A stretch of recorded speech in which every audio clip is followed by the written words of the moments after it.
Ooh, look who's first. Video game time! Woohoo!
Yay! Okay, that worked. Good. Hi, good morning, everyone.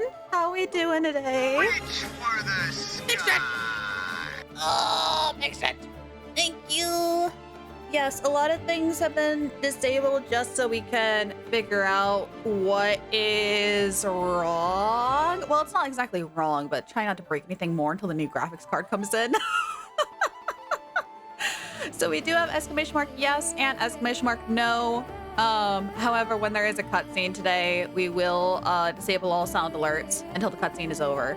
But yeah.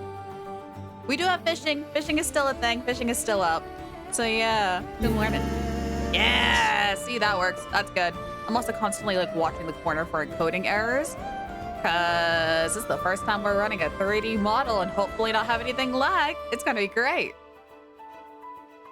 No whale, sadly. No.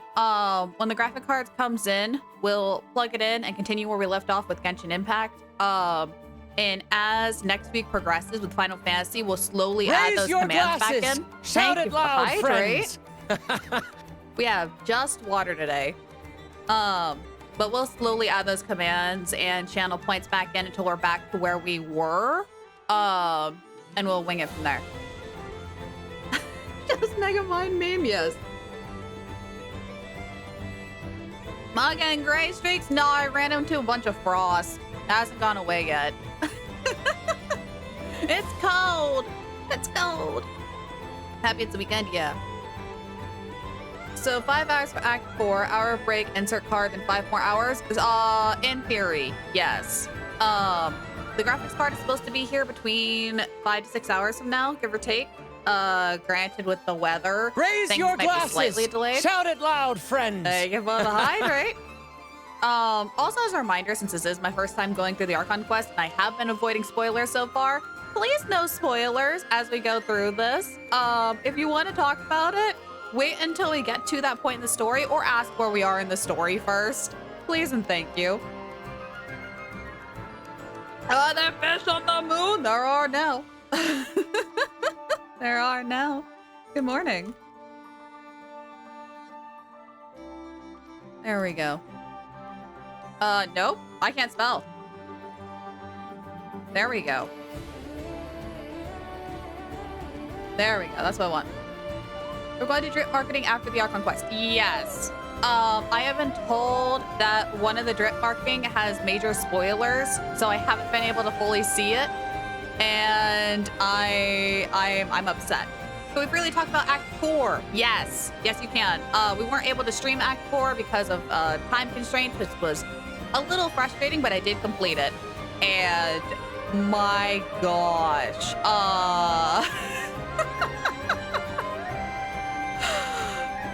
I know I sympathize normally for the bad guys, but good lord, does it pull on your heartstrings?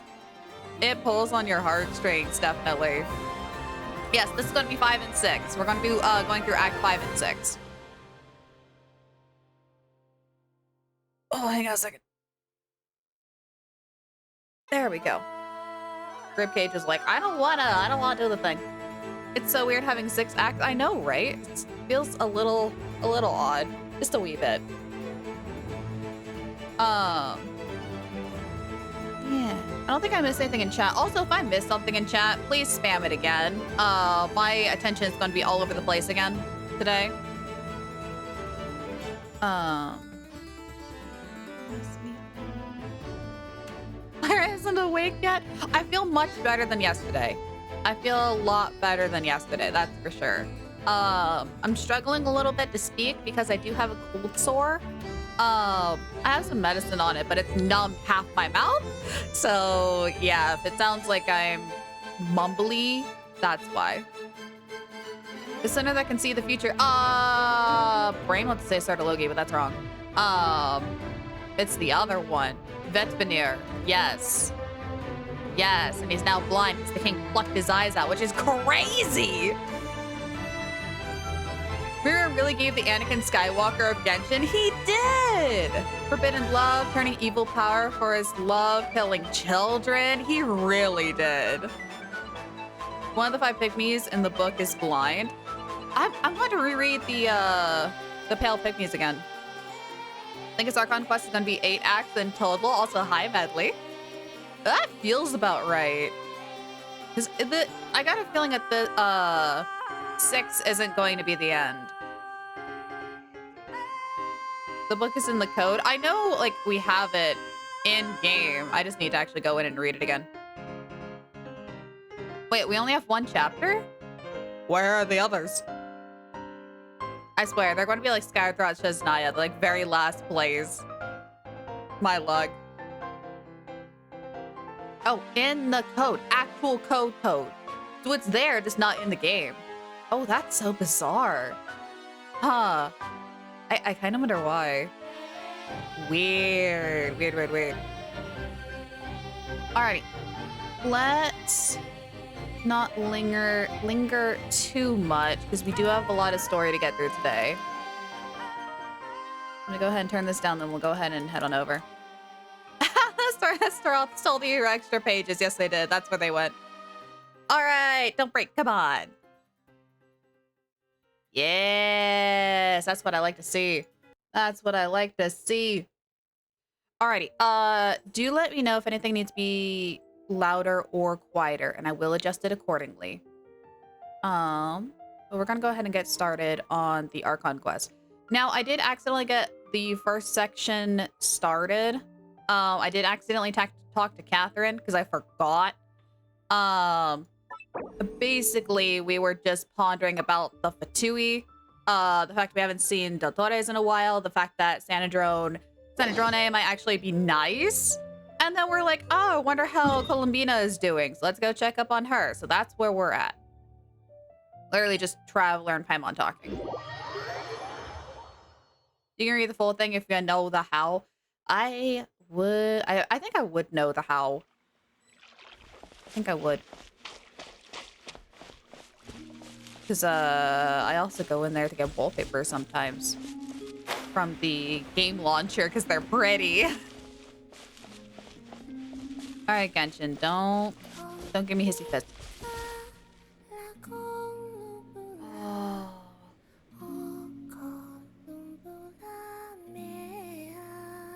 This lullaby makes me happy.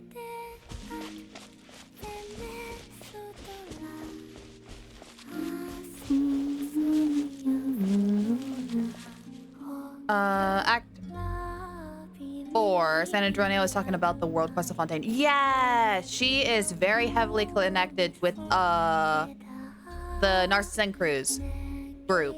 Yes, I do remember that. That absolutely, I like lost my mind.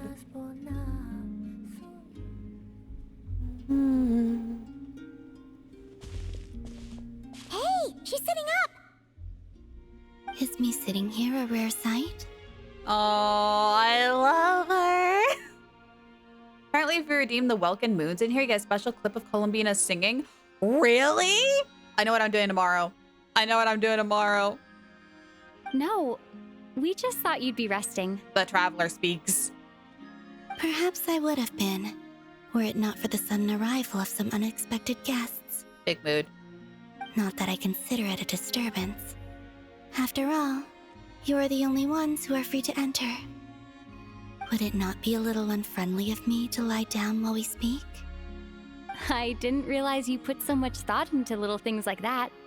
It's so wild to hear the Traveler speak so much.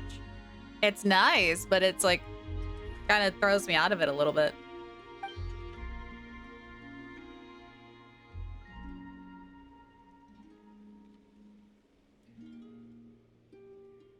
Only sometimes. There have been moments lately where I think about you and your companions. They are warm, mysterious, and cozy memories. Very few of my past memories are anything like that. What's the deal with Columbina? She was once a part of the Fatui, but ended up fulfilling part of her contract with the Tsaritsa. And so she ended up leaving, but the rest of the Fatui wasn't fond of that and put a bounty on her head. I don't recall if they claimed that she was one of the moons, but she can definitely wield the moon's power. So she has some of that, but she's very tired after using so much said power.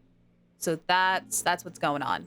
Yeah, because Nodcry has like three moons, if I remember correctly.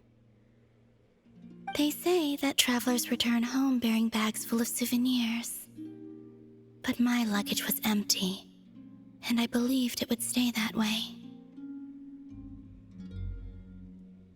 So happy with how they presented this Archon quest. The bloated dialogue in Mute Traveler is far less, and I'm so here for it. Please keep writing like this, Hoyoverse. Yes. Oh, that was the other thing too. No, I think she is one of the moons because she mentioned she came from the sky. And she like lost her memories, don't remember her real name. And the people ended up worshiping her as like a goddess. And she didn't like that, so she ran away. And that's when the Sarissa found her and incorporated her into the Harbingers. So yeah. There we go. Now we're back caught up to speed. Yes. One is shattered, one is missing, and I don't remember the fate of the third moon. I don't remember what happened. Return home? So, you're still planning on returning to the moon? Yeah, here we go. She wants to go back home to the moon. The real moon, the one beyond the false sky. Yes. This planet continues to reject me, reminding me that I do not belong here. If I remain in Teyvat, there will come a day that I disintegrate. No! And I don't mean reduced to dust or turned into food for the flowers. I mean, I will cease to exist entirely. Yeah, and that's not good, because she is like my second favorite Harbinger ever. Alright then. Well, we're sure gonna miss you. But it sounds like we'll have to say goodbye. How do you intend to return? Yeah, are we building a rocket ship? A spaceship? The moon prayer night is soon to arrive. On that day, the moon will be closest to Teyvat. Oh yeah, Catherine was talking about that. There is supposed to be like a festival that the locals normally have that's happening soon. So yay. The Kuvaki in this land will reach its peak at that time. I merely need to grasp the tide, and with relatively little effort. And the Kuvaki is like the wild power here. Oh, Paimon gets it! It'll work like a slingshot! I thought Bentley was kidding! Paimon's actually considering a slingshot! Oh no! No! No! No! No! Oh no! No, we are not slingshotting my girl up into space. I'm sorry, no. You make it sound like she's gonna get blasted up to the moon. Oh my gosh. If I did that, I suspect I would crash into the false sky. Bruh. I will be using a much gentler approach. But I do like the analogy. It's fun. You see? She gets Paimon's sense of humor. In the blink of an eye, the time has come to part ways. It does feel that way, doesn't it? Time seems to fly fastest when you are enjoying it. I have always thought of myself as a wanderer on this earth, and it has never expressed any desire to keep me here. Yet, just as I plan to depart, it tugs at my arm. Is this a gesture of affection? Or is the world mocking me? Oh, that's gotta be so confusing. The world that wants to tear you apart at the last second is like, no, don't leave. Oh my gosh. Oh. Were you hoping I can answer that? Yes, you are a traveler, so you must have a lot of experience in this area. Sorry. Then, what I would say is, enjoy the moment. That's right! Don't overthink it! Happiness is happiness and joy is joy! The point is to enjoy it, not analyze it! I see. Then what I would say is, even though I am very tired right now, I am still happy. I can't tell from the tone of your voice. Oh, really? You don't think I sound happy? I'm just kidding. I could tell you were in a good mood today from the moment we saw you. Columbina is such a mood. Ah, a joke. Albeit not a funny one. Anyway, I assume you're here about you-know-what. Give me your hand. Actually, it's not that. There's something else we wanted to discuss with you. Oh. Then, do you still want to give me your hand? Or not? Traveler, I would be very upset if you said no. Lumine? Sure. There we go.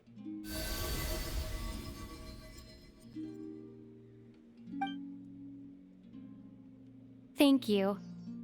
So, I've heard that in the Moon Prayer Nights of the past, people here would hold celebrations in the Moon Goddess's honor.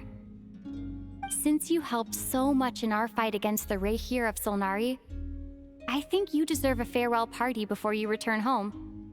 I haven't asked everyone else for their opinions on this yet, but I'd like to invite you to join the upcoming Moon Prayer Night. Yes. I've never joined a Moon Prayer Night before. I'm not sure what I would even do. Oh, don't worry about that. We take care of everything. All you need to do is show up. Mm-hmm. Of course, there's no need to force it if you're not feeling strong enough. It's just, this kind of felt like a golden opportunity. But they call me Kutar, and the Fatui have an arrest warrant out for me. Yeah. I shouldn't appear in public right now. Kinda has a point. Yeah, there will definitely be complications, but I'll make it work. You have my word. Yeah, we got your back. Well, she does. Paimon's actually not too sure what she's planning. we go get a disguise kit. All right, if you're sure. I will not refuse your invitation. Or a really long hooded cloak. One of the two. I suppose it wouldn't hurt to pack a few more sights from this world into my suitcase before finally learning what my homeland looks like. That one Fatui mask! Yes, apparently that worked for us. It'll definitely work for her, of course. Oh, if you see Lauma, please tell her that my answer to the question she asked me is neither yes nor no. Rather, it is. There is no need. That was kind of cryptic, but sure. Guess it's between the two of you. We'll pass along the message. Bye for now. Oh, wait. The Welcome Moon lady has a hood and cloak. See, it could work.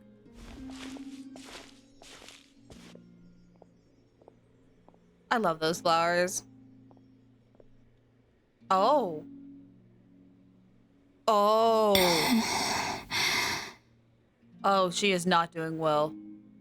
And also, I do not know. Oh, that's not good. That's really not good. Since she's agreed to join the festival, let's go see who else wants to take part. Lauma's gotta be the person most familiar with the Moon Prayer Night. We should start with her. Also, what exactly is your plan to keep her safe? Not sure yet. I'll figure something out. What? Are you serious? And Paimon even gave you her vote of confidence back there. When did you become so sneaky? We tried. Also, how is game audio? Are we sounding okay? Do we have a good balance for today? Hope it's alright. Hopefully.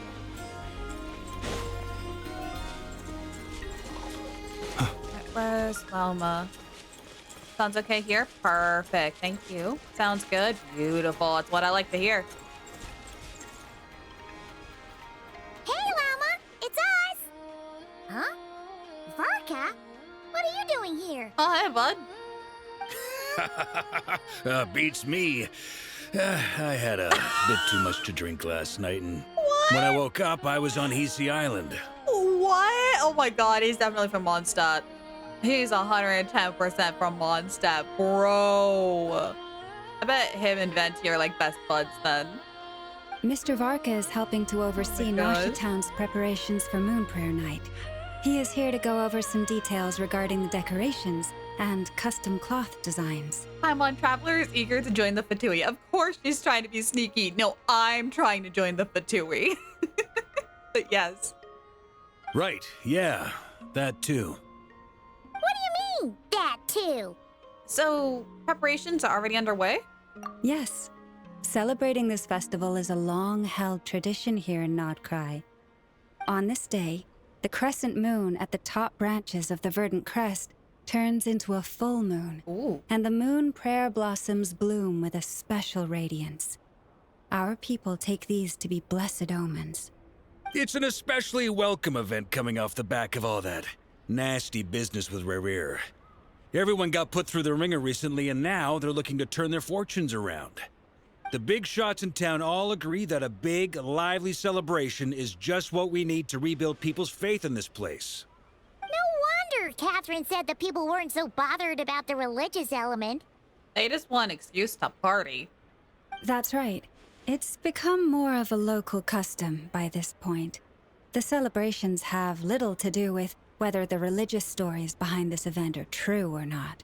Even the Frost Moon Scions are eagerly awaiting the coming of Moon Prayer Night, despite now knowing that their past beliefs were founded on a falsehood. That's fair. It's a bit like the Lantern Ride in Liyue. It's a chance for people to enjoy themselves, not debate the existence of the Adepti. Although in their case, the Adepti definitely do exist. We've met plenty of them in our time. Oh, one other thing. We just went to see Columbina. We went ahead and invited her to take part in the festival this time. Hope it's okay. Wait, so... you mean she agreed to it? Huh. That's quite a surprise.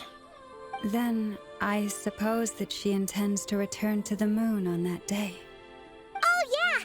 It's kind of a complicated process, but basically, it's like a slingshot. She probably shouldn't have endorsed your metaphor. I understand. In truth, I had a feeling that she might make such a decision. Well, if Kuthar has decided to participate in the festival, we should prepare accordingly. Yeah, exactly. She was saying how it could be risky for her to show her face in public. We were wondering if there was any way we could hide her. Unfortunately, the people who carved the statues did an excellent job of capturing her likeness. It will be very challenging to hide a goddess whose face everyone is so familiar with. Darn! We may have bitten off more than we can chew here. Nah, don't sweat the small stuff. We can handle that.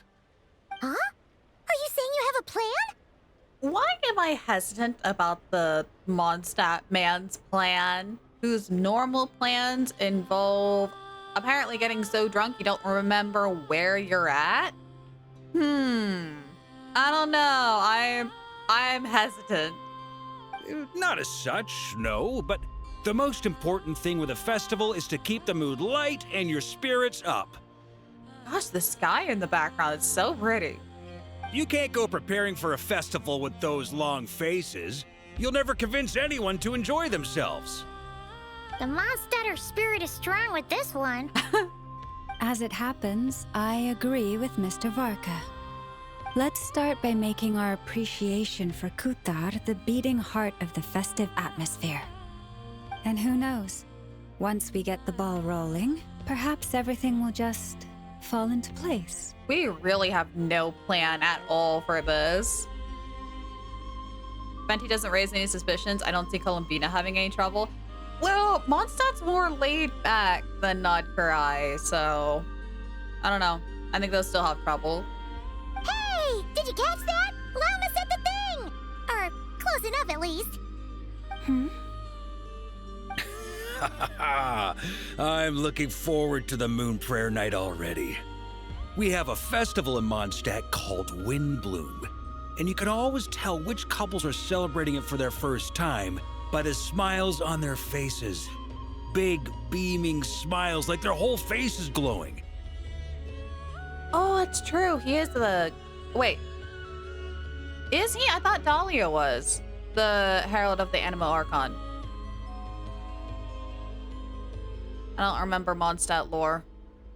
And I have a feeling we'll get to see that same smile on the moon goddess's face at this festival. Not quite the same, surely. Anyway, I'll take care of business in the city, but I'll have to leave the decor up to you and the Frost Moon Scions. No one else can capture that traditional aesthetic quite like you guys. Barker's got a point. But lastly, there's the final key element that brings the festival to life. Companionship. We'll take care of that part. Before you leave, let me show you something that we've been preparing. Mr. Varka had asked to see it already, so you may as well tag along. Also, I have some further questions about Kutar's decision. And we walk.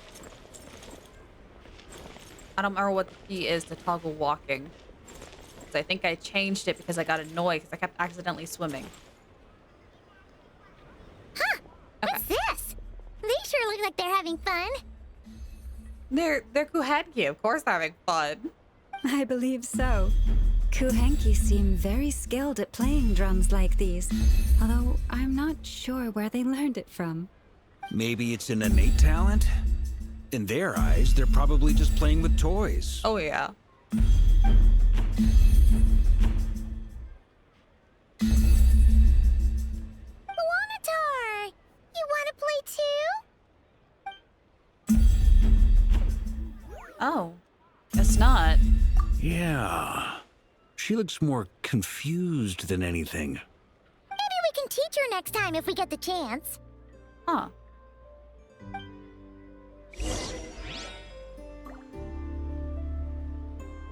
Wait, can I...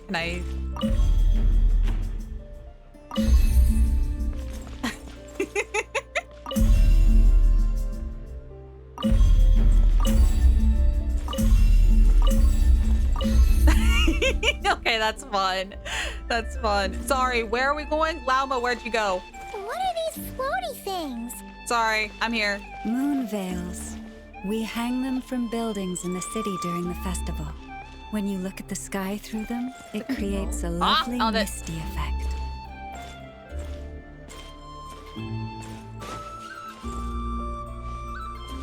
There we go. Ah. Everyone seems hard at work. They are preparing items for Moon Prayer Night. For instance, the sculpture being made over here. Ooh. Mr. Varka and I were just finalizing the details of where it will be placed. Ooh, that's pretty. Ah, there she is. I didn't know the finished article would be so large. Not to worry, though. All the necessary arrangements have been made. Just let me know once it's ready, and I'll get some people to ship it over. You have my thanks. And over here, we are preparing a very traditional confection. Andy? Oh, look at all these colors. It looks great. Can Paimon try one? Quality control. Quality control, Lauma. Of course. I have a feeling you'll like it a lot. You bet. Sweets and treats are Paimon's favorite. If you included those in the Feast of the Moon, I bet Paimon would have joined the Frost Moon Scions by now. There will also be verdant crests like this present in Nasha Town during the festival. The timing of Moon Prayer Night is not completely set in advance. We make a rough estimate, then observe the changes in the verdant crests and Moon Prayer blossoms to guide us. So it could happen a lot sooner or later than their expected day. Oh gosh, okay. As such, the wait itself is a fun feature of this particular festival. I can see someone panicking and just being like, it's happening!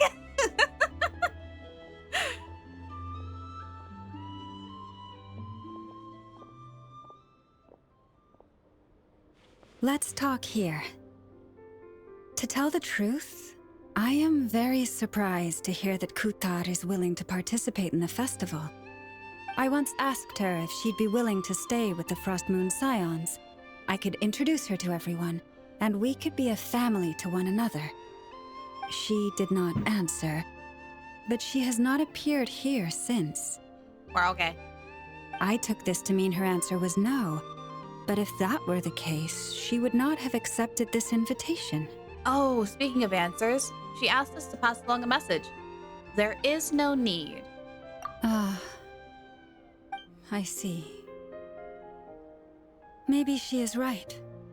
Maybe the Frost Moon Scions of today no longer need a moon goddess. Also, that oculi I am keeping there on purpose. That will be the very last one I claim. I am not touching that. I'm not even gonna get close. That stays there forever and ever if I can help it. But my wish was not for her to come here and be worshipped as a deity. I simply wanted to offer her a place to stay. I'm sure she believes that showing herself here might invite Fatui intervention, and as such, she does not wish to cause us trouble. Yeah, it probably would. But what really pains me about all this is that this is her birthplace. She ought to belong here, yet no one has been able to grant her shelter. I think I'm qualified to weigh in here. When someone's about to depart on a long trip, what they need is blessings, not burdens. We should wish her the best, not make the journey harder than it already is. Yeah, if anyone would know about that, it would be Varka. That is true. There's a waypoint teleporter on the hand of the statue? Oh.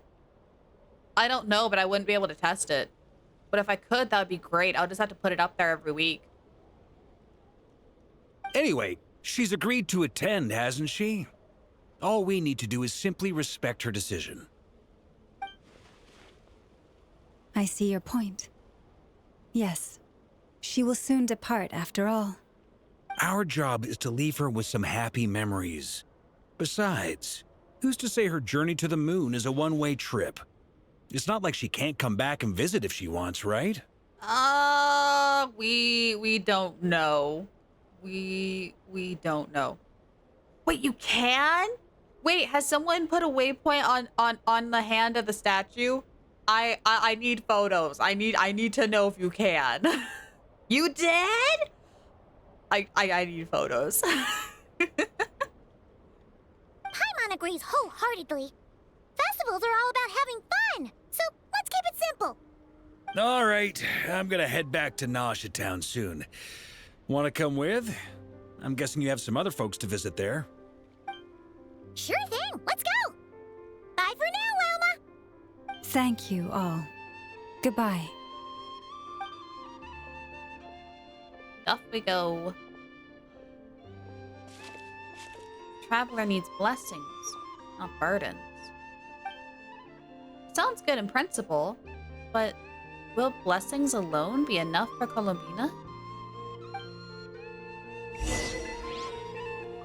We shall never know. Where is that? All right, we're teleporting. I saw 1,000. Nah, we're teleporting.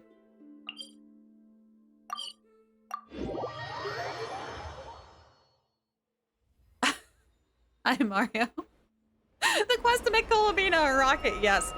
Yay! Hey, over there. It's Durin and Albedo with Flints. What could they be chatting about? Also, side note, Durin is an absolute sweetheart. Oh my gosh. Him in that last quest, like, he melt my heart. He's adorable. Your guess is as good as mine. Ah, Grand Master and the Traveler and Paimon. What do you mean? What do you mean? What do you mean no? Hello there. It's been a while. It's also so good to hear Albedo speak again. I missed his voice. Perfect.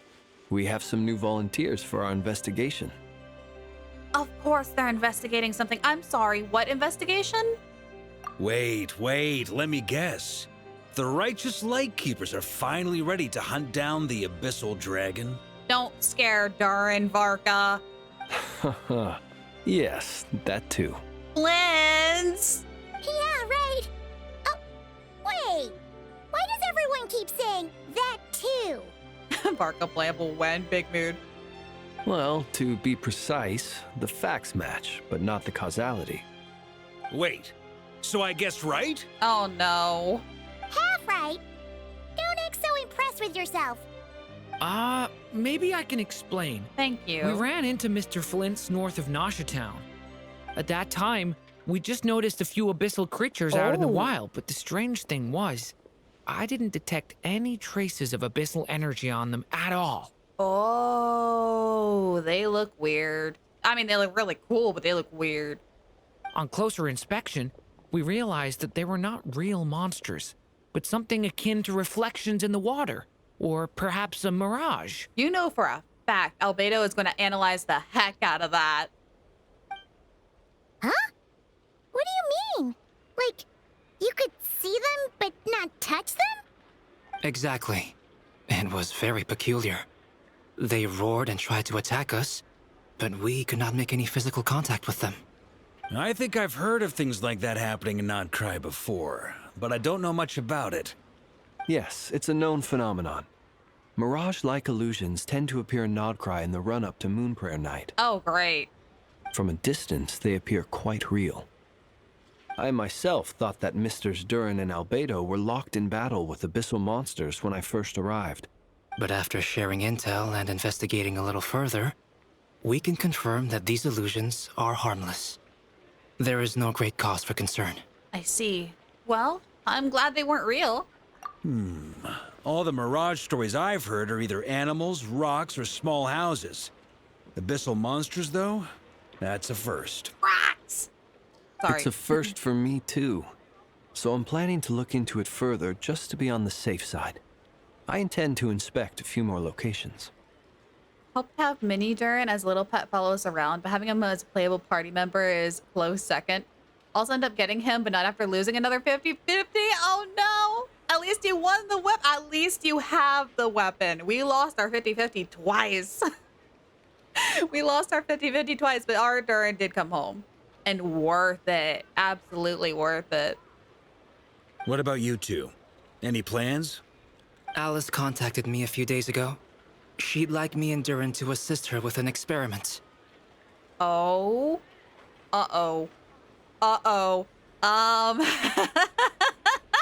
We should be nervous. We should be very nervous that Alice has an experiment in Nocturne. This can't be good. But we lost contact shortly after receiving the message. I'm sure that comes as no surprise to anyone familiar with her. We don't know when the wind will blow, yet when the wind blows, we will know. That, in a nutshell, describes how Alice operates. Mm-hmm. Yeah, that tracks. Okay. Well, I suggest we investigate this Mirage business in the meantime.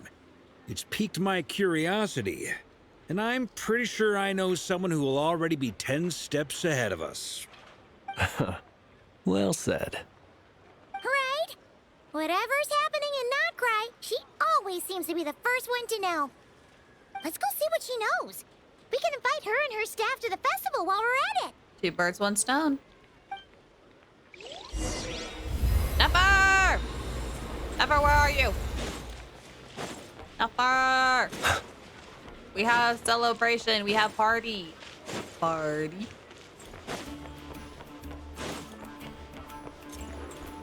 Rumors of Bua getting Persona and Sonic collab. We saw the special program yesterday, and they had the icons for it, but they didn't mention it. Afterwards, I looked it up on the internet, and a lot of people were saying it was because of some national policies that are conflicting with other nations, IRL, and that's why they couldn't really say much. So right now, it's very iffy. It's a very iffy topic. So I think they'll say more when we get closer to 3-0, but until then, we have no idea. All right.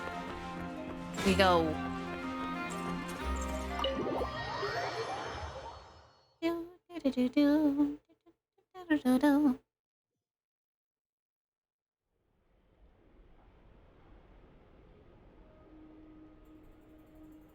You're right, I have noticed. There's certainly something a little fishy about this situation. Only a little, though. Records indicate that this phenomenon can occur in the days before and following Moonprayer Night. That said, it has always been a rare sight in the past. The odds of encountering these phantoms are similar to looking up in the night sky, happening to see a shooting star, and managing to make a wish before it disappears. Okay, so they're not that frequent. That's good, I guess. But this time, either everyone's getting lucky, or they're appearing far more frequently than usual. Yehoda's out gathering intel as we speak. In the meantime, let me check off some points of interest. First, the Abyss. It's always the Abyss. It's always the Abyss. The ones we saw seem to be abyssal monsters. Indeed.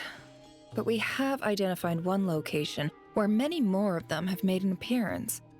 And not just monsters, but human phantoms too. It's always amusing to me whenever Albedo or Durin calls the Rift Hounds abyssal monsters. I mean, they're not wrong, but also, aren't they like your cousins? Like, I'm pretty sure, like, the weird timeline of Rhine daughter, they're technically related. I don't remember if it's cousins or not, but it's always cracks me up hearing them call them abyssal monsters. Given the scale and nature of the phantoms, it's almost as if someone's last memories are coming to life. Or perhaps the memories of multiple people. Oh. They're probably blame the Abyss. Yeah, basically, that's their scapegoat. Cousins twice removed. Well, it's complicated. I know. Like, the family tree of that whole thing is so funky monkey. Did you not get Fiorina again, Presto? Oh, no. I believe one of these days. Are they uncles? Okay. I couldn't remember if it was cousin or, like, uncle or, like, somewhere in that range. I know they're not brothers. So, if Santa ran into a stable instead of a workshop, would that make him a Jolly Rancher? Nice. Nice. Family tree is a mess. It is. Brother and kind of uncle to a bit. Okay. I'm going to have to look at the bramble. I'm going to have to look at the bramble after stream. So you mean the phantom monsters are hunting down the phantom humans? Exactly. The phantoms can interact with each other, but we have no means of intervening. That's gotta be annoying.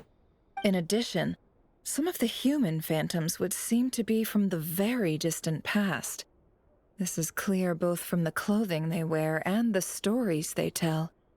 They claim to be from Hyperborea, a name which I've heard from Lauma before. If this is true, it means they must be from 6,000 years ago. Wait. Hold the phone. Hang on. No, put some brakes on this thing. Very distant past. Hyperborea. Wait, seriously? Are we getting more Hyperborea lore? Oh! Oh, this is gonna be great. Oh, this is good. This is, yes, this is good. This is good, because didn't Hyperborea, like, extend up into Shesnaya? If I recall correctly. Oh. It's like the land of the Fae kind of dealio. The land of the snow Fae. Oh, that makes me happy.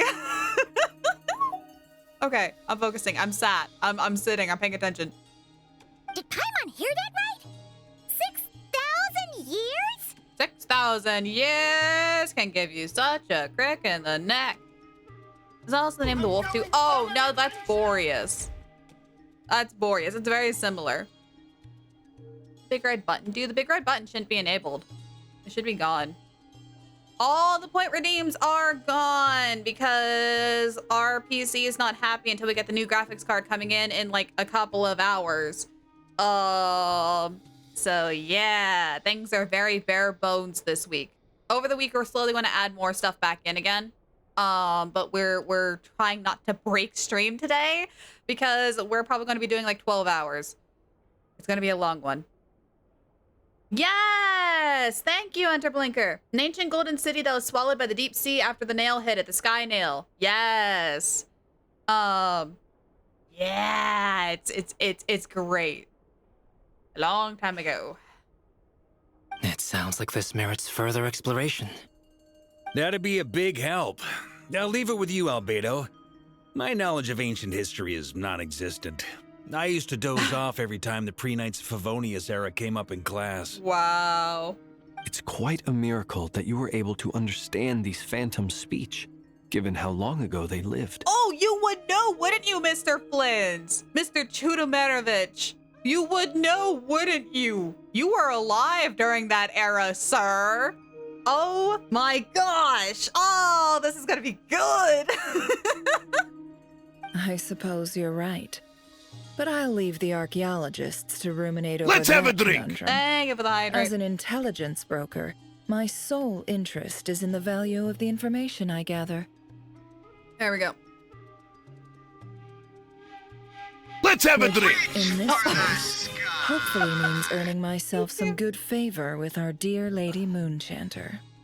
Oh, you're just trying to earn favor. That's what it is. Let's have a drink. We need some kind of lore dictionary whenever they bring up stuff like the Heavenly Principles. We do. We really do. Dropping by in to say hi and taking a break from studying. Yes, take a good old break. Get some more of that water. Reach for the sky. Raise your glasses! Shout it loud, friends! Quotations. Oh. Good old stretchies. I don't know why, but like the back of my rib cage feels tight this morning. I might have to readjust my chair during our big break. Enjoy your date with Tartar Sauce Man. We haven't seen him in so long. I'm upset. Where is he? Where is he? My harbinger. So calculating. Whew, this intel broker logic always catches Paimon by surprise. Same time period as Enkanomiya in the city where dragons spine, or even before that, the Heavenly Principles descended. Yes. Enkanomiya is a whole nother, like, class study topic. That place is so cool. Sounds to me like we could split the work up. I think the abyssal phenomenon is best left to Albedo, Flints, and me. Actually, yeah, if anyone was to analyze this, it would be those three. Agreed. It coincides with my duty as a lightkeeper.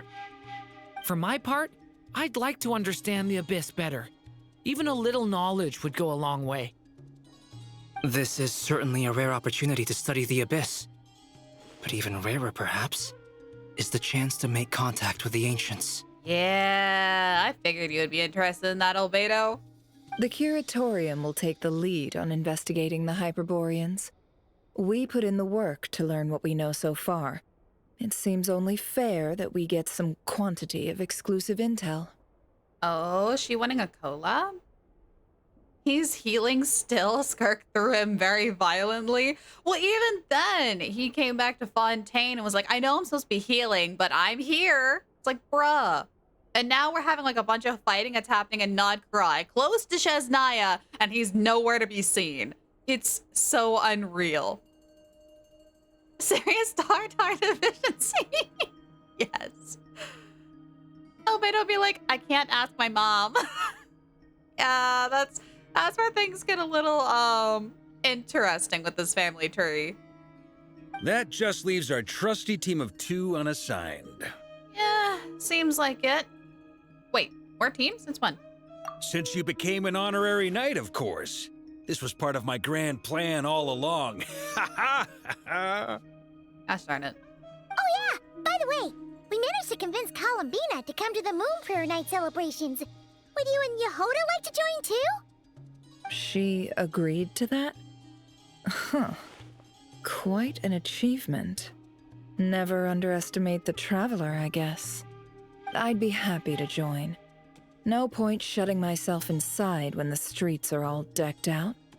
I doubt any clients will be visiting during the festival in any case.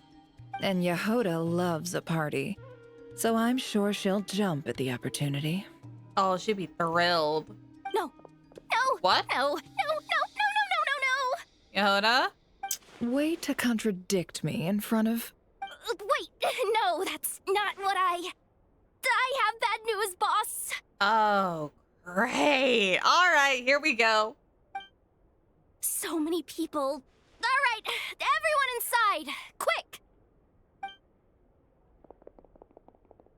Wow. This is gonna sound crazy, but hear me out. I saw one of those phantoms at Star Sand Shoal, and it was some sort of flying ship. Like a sailing ship? Because if it's a sailing ship, I'm in. I'm so in. Like a spaceship? A spaceship at Star Sand Shoal. Our ship? That's gotta be the one you came to Tibet in. You said you saw the same thing through the moon marrow, right? Wait a freaking second. Huh? You already know about it? Ugh, I thought I was gonna blow people's minds. Turns out I'm the last to find out. No, if you're seeing a phantom of it, then maybe we can get like more info? Wait, back up. You came here in a spaceship? Right. Now my mind is blown. What's it like on the inside? Was it like flying through space? I want to know everything. Maybe that's a conversation for next time. Yep, exactly. Huge discovery. You're the best. Second best intel broker in the world. After your boss, of course. Wow. Really? Well, I don't know if I'm all that. Never in the background smiling. I guess that decides where we're heading next. That framing was beautiful. Star Sand Shoal. Come on, don't look at me like that. I know the spaceship doesn't have anything to do with me, but you don't want to leave me as the only one twiddling my thumbs, do you? Please? No. Fair enough. You can tag along. In that case, let's meet back here to discuss our findings once we're done. I wish everyone a productive investigation. Okay. You too.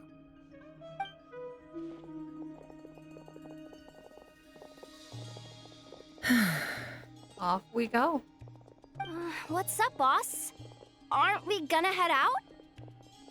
Tell me, Yehoda, when did the curatorium start giving out intel for free? Oh, she's pissed. Oh, sorry, boss. Oh, no.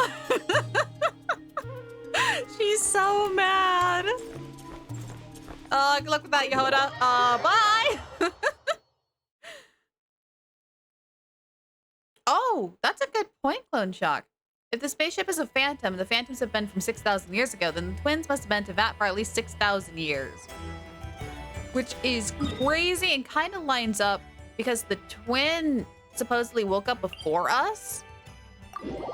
And we were in stasis for a while until like recently. So our twin would have been around for like 6,000 plus years. Oh my god, it's like right there. 500 before us. Thank you. Thank you, thank you, thank you. Oh my god, it's like right there.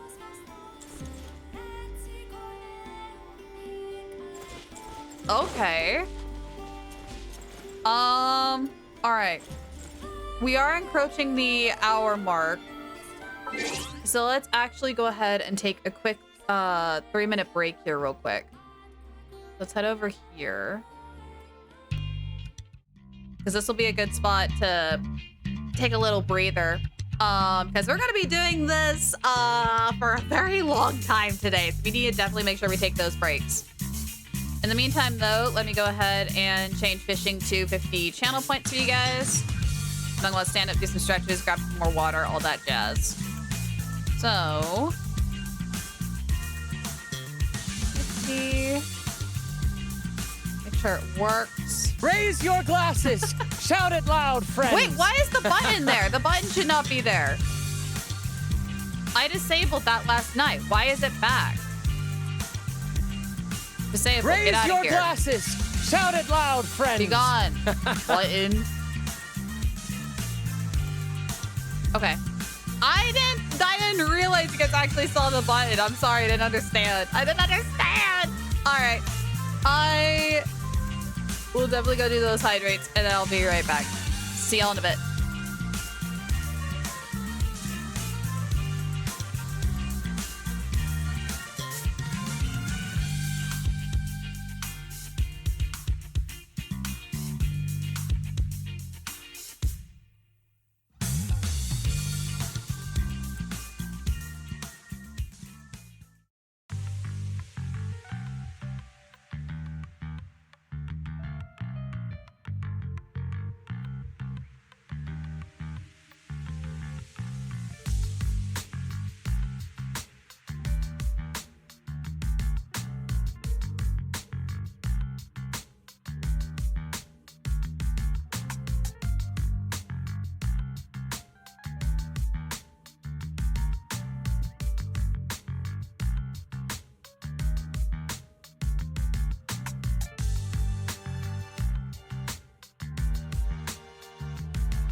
Okay, we're back. We're back. Went and got the back support. Got that put back onto my chair. So we're all good. Grabbed a couple of crackers. So we're all good to go. Let me go ahead and change fishing back. Let's see here.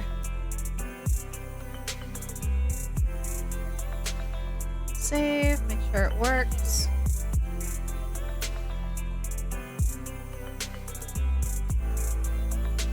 There we go. All right, let's get back into Genshin Impact. Oh, get back over here. Scoodle, scaboodle. All right, we go. We spaceship. Spaceship! Oh, there's a bunch of people here already. Oh, there's a couple of phantoms already here. Like people phantoms. Wow, what do you know? Yehoda was right on the money. This phantom really is your spaceship. But that's so weird. Why would it show up here? Is it some kind of projection? Or a ghost? Like, maybe it no longer exists, but somehow it left an afterimage? I'm not sure either. Ah, you're already here. I think we described it to her when we saw it. Miss Lauma, what a surprise. I thought you were busy with festival preparations. I was, until one of our people informed me that a strange sight had appeared at Star Sand Shoal. Wow, everybody knew about this before we did. No one's ever seen something quite like this before. I thought I should see it for myself. Same here. Oh, so we heard that these things appear around the festival period. Any idea why that is? Unfortunately not. We have very limited information about them, since they can't be interacted with. And no human phantoms have ever made an appearance before now. The most we've been able to deduce is that these sightings appear to be connected to the increase in Kuvaki energy around this time. Well, let's look around and see what we can find out. Yeah, seems like that's all we can do. This is all so confusing. Allow me to lend you a hand. You. It's pretty. It gives me, like Primordial Sea kind of vibes. I love that place.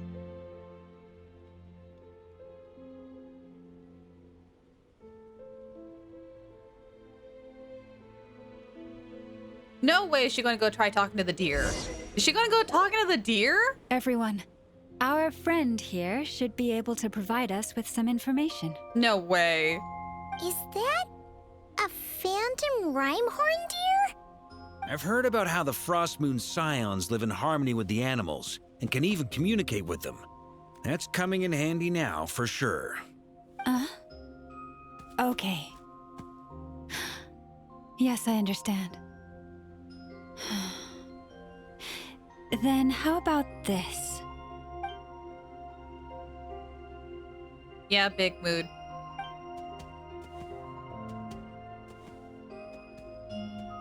Oh, it's leaving. Where's it going?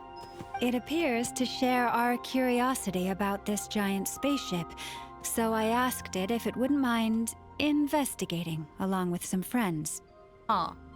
In return, I told it about some nearby spots where the wild fruit grows abundantly. Nice.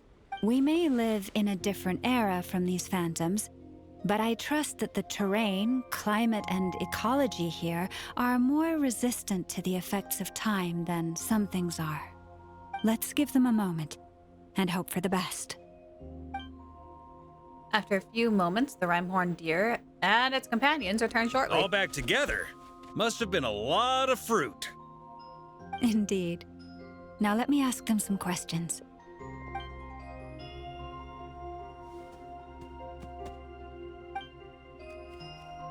It did find a lot of wild fruit, enough for them to feast for a long while. This puffin circled in the air several times, but didn't spot anything out of the ordinary. Certainly nothing to do with the spaceship. Okay. Huh. Well, it definitely makes sense to get a bird's eye view. Indeed.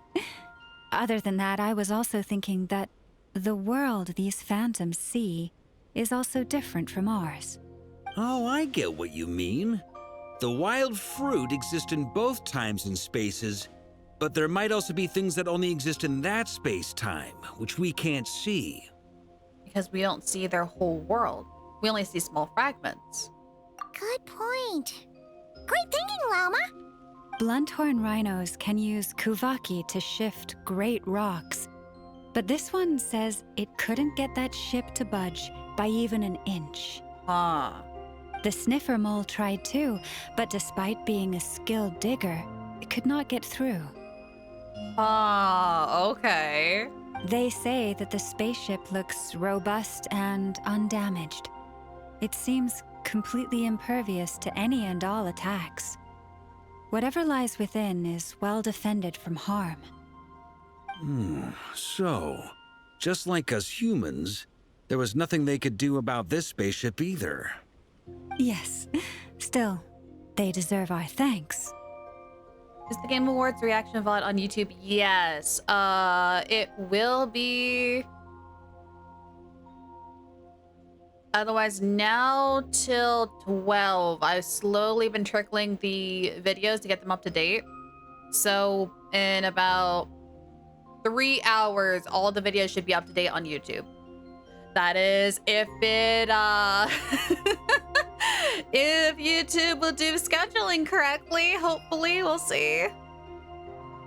The ship is made out of adamantium and vibranium. Yes. Oh yeah, it's definitely going to survive orbit. Oh, easily. But that makes it even more confusing. If it's like so like indestructible, then where did it go? 6,000 years later, it's gone. So what happened to it? Did the whole thing get picked up and moved? Like, did they just push it somewhere else? Like, where'd it go? We are grateful for all your efforts, dear friends. Now go and enjoy your feast. Iron Mountains move. I know, but like, the hole is still there. I've noticed some other human phantoms gathered nearby. Come on, let's go talk to them. All right. Plot armor. Yeah, no theories until the end. Also, I wanted to get a closer look at their outfits here to see if I could figure out, like, if they are, like, locals. Because her jacket looks very Fatui-like, very Fatuous-like. But the icon on the back is wrong. So it's throwing me off. He looks like someone from the port section. So they might be locals? That one's even harder to tell. There's barely any details on that. Granted, I don't know when the timeline of the Fatui was established. And he also has a long coat, kind of like the other guy over there. Yeah, 9 out of 10, this is our ship. Our spaceship.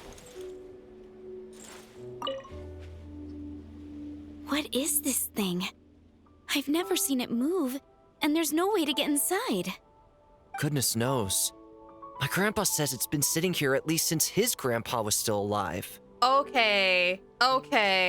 Hang on. Our ship has been here longer than 6,000 years.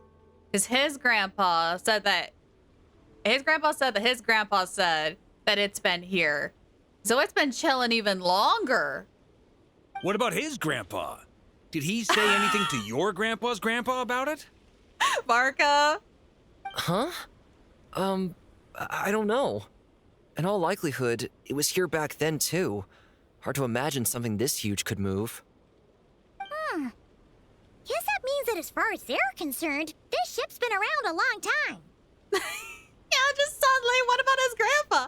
What about his grandpa's grandpa? Did the grandma say anything? Like, not that those people are not Hyperwarians. No, they're not. No, they're not. I was just really curious on, like, if the attire changed over the 6,000 years.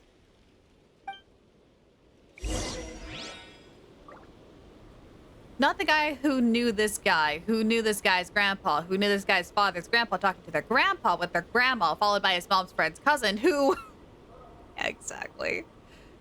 Okay, well, that was a failure. What about this guy? Hello? Wait, can I actually go through this? Oh, I can. Oh, it's completely gone. Oh, I wanted to be in the spaceship. I wanted to be in the spaceship. Come on, brothers. If we can get even a small chunk off of this thing, it's gotta be worth a fortune. Today is the day we strike it rich. I shouldn't be surprised. There will be scavengers by the ship. Huh? You mean Paimon? Yeah, Paimon, go break my ship. Yes, brother, I shall join you. Let's make our fortune. I didn't expect Varka to just jump in, but okay. We should go with them. Oh boy. What the? This thing is crazy tough. I can't even scratch it. What's it made of? Sorry, brother. Looks like we'll have to seek our fortunes elsewhere. Enjoying yourself? Let him play. He's having fun. I was just seeing if I could influence this phantom's perception by playing. But nope, no dice. Oh. That was kind of smart. I'm sure we're all starting to build up an idea of what's going on here now that we've spoken to some of the people. These phantoms are reenacting real historical events in Nodcry. It's almost like we're in some kind of interactive stage play. We can talk to the actors, but the plot is fixed, and we can't influence it. It makes sense. History is set in stone. The objective facts of the past cannot be changed. Paimon totally thought you were just goofing around earlier. But actually, you were doing some serious investigating. Chicken wings? Yes. Yes, I want nommies. I always want nommies. Yes, please. Of course I was. Anyway, at this point, I think we're forced to conclude that although the Phantom spaceship is right there in front of us, we aren't going to learn much about it from these people. Which is unfortunate. If only this showed the moment my brother was searching for me. Maybe then I could have discovered why he wasn't in the spaceship. Or if it showed the moment when it disappeared, I might have found out who was piloting it and where they were headed. But no such luck. All we've seen is an arbitrary moment in time during its long stay here. Don't be discouraged. If nothing else, this is proof of the ship's existence. And think about it. So many people tried to hack their way inside, but no one could get the door open. It's made of very tough material. Aliens! Yes. To me, that says that we'll either find the ship itself or the story behind it. It's just a matter of time. Thanks, Varka. Huh. Every now and then, when Varka gets serious, he actually does seem like Grandmaster material for once. I wonder how the others are doing. Let's head back for now. Yeah, I keep forgetting that he's the Grand Master of the Knights of Favonius. It, constantly escapes my mind. Sounds good. Also, drinks are on me if Team Knights of Favonius is the first to finish. I take it back. Wait, we have a team name now? Am I in Team Knights of Favonius as well? You're going to have to do some paperwork, ma'am. You're very welcome to join. We've even got a cathedral ready for you. Isn't that technically blasphemy? You wouldn't dare make a joke like that if Barbados was in earshot. Yeah, wait a minute, don't. Nah, I'm sure Barbados doesn't mind a little harmless blasphemy once in a while. That is such a bold statement. I mean, he's not wrong, but that is such a bold statement. Dahlia would lose his mind. So they need the spaceship to leave or even arrive, so how did they go to Celestia and fight? Oh, we can't. Sorry, bro. Oh, no! Get away! Oh, Durin. Oh. Oh, Durin. You can't stop it. Oh. I know it's hard to stomach, Mr. Durin. But as I'm sure you've noticed, there is nothing we can do to intervene in that which unfolds before us. Oh, someone needs to give the dragon a hug. But we have to at least try. Oh. And try you have. But are you aware of how many unsuccessful attempts you've made now? Oh, buddy. I wasn't keeping count.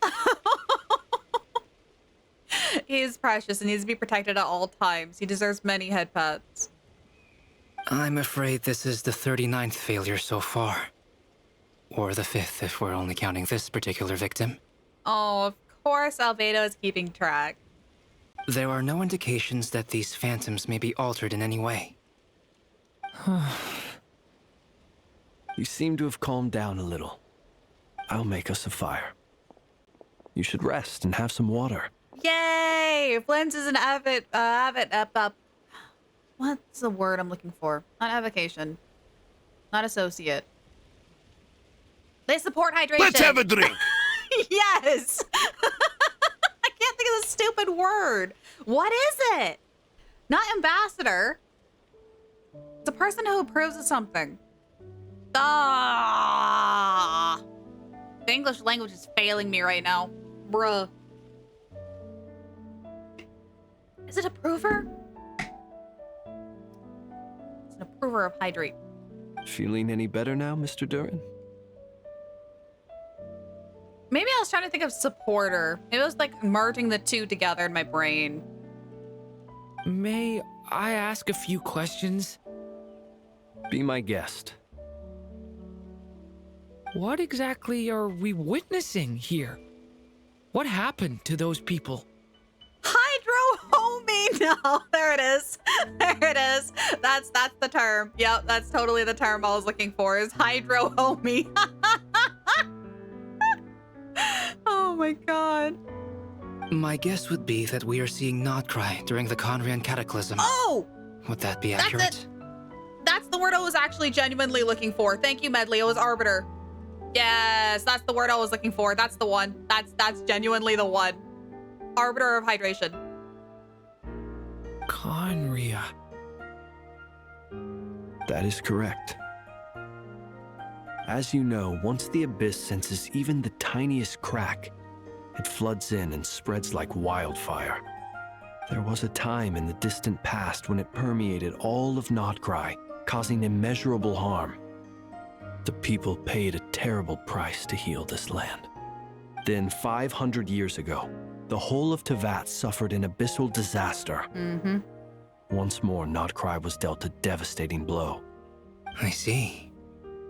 In the face of the abyssal onslaught, all were like grains of sand tossed around by a tidal wave, be they human, fae, or god. The moment you witnessed is but one drop in a whole ocean of catastrophe. And you would know, huh, bud? All right. I guess that answers my second question, too. I wanted to know why there's nothing I could do to help them, and that's because what we are seeing is history. That would be my guess as well. As I understand it, history and fate are not all that dissimilar. The latter may be unseen to us, but both are immutable. Yes. Fate was determined long, long ago. I still have a couple of other questions for you, Mr. Flint's. This is slowly becoming like a history class, and I love it. You mentioned more than one abyssal disaster that has struck this land in the past. How can you be sure that what we're seeing is from the Conrian incident? The 500 years ago one? Or the 6,000 year ago one? Oh. And also, how are you able to stay so calm when you're talking about these events? Uh-huh. From everything I know about you, you're not cold or ruthless, and you're not indifferent to the suffering of others. Durin, be careful about what you say. Alas, I am forced to show my age. I must be 600 or 700 years old by human measure. Mm-hmm. Mm-hmm. He's an old fart. He really is. He's really just chill about the whole deal. Like, some people he'll willingly tell that, like, yeah, he's Fae. Other times he's like, if I can avoid saying it, then I will. Wait, so you... One is not easily moved by history when one has witnessed the truth firsthand. I just realized something. They're all slightly immortal, or at least they can be very, very old, because one of them is a homunculi, the other one is an ancient dragon, the other one is a fae. What is this? Team never die? What's happening? What? It just all clicked for me. I'm sorry. I kind of want to put them all on a team together now. Oh. You needn't apologize. Your passion is a good thing to have. Treasure it, because someday you may find it in terribly short supply. Now, at the risk of offending you, I have a question in return. Oh? Oh, this ought to be good. Your curiosity toward the Abyss, is it born from hatred or because you sense its call? I only ask because I kept a fragment of Rarir's body in my lantern for a short time. specifically his heart. So I know what a burden it can be to carry the abyss with you.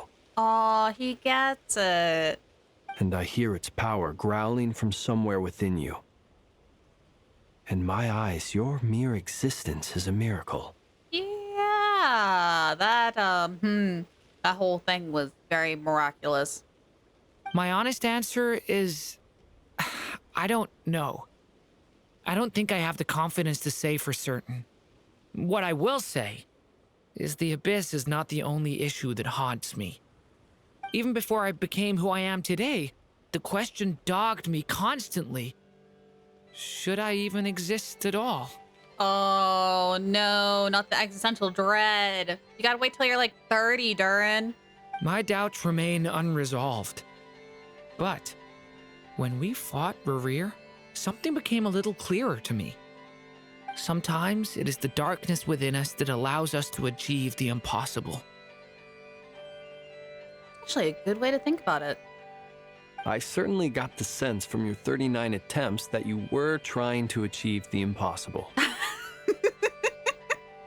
Some could say he's persistent. He's got determination. It sounds like you've resolved to see the truth for yourself. Absolutely. In that sense, he and I are quite similar. Then I wish you every success. I look forward to the day of your transcension. Yeah, after stream today, I'm putting them on a team, and I'm gonna try, like, workshopping a way to get them to work. Well, if everyone's caught their breath, I suppose we should head back. Oh, and one last thing. I'd appreciate if you kept our discussion about history a secret. Yeah, he doesn't want everyone else to know that he's an old fart. Team Never Died looks at the Archon team. Are we a our joke separate to you? investigations led us all to the different. same conclusion. Hooray for consensus! Yeah, but we barely learned anything, though. I totally thought this would be the mother lode. Talking with the ancients? I mean, come on! But nope. All we got was useless snippets of conversation. Lance, Alfredo, Durin, and Ino? Yeah. Yeah, we're busy. We're busy. Go away. That could work. Team composition wise. Yeah, because then we'll get Vaporize and Electrode or Lunar Charge. That could work. Thematically, it wouldn't, because I'm pretty sure that Ino will die of old age eventually. But that's a possibility. And all this stuff about moons and hyperopia. What a load of baloney. Seems like people back then had a few screws loose. I understand your frustration. We found the same issue. Each phantom only showed a very brief moment in time. There isn't much value to be found in these miscellaneous fragments of a civilization's history, no matter how glorious it may have been. We are told we'll live 10,000 years old by a fortune teller, possibly. I can see Ino uploading her consciousness into a machine. She probably could. Gonna upload herself to the cloud. Older Ino might, actually, now thinking about it. She was crazy enough to build a Nepha. So maybe. Maybe. If there's a silver lining, it's that these phantoms are harmless to the present reality. They shouldn't get in the way of the festivities. Hang on, lore question. Off topic of the festivities. Since Fiorina was separated by the Archon, she's now just normal mortal, right? She now can die of old age. I'm trying to think of any Hydra units who are like slightly immortal from old age. Is she's mortal? Okay. So Fiorina wouldn't work. I'm like trying to think who else in my noggin. Paimon agrees. And not just because it's the first thing she understood in this whole conversation. Oh, Paimon, bless your heart. Oh! You look disappointed, Nefer. Is something the matter? Nuvolette, yes. Nuvolite, yes, but the problem is that's going to be running a dual DPS. Siege Wing. And off-field Hydro. Yeah, Siege Wing would work. Problem is, though, Siege Wing won't come home for me, so I don't have Siege Wing. But that could work.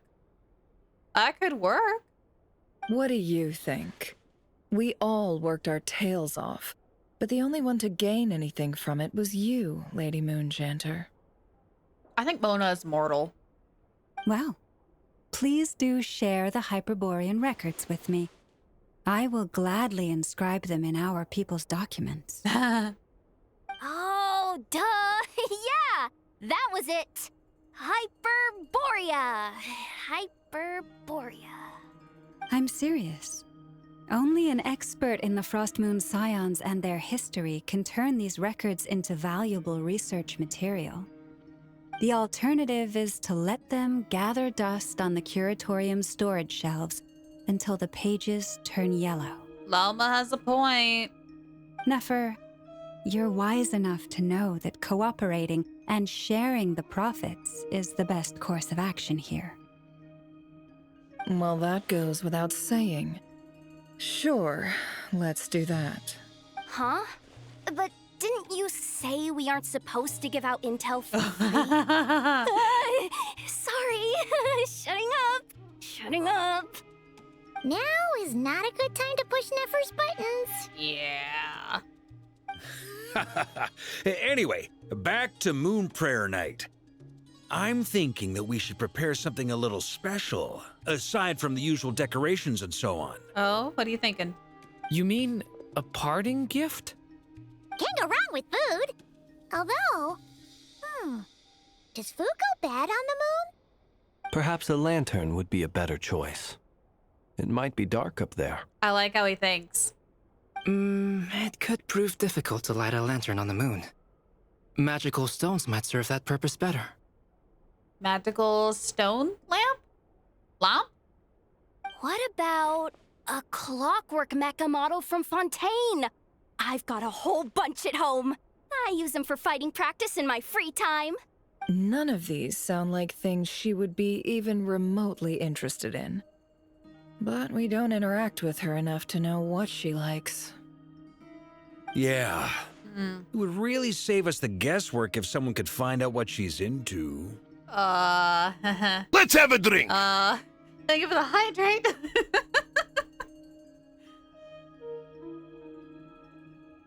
As true, Nefer would rather keep the info, but also there's nothing wrong with having someone else transcribe a copy of it.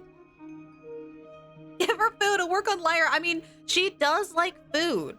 She likes food, games, and of course her beloved Kuhenki.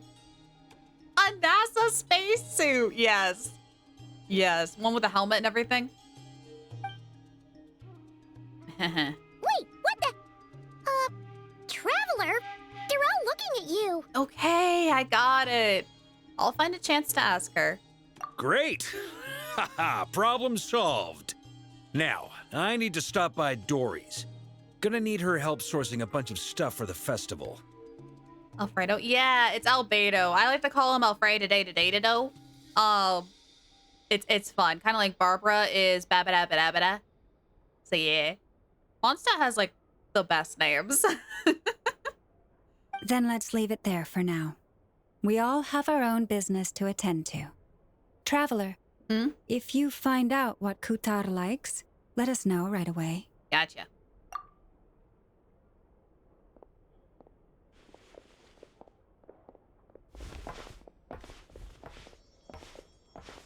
Is something the matter? That's my line, Durin. You seem a little down. I'm fine. It's just... I'm still feeling a little rattled after witnessing the horrors of the Abyss. But it's okay. This is something I have to work through. I'll be all right. Thanks for your concern. Oh. Well, don't put too much pressure on yourself. If you ever feel like something's wrong, physically or mentally, we're here to talk. And don't forget, I'm a member of the Knights of Avonius. You can always rely on me. Come on. Stop treating me like a kid. It's hard not to. I'm sorry. You're adorable. More of a little bean that deserves all the headbutts! Wait. Da-da-da-da! Hi, Raiders! Hello, welcome in! It's good to see you all! Hello! For those of you who are new, my name is Lyra. I'm a sea elf that loves going on adventures here on Twitch. And today, we are playing Genshin Impact. We're going through the new Archon quest. Give a big old stretch. Today we're going to be having a Raise really your long glasses. stream. Shout it loud, friends. So yeah, we're planning on doing like 5 hours. And then whenever the graphics card that we ordered comes in, Raise your glasses. Take a break for Shout lunch it loud, friends. and get that installed. And then we'll be continuing on with whatever the rest of the Archon quest that we have. I want to get through, I think, 5 and 6 today.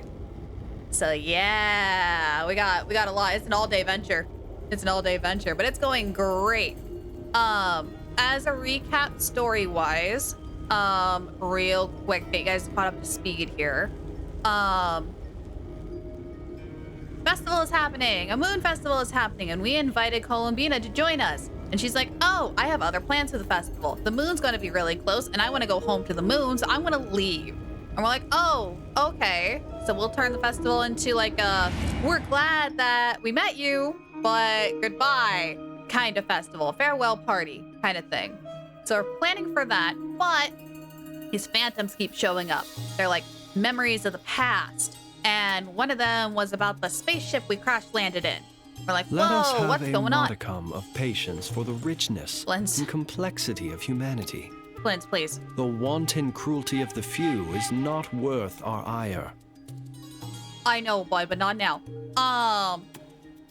Yes, we saw some like history about our spaceship. And now we're trying to figure out a good parting gift for Columbina. And so we have to go talk to her and figure out what she likes. So that's where we're at. That's where we're at right now. So welcome in. If you guys need to go get food or water, please do as you hang out with us. Otherwise, if you need to go on your own little adventure, feel free to lurk too. But how was Metroid? How was Metroid? I really badly wanted to stay and watch, but I couldn't. Because we have a lot to do today. But I hope it went well. I know! Flynn's just talking about history while I'm also talking about history. So rude. Now she wants to go home to the moon. She do. Longer than that. I'm booking 12 hours for today, roughly. With an hour break for lunch and installing a graphics card. So, if I miss something in chat, please feel free to spam it. But if I don't directly say anything about it, don't feel bad. We just have to get through a lot of story today. So I'll make sure we get this all done today so I can rest tomorrow. Made good progress, defeated one boss, got yourself some new moves, and an ice shot for the arm cannon? Let's go! Ice is close enough to water. So I'll take it. Oh gosh, but it's good seeing you, Zwary. Alright, Columbina, I don't hear you singing. Are you okay? Columbina, we're back! Ma'am? Huh? She's not here. I can't sense her presence at all. Weren't there a few Kuhenki here last time too? Where did they all go? Maybe she took them out for walkies? Walkies? For Kuhenki? Yeah. You're not pets, you know. I mean, they're cute like one. Oh, well. Looks like we just came at a bad time. Let's try again tomorrow. There's still a few days until Moon Prayer Night, so we're in no rush. Besides, she needs time to rest anyway. Fair point. Let's go. Oh, that one's gone too. Oh, that doesn't sit right. I don't think it's just walkies. Columbina, are you back yet?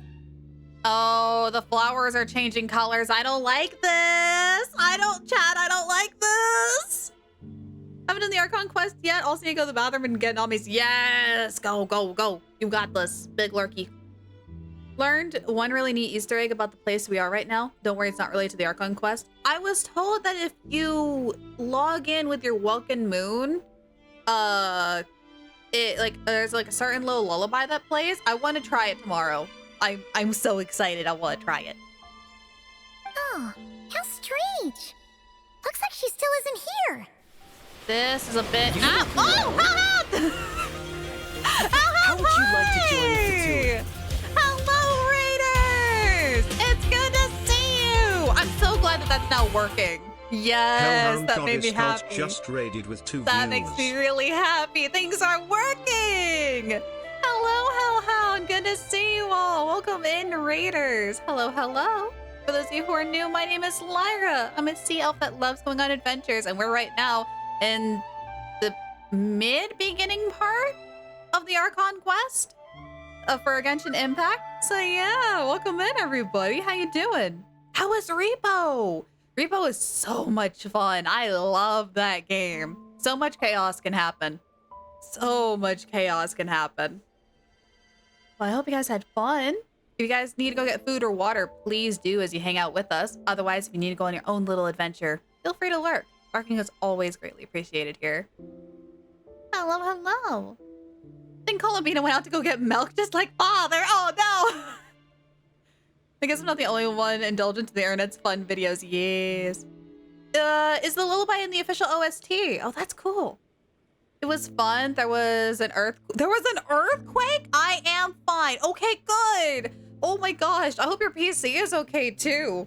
Gosh, I know the feeling of like you have to quickly end stream whenever like natural disasters happen. So yeah. Oh my gosh. Yes, please make sure everything is good. Triple check your equipment. It was a 2.2? Okay. Okay. Oh. 99 stream. Wait, you had a 2.2 earthquake and continued to stream through it?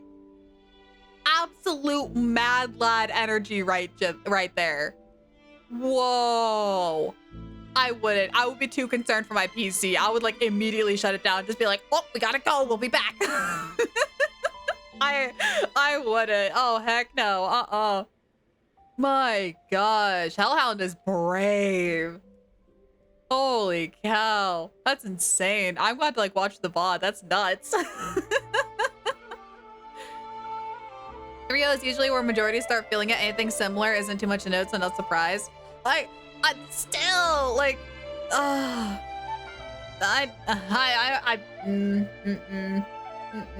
Granted, I baby my PC. I baby it a lot. So when you're a hellhound, an earthquake is nothing. Okay, Mario has a point.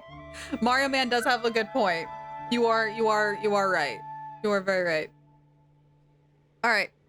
Let's go ahead and continue on with the story here. We're trying to find Columbina to ask her what her favorite things are so we can give her a gift, but she's not here, and this is a bit odd. Right? It's not like her to spend so much time outside, especially since she's worried about attracting unwanted attention. Raise your glasses! Oh, Shout right. it loud, friends! My walls shaked a bit, and I might have to move. Oh, no. Go get that dang sweetheart. Here we go. By the looks of it, she hasn't been back all day. What about Luonatar? Luonatar, you there? Oh! Luonatar is here. Hey! Do you know where Columbina went? Is it the Fatui? $5 says it's the Fatui. Sorry, didn't understand. But if you know where she is, could you take us to her? Sounds like an I don't know either to me. Yeah, that's even stranger. Oh, Paimon, look. The flowers. What about them? Oh, that's not good news. They change color when Columbina gets weaker, right? And they look super pale right now. Let's go. We gotta go find Lauma. Good idea. She might know what's happening.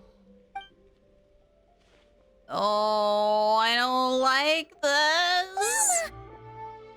Oh, Llama's visiting too. Oh, I really don't like this. Ah, it's you. How is Kutar? Is she okay? About that, she's missing. Has she visited the Frost Moon Scions? No, she hasn't. I came here to check on her after I noticed the flowers had changed color. Oh, no. Based on past precedent, she must be very weak right now. Even getting up to walk would be a struggle. It seems unlikely that she wandered off outside. That's what we thought too. Not to mention that she doesn't do that at the best of times either. So yeah, this is super weird. Has anyone approached Silver Moon Hall lately? No. Very few people are in the know about Kutar's whereabouts. And if anyone suspicious had visited, they'd have left some sort of evidence. Come on, let's go to Nasha Town. If anyone has seen her, someone there will know about it. It's not Cry's information hub after all. Never! Never! Never help! Makes sense. Let's go! We need the Queen of Info. I need to know where my girl is. I need to know Raise where your she glasses! is. Shout it loud, friends! Thank you for the hydrate. Reach for the sky. You are okay. That's what matters, Hellhound, is that you're doing okay. I love your hair. Thank you. It's really cold here and the frost is really intense. 63 wishes so far. We're not doing too good for wishes, unfortunately. Yeah, besides Skark, Columbina is like my second favorite character. Or first favorite female character. I love her so much. Ever since the Winter Night Lazo, I love her. So if anything ever happens to her, I'm gonna be very upset. She's getting You old. look worried. Relax. It takes more than a little rainfall to extinguish my lamp. No, I don't think Tartaglia will ever be dethroned. As cool as this man is, for Genshin male characters, he's second. I'm sorry, but like, no one's gonna dethrone Tartaglia. Now, who is better, Columbina or Skark? I don't know. They're both on par with me as one. Wait a moment. Is it just Paimon, or is this stall kind of suspicious? It's never been here before, right? No, and it's giving me that paper fantasy land that we went to vibes. No, I don't recognize it. Actually, it's giving me theater vibes. Wait a second. Alas, your free and easy adventure time is over. Now, prepare to face the final boss of Nod Cry. How about your adventure? Whoa! Where'd that voice come from? Sounds familiar. Not sure, but it's definitely hostile. No, not that way. The final boss is right here. A mole? The sniffer mole? That's the final boss? Surely not. Also, That voice is a little familiar. Okay, the jig is up. I'll stop teasing you. Turn around. I'm right behind you. It seems I've managed to leave quite an indelible impression, even though you've never seen my face. Nothing could make a great mage more pleased with herself. Great Adventure of the Realms. Wait, did she just tilt the camera? Wait a freaking second. Did she just tilt the camera? Wait a second. Huh? She broke the fourth wall. Okay, I was scared of her before. Now I'm absolutely terrified of Alice. What? Oh, we need to run. Oh, we need to run.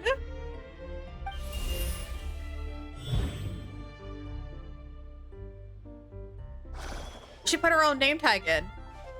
She put her own name tag in. What is going on? Lauba, I'm in the same boat. What is happening?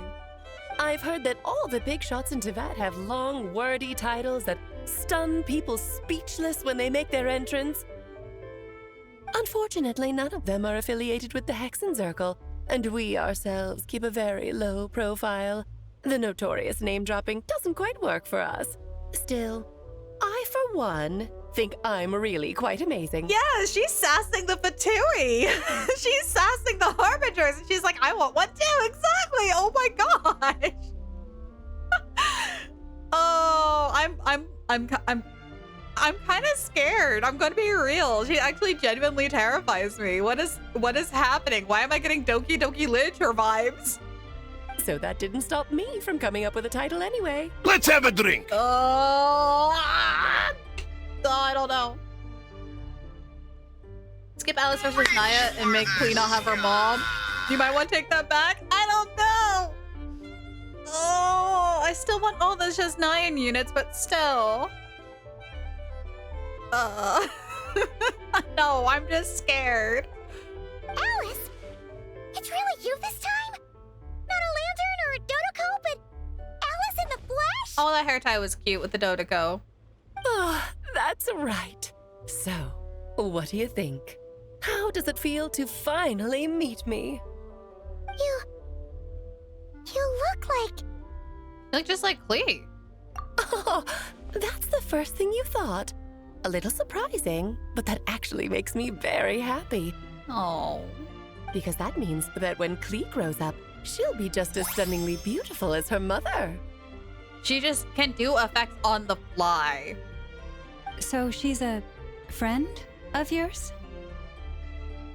In a weird way, yes, she is a friend of ours. Kind of. This is actually the first time we've seen her in person. I see. Madam Mage, that was, quite a powerful entrance. I certainly won't be forgetting it anytime soon. It's okay, Lauma, don't force it. Paimon will do the honors. This is Alice from the Hexen Circle. She's a friend of ours. And of Arcus, too.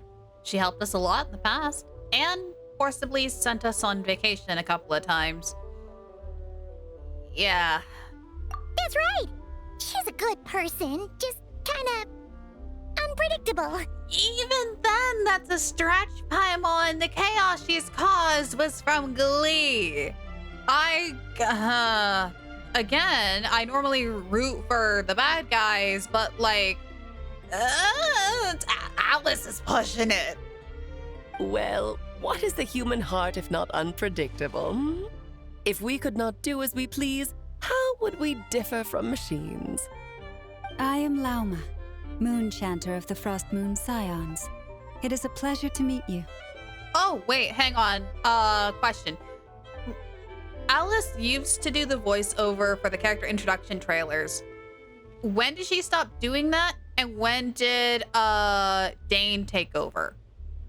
Or vice versa? I don't remember who started. I think Dane started it. And then Alice took over. And I think Dane came back? I don't remember anymore. When? Oh, I know. Before you got here, I spent a good, 15 minutes getting up to speed on Nodcry's present situation. In other words, I've read the whole in the last episode part, so we can skip the pleasantries. She's breaking so many fourth walls. Yeah, the character trailers that MiHoYo posts out, they normally put one about character lore, and then like a cinematic, and then one about their kit. Yeah, that one. Collected miscellany. Yeah, that one. Fair enough. Well, Miss Alice, I can already tell that you have quite a unique personality. Haven't they like not been doing this for Nocturne? I couldn't remember. That was the thing. Because I was wondering if Alice would have did Lauma's or who would have did Lauma's. Because then she would already know everything about Lauma because she would have technically read it and therefore break the fourth wall again. But I don't remember. He'll get used to it. Paimon sure is. So anyway, what are you doing in Nodcry, Alice? Oh, I thought I told you already. This time, I'm the final boss. Haha, hee, what are you actually doing? And what a formidable foe I shall be. Powerful, confident, decisive, and good luck finding my weak spot. You will never succeed. I'm going to send a formal request for Jean to put you in solidarity. Oh, drat! My one weakness, and you found it in an instant. Fate like mother. has been dealt a devastating blow. Thus falls the great Dodo King. Why are you playing along with this nonsense? For funsies, of course. What's wrong, Paimon? Are you disappointed in me? Am I a gigantic letdown? I'm waiting for her to turn and, like, look at the camera. No, it's just... You seem like a busy lady. And this is the one time you've shown up in person. Paimon figured it would be for something more high stakes than just goofing around. You're quite right. I'm here in Not Cry because something big happened. Something big enough it caught the attention of the Hexen Circle. Oh, was Llama done by Nefer? Okay. And Mondstadt, Durin, and Skirk was Alice. Okay. That makes a lot more sense. Theming wise. Force you onto a running wheel with Elytrals. No! It concerns the 3 moons, Tevat's borders, and of course, the moon goddess you are currently searching for. Wait, you know where Columbina is? Where? Kind of. Why don't we discuss this over a pot of tea? It's always tea. Always tea. My main reason for coming on this trip to Tevat was, of course, to have some fun. But I do technically have a job to do as well, namely, maintaining the stability of Tevat's borders. Oh boy. I'll skip over the complicated parts, but to sum it up, abyssal energies are all that lie beyond Tevat's border. We'd find ourselves in a real pickle if they ever made it through. And the phantoms you've been seeing are a sign that the border has been disturbed. All right, who's poking at it with a stick? Stop it. Yes, go on your adventure. No wonder they tend to show up around Moon Prayer Night. Is it because the real moon is now so close to us that its power can cross the border? In part, but only a negligible amount passes through. Just enough to influence the verdant crests and so on. And as you've noticed, there has been an unprecedented number of phantoms appearing this year. The influence of the moon beyond the border cannot explain this. No, there is another far greater factor at play. Yeah, someone's poking the border with a stick. The trilunar syzygy. Wait. Oh, I wish I had my old notes. That's ringing a weird bell in my head.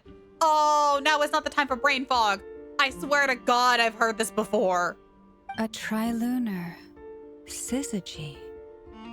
Eons ago, before the heavenly principles came to Tevat, it was the then 3 moon goddesses who controlled the laws of this world. Why does instantly chat think I'm the one with the stick? Look, I'm all for chaos to a certain degree, but gosh darn it, I don't have the stick this time. Wait, you're talking about life, death, and such, aren't you? Oh, that's exactly it.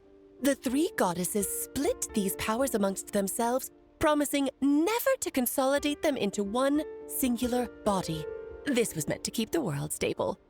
But, fast-forwarding to the present, the eternal moon's marrow is with you, while the iridescent moon's marrow, which should never have appeared in this world, has been retrieved. Add that to the presence of a moon goddess in the flesh and... the power of all 3 moons is gathered here in Not Cry. There hasn't been an event like this since the War of Funerary Flame. Oh, that's bad. And it's having a noticeable effect on Tevat's borders. Why are you so concerned about the borders, if I might ask? Because I wish to give my darling daughter a peaceful, sunny environment to grow up in. Is that a good enough reason? You know what? As a mother, valid. Yeah, no, I see it. Okay, I'll believe you this one time. Kinda sounds like you're dodging the question, but it does make sense. Well, that's one reason anyway, and the most important one. The others are a little complicated to explain. For instance, cleaning up after dearest Miss R.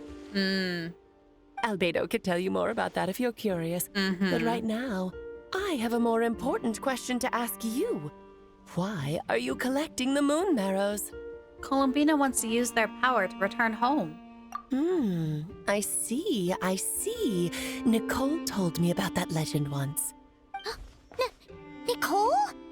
You mean meet Anne? Mm-hmm. Oh, so you remember. We heard her voice in Fontaine. Yes, of course. That was a story about fate, her area of expertise. But back to the story of our dear moon goddess. I'm afraid her intended method of returning to the moon is unlikely to work anymore. What do you mean? What does that mean? She may be missing, but she hasn't gone anywhere. She has disappeared. What? Once long ago, the damsel who lived here walked the line between dreams and reality.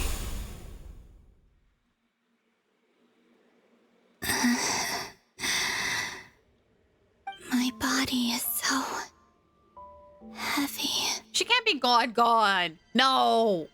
Wait, no. It's my mind that's heavy. My arms and legs are as light as a feather. What's happening to me?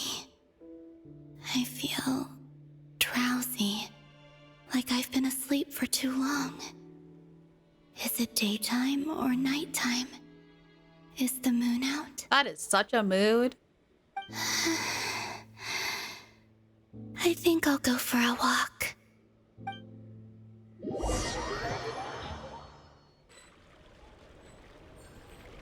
I'm getting worried.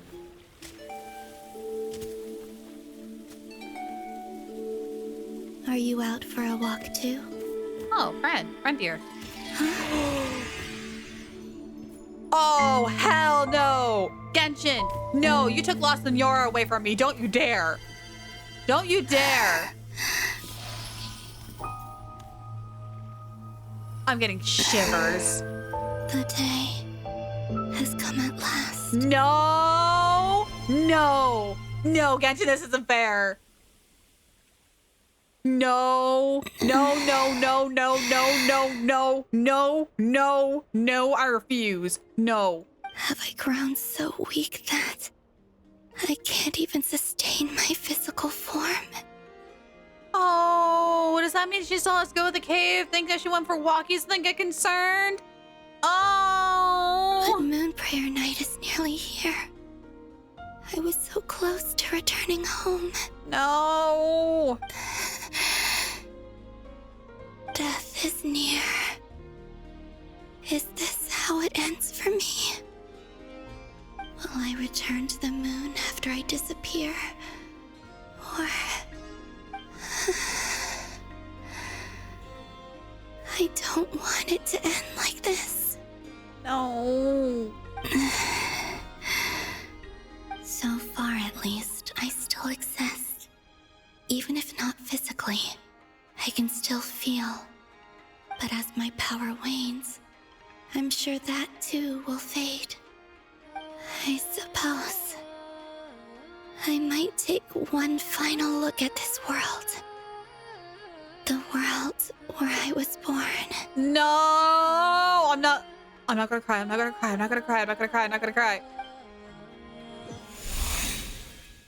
It's maybe your last chance to visit the Frost Moon Enclave. Don't let it slip away. Oh. Come on! Wait for me! The Frost Moon Enclave. How much it has changed since I was born. These decorations, they're so heavy. It's times like this when you kind of wish men could be priestesses and acolytes. How fascinating. I've never had the chance to be privy to people's private lives in this way.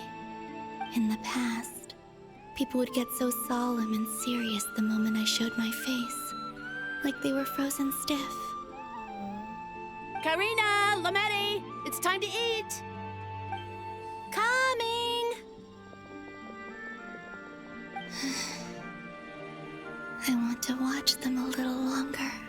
Oh. Oh, we can walk as her. Oh.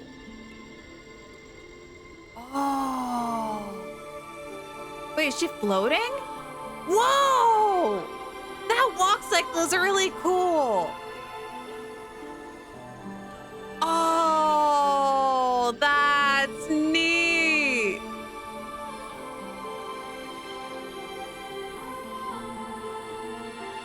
I could do this all day.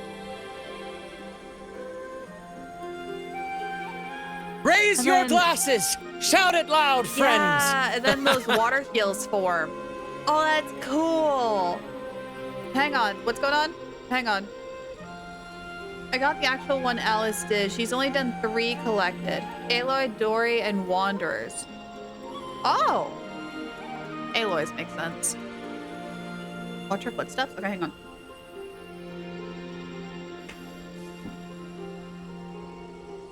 Oh! Oh! There's like water ripples. Oh! Okay, that's really cool. Oh.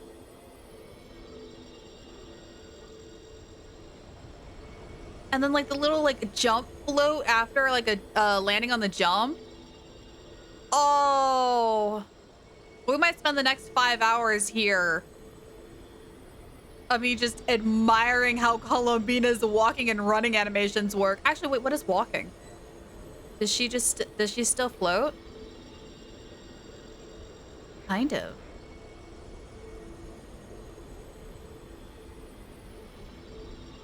Does she make moon symbols? Hang on. I see the water ripples. And she's got like that feather effect around her.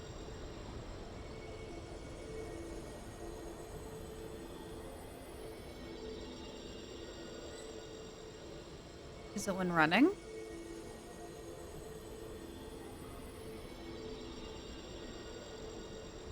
Oh, I can kind of see it in the jump one. There's a crescent moon there, and then water ripples around it. There. That's cool.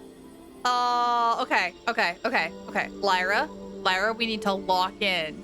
As much as I really want to keep just walking around with her. We gotta get story done. We gotta get stuff done today. Oh, she's so pretty. Oh, I didn't even check. So just fill these balloons with air, right? I have another section to go, because they said talk to 1 of 2. So I have another one I can do. Yep. Try a couple now to test things out. The rest can wait till Moon Prayer Night. Think fast. Breda! Teasing an acolyte of the Frost Moon Scions? Surely that's a punishable offense. Oh, is it? Oh, it has. Okay, after this conversation, we'll take that break again. Thank you. Those are really important today. Take this! Ooh, Namis? Yes, go make your Namis. Huh? All right, enough horsing around. Lady Lauma gave us a task. We should get back to it. The task is just to check that the balloons don't leak, right? Doesn't matter if we fill them with air or water. Yeah. Oh. Okay, you got me there. And you got me there. But still, we can't use all the balloons before the festival even starts. We won't use all of them. And as long as Lady Lauma's trusted acolyte doesn't snitch, this can stay as a little secret between friends. A couple more can't do any harm, right? Oh, you menace. Then, think fast!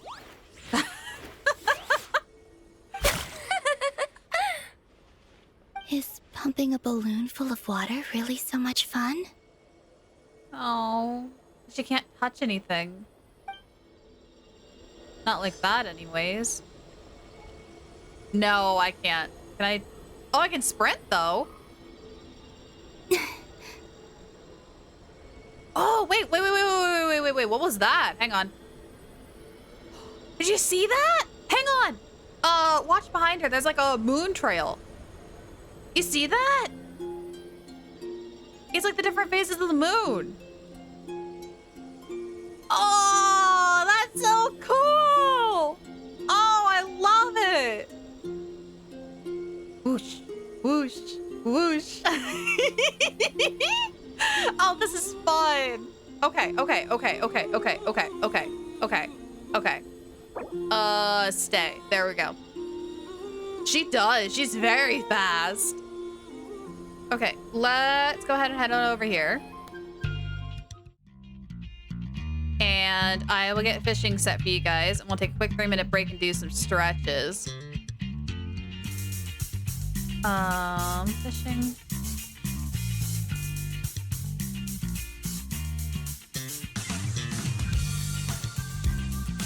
Sure it works. Yeah, alrighty, cool. I'm gonna go stand up and stretch, and we'll be right back after a 3-minute break. So I'll see you all then.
All right, I'm back. Hi. Did you miss me? Let me get fishing turned back to normal here. Did some stretches, had a couple of crackers. We're good to go. Save. Didn't? You didn't have a good break? You want the truth or not? Always want the truth. The truth, but nothing but the truth. Oh, there go my crackers. Hang on. I need to put you over here.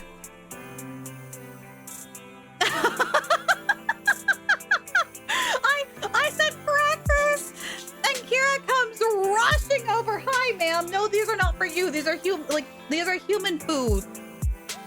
No, you can't have. No, ma'am. I'm sorry. No, you can't. No. All right, there we go. All 3 resins are the 3 shapes of each moon. Yes, yes, I do recall seeing that. Okay, let's go ahead and get back into Genshin Impact. Wait, was there really? Oh, no, there isn't, because I disabled it. Duh. I forgot. I forgot. It's fine. It's fine. If there was. Sadly, there is none. Columbina never did anything that we would consider fun since she's been a hermit. That is true. She really hasn't had the chance to like go out and have fun, which is why I'm really sad that she's starting to become transparent. Because I want her to like experience fun. Gosh, she's so floaty and I love it. Whoosh.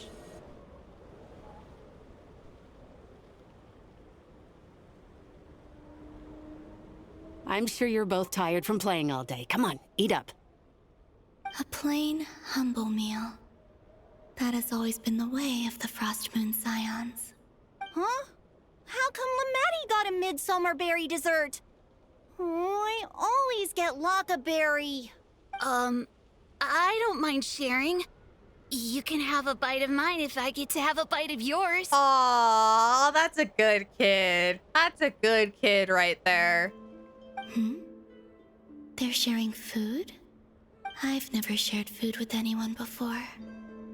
Even at the Harbinger tea parties, everyone just ate off their own plate. And when I couldn't finish my food offerings from the Frost Moon Scions, they'd leave the leftovers out under the moonlight for the animals to claim. Hey! That was 2 bites! Oh, then you can have another bite of mine. Oh, you too. Oh, they are sweet kids. Oh, don't fret now. Here, have some of Granny's too. So this is what it means to be family.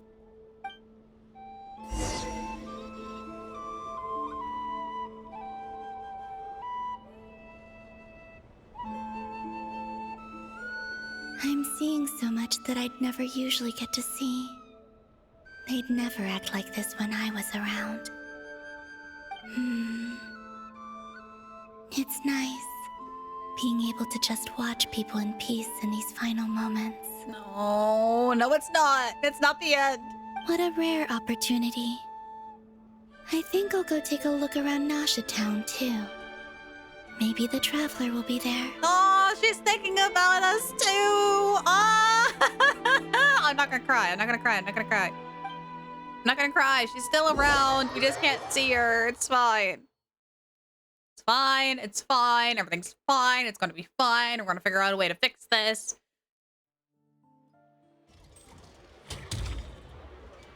After the War of Funerary Flame, the moon goddesses were no longer recognized by Tevat. They lost the whole foundation for their existence. That's why the moon goddess's strength is fading. She cannot withstand the world's rejection of her. Huh. Just like what Columbina said. The world itself is rejecting her. To be more pedantic about it, the moon goddesses did something to offend the heavenly principles, and that's why they were ousted. Something of a recurring theme in Tevat's history. That I've noticed. Don't piss off the heavenly principles. Theoretically, speaking so candidly should put me in their crosshairs too, but they can't tell me what to do. I'll say whatever I want. Odd that Alice is the exception, and that worries me. Anywho, the Moon Marrow energies were but a drop in the bucket for her, and that battle against the Ray Hair of Solnari only weakened her further. Oh, that's not good. Fortunately, it happened close enough to Moon Prayer Night when the Kuvaki concentration here is high. That's the only reason she managed to survive this long. What do you mean, fortunately? You said she disappeared. We're too late. Oh, what a headache. I thought this was all common knowledge. I guess I have some more explaining to do. Okay, buckle up. It's time for another lecture. Oh boy, here we go.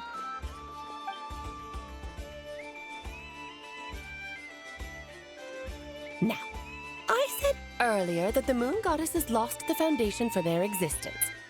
Right. The reason for that has to do with the natural order. Basically, the rationale for their existence in Teyvat was lost.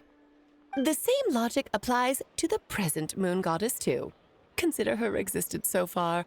Her comrades in the Fatui called her Damselette.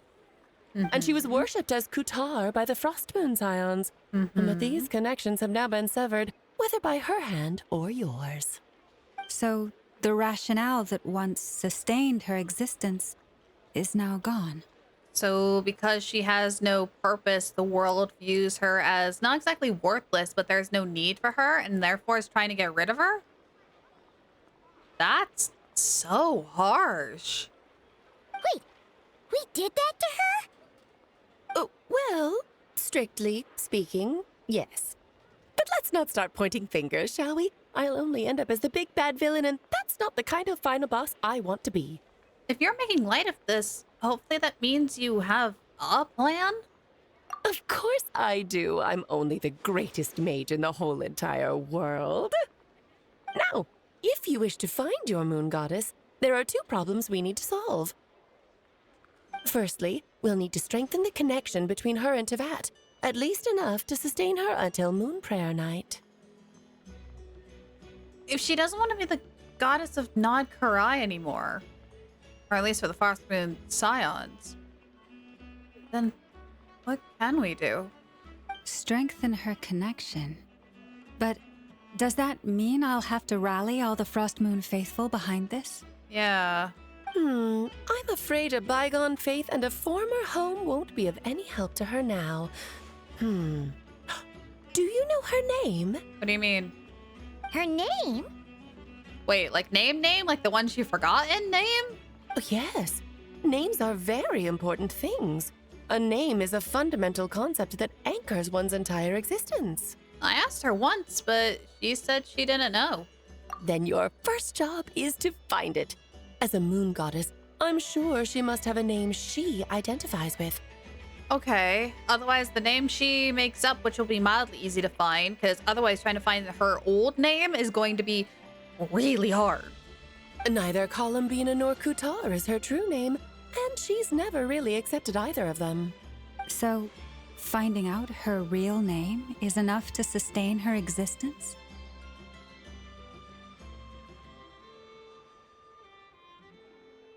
Okay, real quick, because I've seen this happen a couple of times in chat already, loosely. But as a reminder, please no spoilers. Please wait until after we've learned this knowledge before saying something about it. Or again, wait and ask until we get to a certain segment. I don't want to accidentally be spoiled milliseconds before something big happens. So again, as a reminder for everybody, no spoilers, please. Yes, I know it sounds like a small step, but every journey begins that way. So for now, that's all we need to focus on. Okay, so just a name. This doesn't really feel like a solid plan, but worth a shot, I guess. The second problem is with her plan to use the moon marrows to return to the moon. Unfortunately, piercing through the false sky will take an enormous amount of power. Given her current condition, she won't be able to provide anywhere near enough power, even if she recovers her physical form. But no need to fret. Nicole's the expert in this field, and I'm sure she'll figure something out. Wait, Mage N is going to help us out too? She here? That means we've got 2 Hexencircle mages on the case. This is turning into a pretty big deal. Which means if we have 2 Hexencircle mages on this case, that means we're probably drawing the eye of the Heavenly Principles too, and that's also very concerning. Actually, this is more of a side quest for me. Ma'am. Like you said, I'm a busy lady, so I can't stay for too long. I'll have to return to Teyvat's border soon. Well, thanks for telling us all this. That's the upside you get for looking out for my little Klee. Hopefully that will incentivize you to carry on keeping her company in the future. Anyway, jokes aside, you'd better get moving. It will take quite a miracle for the moon goddess's consciousness to hold out till Moon Prayer Night. I hope they're still napping. I hope the Heavenly Principles are still napping. Oh, I suppose I might as well tell you where Nicole is before I leave. Oh, yeah. Off you go now. Time to meet your new friend. Oh, yes, and a little suggestion. Don't forget to mind your heads. What? I wonder how Durin's doing. I should really go see him before I head back. Of course, she just, like, ignores that, moves on. You really are super busy. Awika broke the sky, so she's not being vigilant. Awika did, but wasn't that with, like, an extreme amount of power? And even then, it was, like, borderline of almost killing her from it. I most certainly am. There's so many children I have to keep tabs on just in Mondstadt. Durin, Albedo, Venti, Varka. There was some unexpected names in there. Klee didn't make the list, huh? Yeah. Of course not. Klee is my pride and joy. I have no qualms about her, because she's the best child in the whole wide world. She's not biased at all. Oh, yep. Klee's a little angel. I'm glad you agree. Well, all the best. See you when I see you. And there she goes, off to cause chaos somewhere else in the world. Yeah, she didn't pack up her stall. Should we handle it for her? I'm back! Welcome back. I doubt that's necessary. A mage of her abilities doesn't need our help. I must say, I'm now very curious about her daughter. Klee, wasn't it? What's she like? That's a long story. Come on, we'll fill you in as we go. Yeah, exactly. It was Natlan's ley lines. I ended up breaking through the false sky.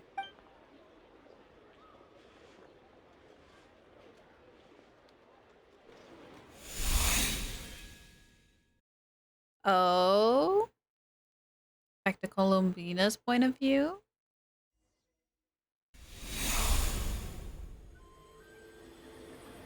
Oh, did she show up right when we left? What a lively place.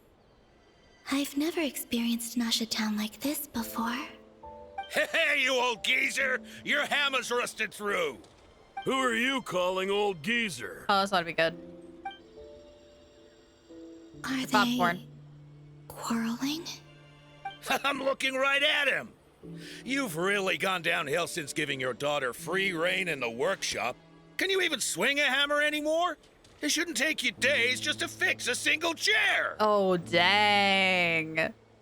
You might as well use that hammer to massage my back for all the good it's doing. Hang on. Kira's freaking out about something by the door. Please hold. I'll be right back.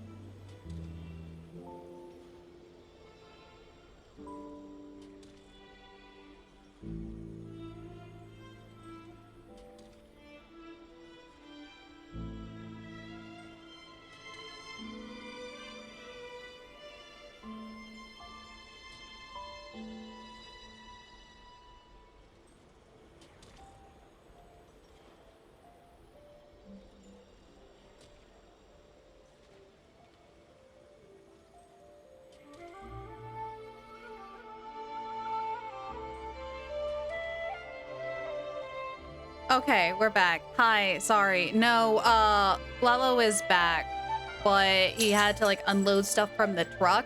So he was outside moving things, and Kira's like, I want to go to Dad. So that's why. That's why she freaked out. Alrighty. We're good. Don't run your mouth, or you'll get a back massage that'll put you in bed for the rest of your life. Interesting claim. The materials haven't arrived yet, all right? You know how busy it gets in the days before Moon Prayer Night. I'll bet you send all the materials to your little princess. Blood's always thicker than water, huh? All right, you've made your point, Uncle Koski. As soon as the materials arrive, fixing your chair will be the #1 priority. And Dad, If you've got time to chat, why don't you lend me a hand, See? Lolka knows what the score is. I guess they're friends. But the way they spoke to each other was so ugly.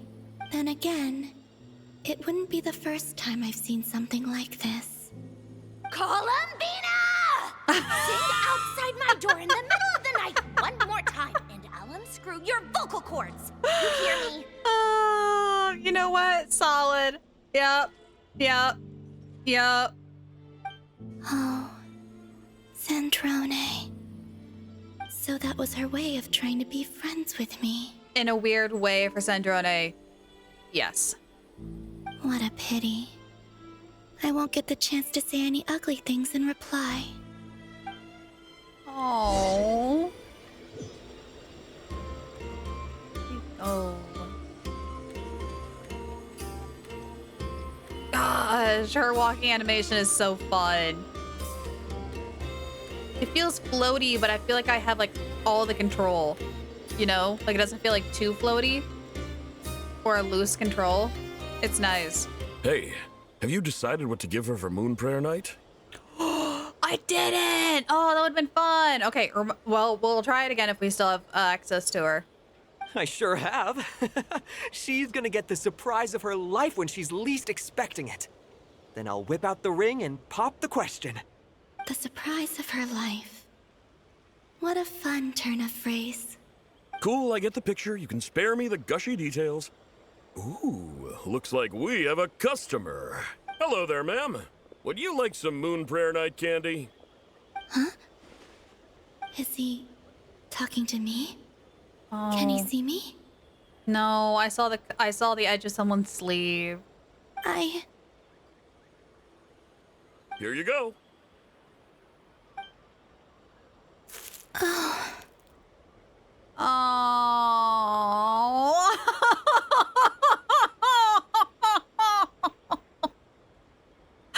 I'm not gonna cry. Oh. Come back anytime. Right. Now, where were we? Oh my god, that hurt. Oh. Oh. Oh, that hurt. Okay. I don't know why, but I still held out hope.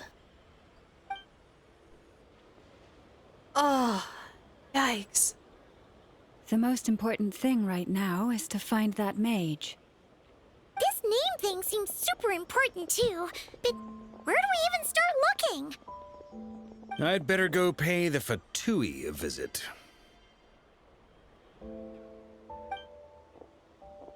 Oh no! No! Why? Why? So mean.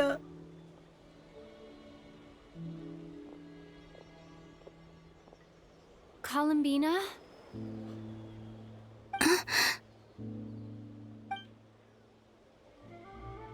Yes! Yes! Yes! Come on! Elemental sight or something! Come on! Traveler? No, not now, Lava. Let's go! This is no time to be spacing out! I'm on, not now! No! No! Oh my god, okay.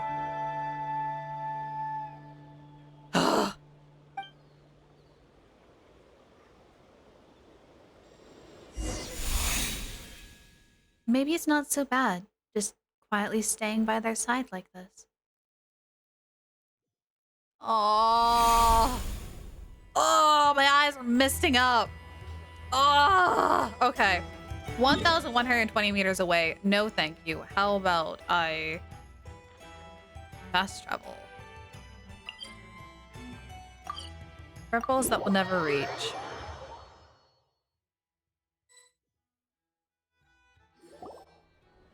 Where are they going? They mentioned a mage and a name? She's just following us around. Oh. So, Mr. Varka, are you acquainted with this Nicole? Or should I call her Mage N? Ah, not really. We've never met, though she has come up in conversation. From what I've gathered, Alice kinda took Nicole under her wing. Taught her how to speak in a more ladylike fashion, that kind of thing. Huh. Hard to imagine Alice as an etiquette coach. Oh, she's right there.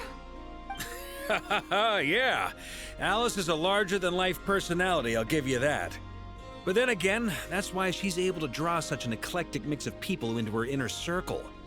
If I remember correctly, being an interesting person is actually one of her main entry requirements. So, if you ever wanted to join the Hexen Circle, I'm sure you'd both be eligible to apply. Nah, not on my list. No, I'm still trying to join the Fatui. Thank you. Hey! Don't go around making promises on Alice's behalf. I wouldn't dare. Graham. I'm just trying to paint a picture of the Hexen Circle for you. Welcome to Genshin stream for 3 or 4 hours of Archon Quest and the rest of the 12-hour total stream of her crying. I will. Oh, gosh, darn it. Okay, sure. Anyway, since none of us have ever met Nicole, how are we supposed to find her? We can't just go up to every woman in sight and ask, hey, are you Nicole? I mean, we could, but we'll be here all day. Travelers to milk toast for Hexen Circle. That is the first time I've ever heard anyone described as milk toast, but I know what you mean. Oh my gosh. We're not the Abyss Order in Celestia as well? No. I just want to join the Fatui. I don't care if I'm just like a low-level grunt. I don't care. I wanna join the Fatui. The Saritsa's name. Maybe something she's wearing will give it away? Like a windbloom pinned to her chest or something. Varka, do you even hear yourself? A windbloom can be any flower from Mondstadt. Actually, not even that. It could be any flower. Wait a minute. Alice never said Nicole was from Mondstadt. That's the other thing, too. Oh, true. Or what about a tea set? I recall each mage has their own cup. That would be this young lady, then?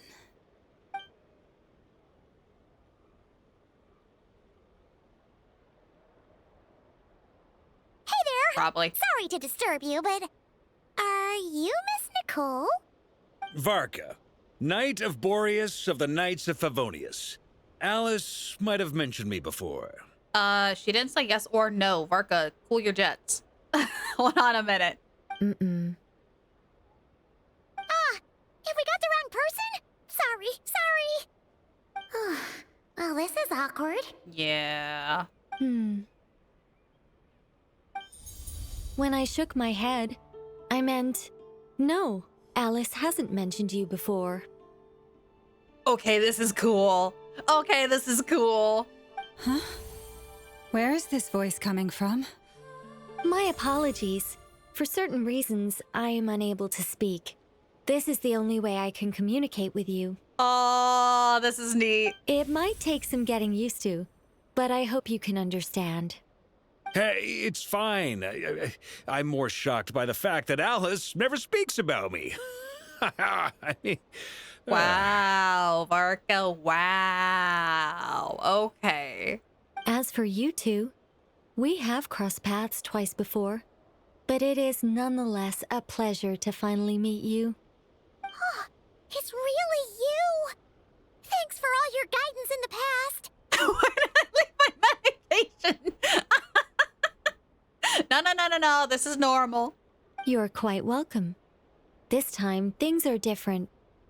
We have reached the unwritten pages of the story. You might say that we stand at the crossroads of fate. I love as she moves her hands as if she still can talk. That's great. Now then, allow me to formally introduce myself. My name is... Hey, she's got one too. To remain silent is to be the observer of the world. That's cool. I love that they have their own name cards now.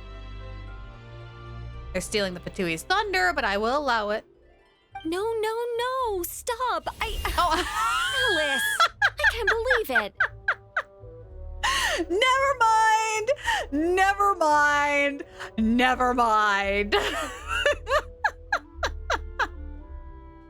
She's just constantly going to be doing that, isn't she? Gosh darn it, Alice. I had a whole speech prepared. I'd agonized over every single word. She always picks the worst moments to ruin other people's plans. I'm so sorry about that. Alice took the liberty of devising some bespoke self-introduction magic for each member of the Hexen Circle. She really liked that name tag thing. But I could have sworn I deleted all of the triggering conditions for it. How did it bypass everything? Oh gosh, this is so embarrassing. This is a very different side of Nicole than what we're used to. Is she not used to face-to-face interactions? This is adorable. Don't worry about it. We've seen that introduction magic once already, so it wasn't too much of a shock. Please go on, Miss Nicole. We'd love to hear what you have to say, or, well, communicate. Yeah, it's a little bit awkward to communicate, yeah. Huh? Are they talking to this lady? But... Wait. Columbina doesn't hear it? Will you all promise to forget that horrendously embarrassing introduction? Sorry? Embarrassing? When? Among the words that hopped out just now, I saw Angel. Yes. My name is Nicole, and I am one of a very few angels who have retained both their preferred form and their power. Hang on, correct me if I'm wrong, but weren't the Sealies once angels? Hang on, I'm trying to recall the lore trigger on that term. Yes? Okay. Am I remembering correctly? Yay, I'm remembering correctly. Okay, okay. So she's technically a Sealie then. Sealies are angels who lost their form because they fell in love with humans. Ah. Oh, yes, yes, and the Lore of the Night was one. Yeah, in Natlan. Yeah. The Traveler and Paimon should be no strangers to this concept. There There it is is. another of our kind in Natlan. They call her the Lord of the Night. There it is.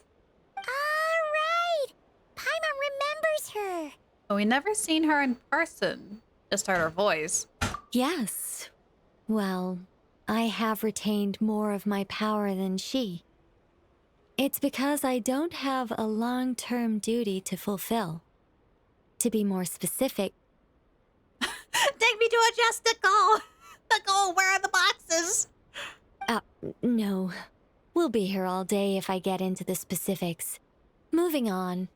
If I'm not mistaken, you are here because you wish to learn how one might reach the moon beyond the sky.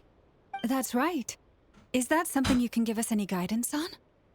Hang on a second. I will be right back.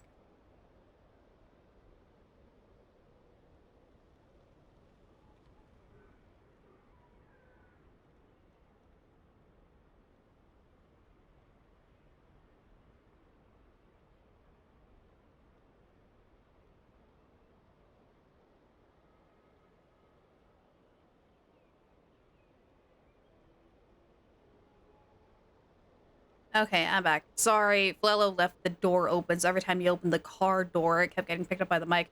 Okay, we're back. Yes, I do know a way.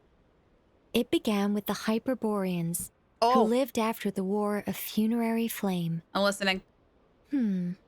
Blank looks. Maybe I should start with the background of the war. I'm listening. Or maybe not. It shouldn't be an issue. I'll fill in the gaps for you when we have more time.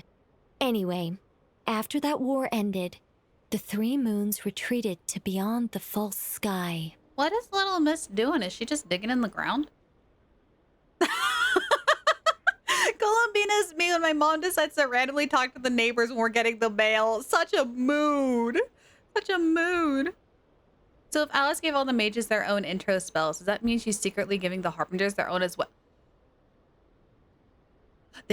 She could be. In which case, I am a little less scared of her. Just slightly.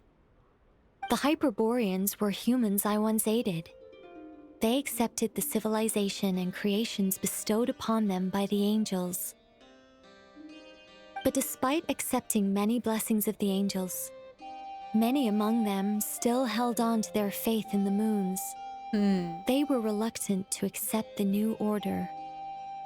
Even after the War of Funerary Flame, they sought to contact the moon goddesses beyond the sky and receive their guidance. Sorry, I'm paying attention, I swear. I swear I am. I'm not getting distracted by Columbina chasing after a badger. But all three had passed away by that point. This mage has a unique method of communicating. Is she talking about the moons? Yes, but they did not know. And so, still they prayed for the moon goddess's mercy.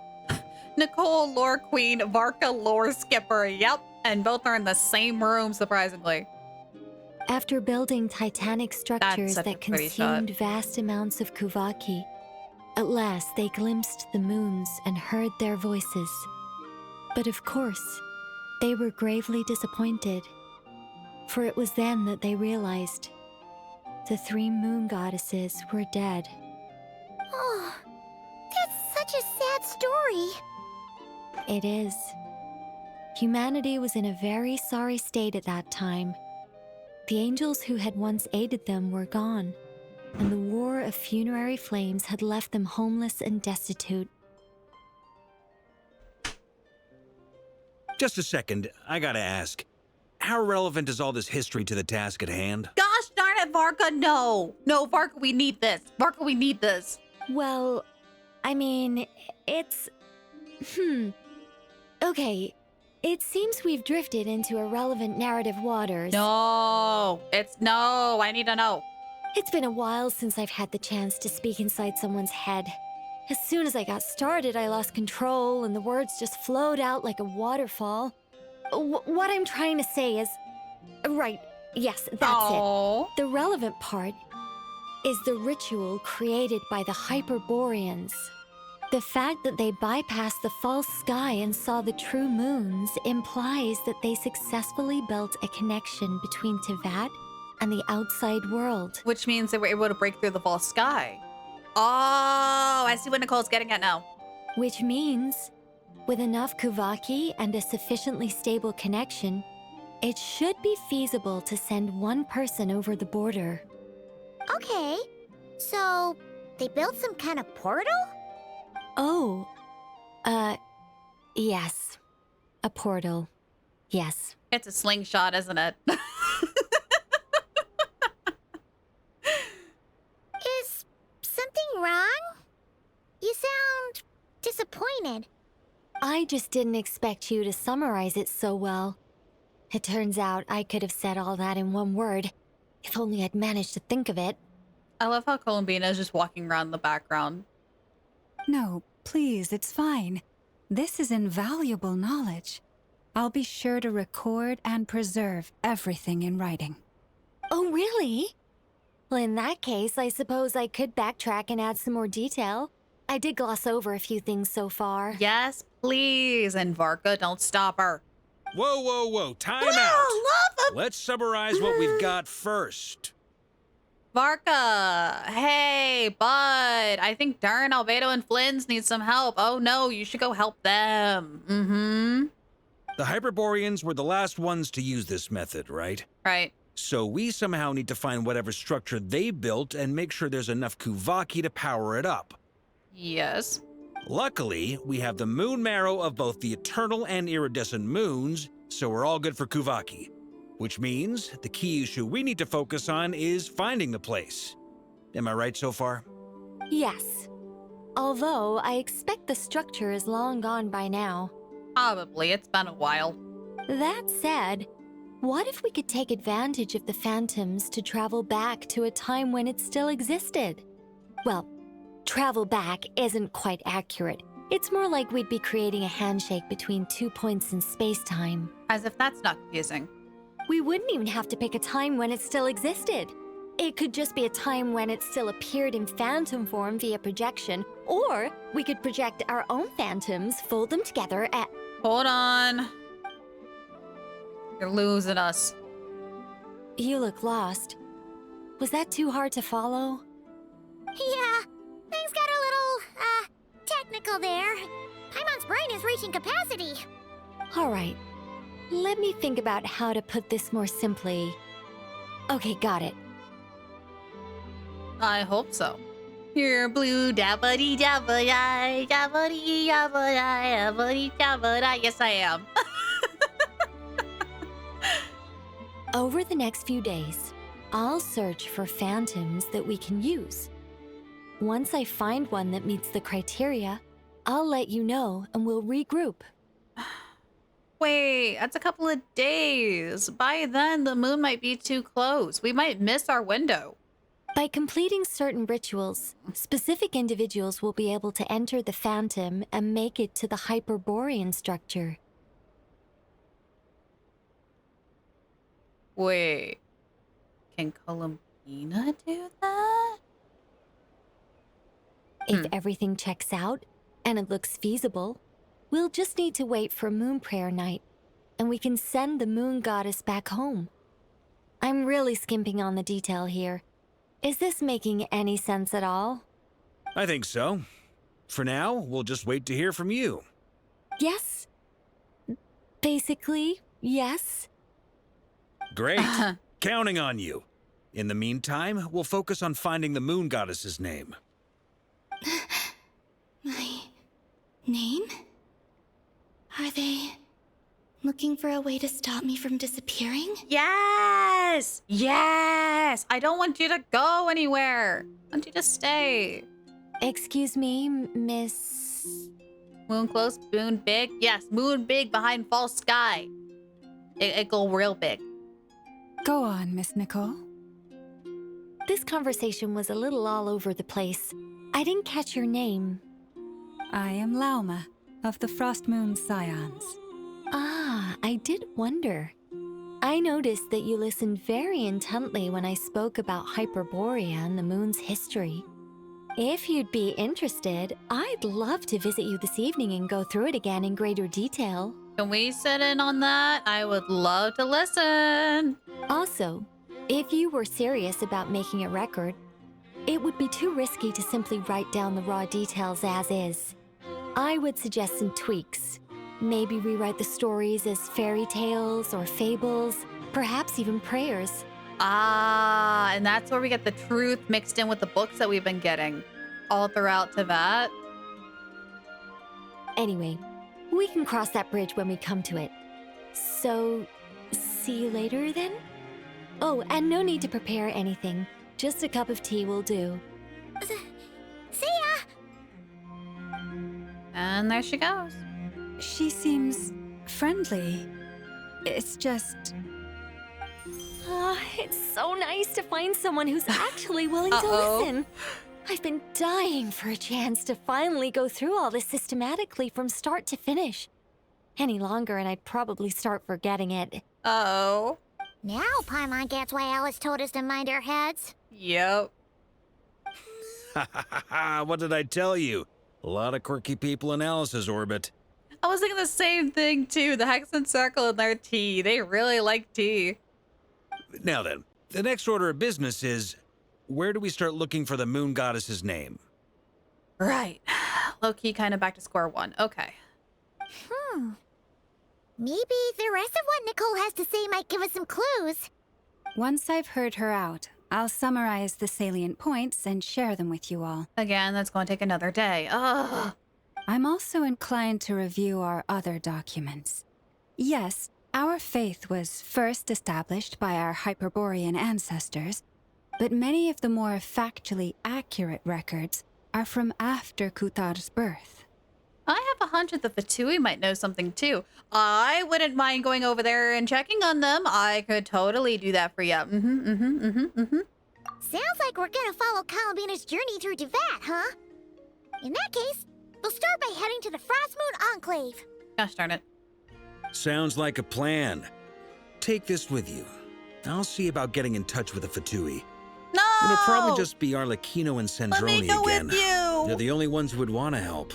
Let me go with you. I want to go back to the bureau too. Let me go with you. I don't want to go reading. Thank you, Mr. Varka. I'm sad. It should have been me. Should have been me going to go talk to the Fatui. Don't mention it. Honestly, I'm more comfortable dealing with the Fatui than prying into the details of a young lady's childhood. Catch you later. I should follow them, just in case there's some way that I can help. Oh, I want to know about her time when she was a harbinger. It's not fair. I'm upset. My day is ruined. See lolly protocols again. What are you talking about? What see lolly protocols?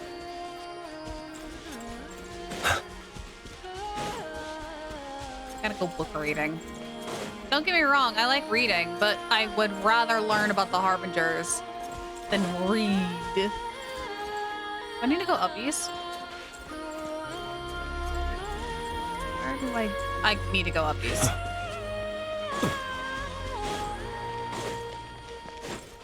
Here we go. Oh, when the traveler and Sulali had their thoughts combined. Okay, yeah. Yeah, that was happening again. I forgot. A while ago, I took the time to organize all documents in our possession that pertain to Kutar.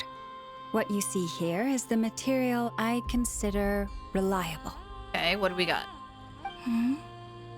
You're saying there's unreliable material too? Yes. Most of the information we have was transmitted through an oral tradition.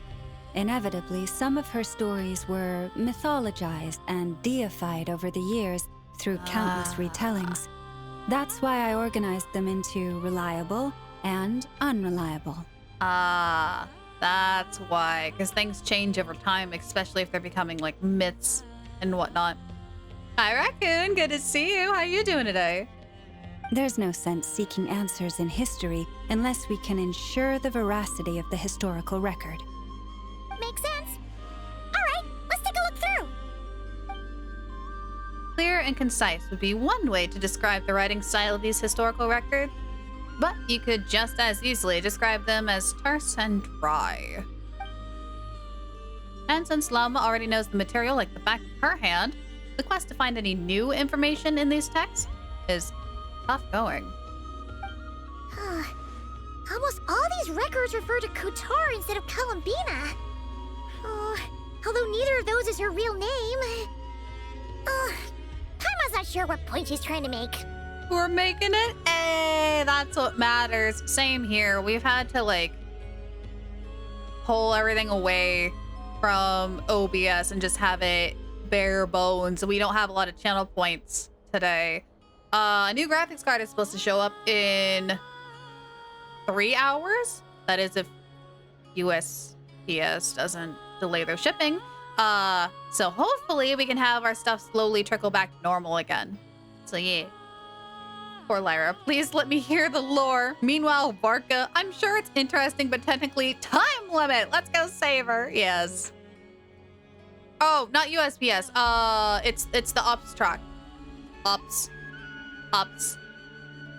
UPS. I accidentally added an extra S. I came for the company, so we're all good. Okay. What we can gather from these records is that the Frostmoon Scions worshipped her as a god, placing impossible expectations upon her.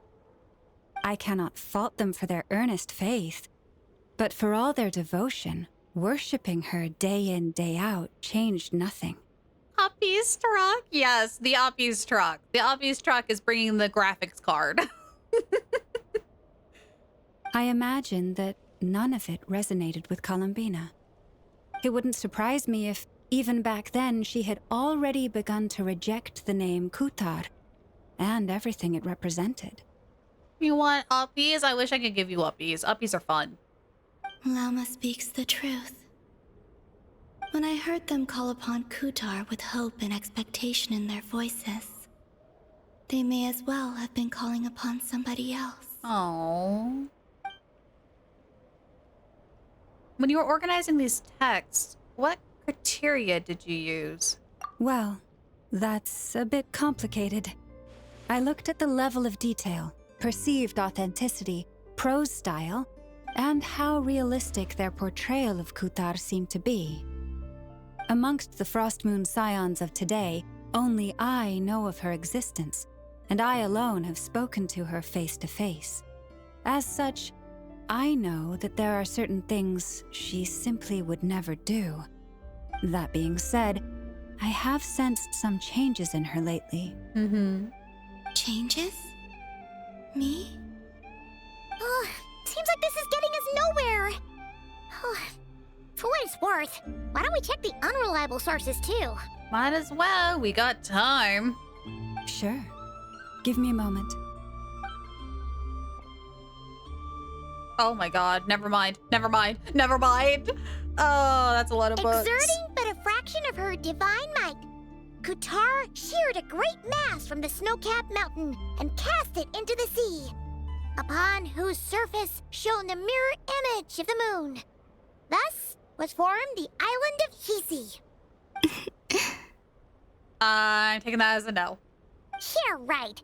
That doesn't even begin to pass the sniff test. The 3 moons are not but lies through and through.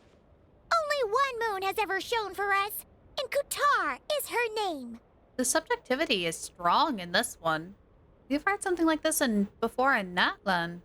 The vast majority of ancient texts are filled with fanciful tales like these.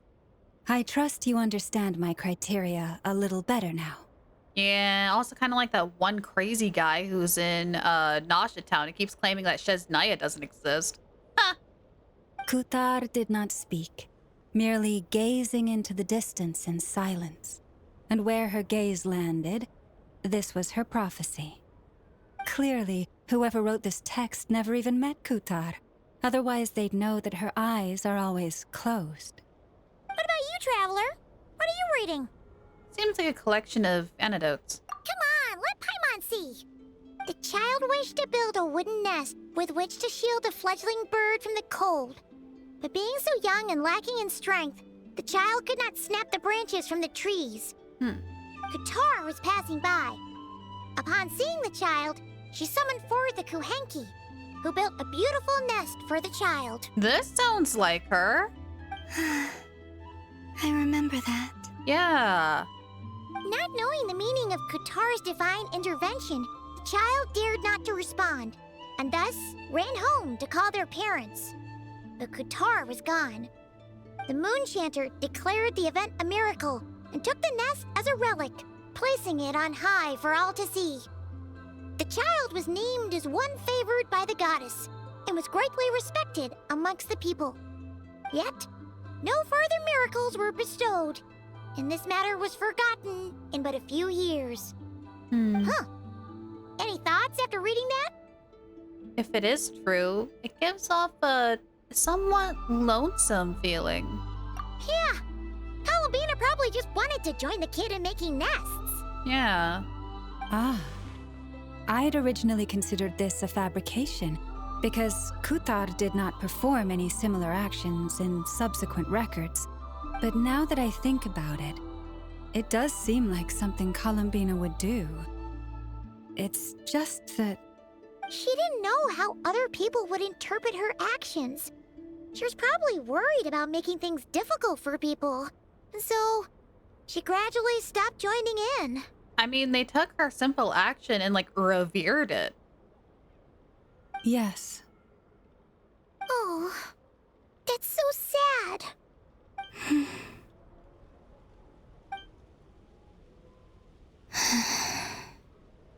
And now, I can make no such gestures of warmth, even if I want to. No. You don't know, ma'am. You don't start thinking like that. No, we're gonna fix it.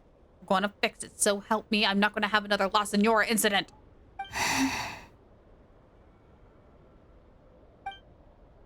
Still no name. That's a bit of a shame. But we did learn some interesting stories. That's gotta count for something. Varka said he was gonna set up a meeting with Arlecchino and Sandrone, right? Let's go back to Nasha Town and see how he's doing. Oh, did the video upload to YouTube? Okay, cool. Go tell her, Mama Lyra. Cool. I think there should be... think that's the last one. I'm trying to remember. I set the schedules really late at night and I was so freaking tired. So I was too tired to upload them all at once last night. I went to bed early. Hopefully, we'll show up at this meeting right when Arlecchino and Sandrone are there, because I would love to talk to them.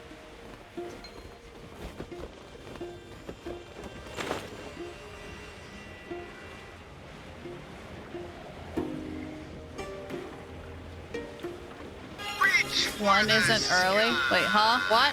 Lingual stretchies. Oh, big stretch. Oh, we are at the hour mark. Thank you. I keep forgetting. And Lumia's reminder keeps getting blended in with everybody's chats. Thank you for the reminder. Okay. All right. Let's go ahead and head on over here then. This is a good time to take that break. So we are going to be having a lot of these today. This is going to be a long stream, which I'm really glad so far OBS is holding up. That makes me happy. Let me go ahead and change this down to 50. Now the other rule one's out. Okay, cool. There should be 3. 3 should be posting today. Because I did the thumbnails last night, set the schedule, and then went to bed because I was so freaking exhausted. Yeah, it worked. All right. You guys have fun mission. I'm going to stand up, do some stretches, go grab some crackers, and we will be right back. See you guys in about 3 minutes. Bye-bye.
right. We are back. Gonna go ahead and change fishing here, and then we'll go ahead and keep on going with the story.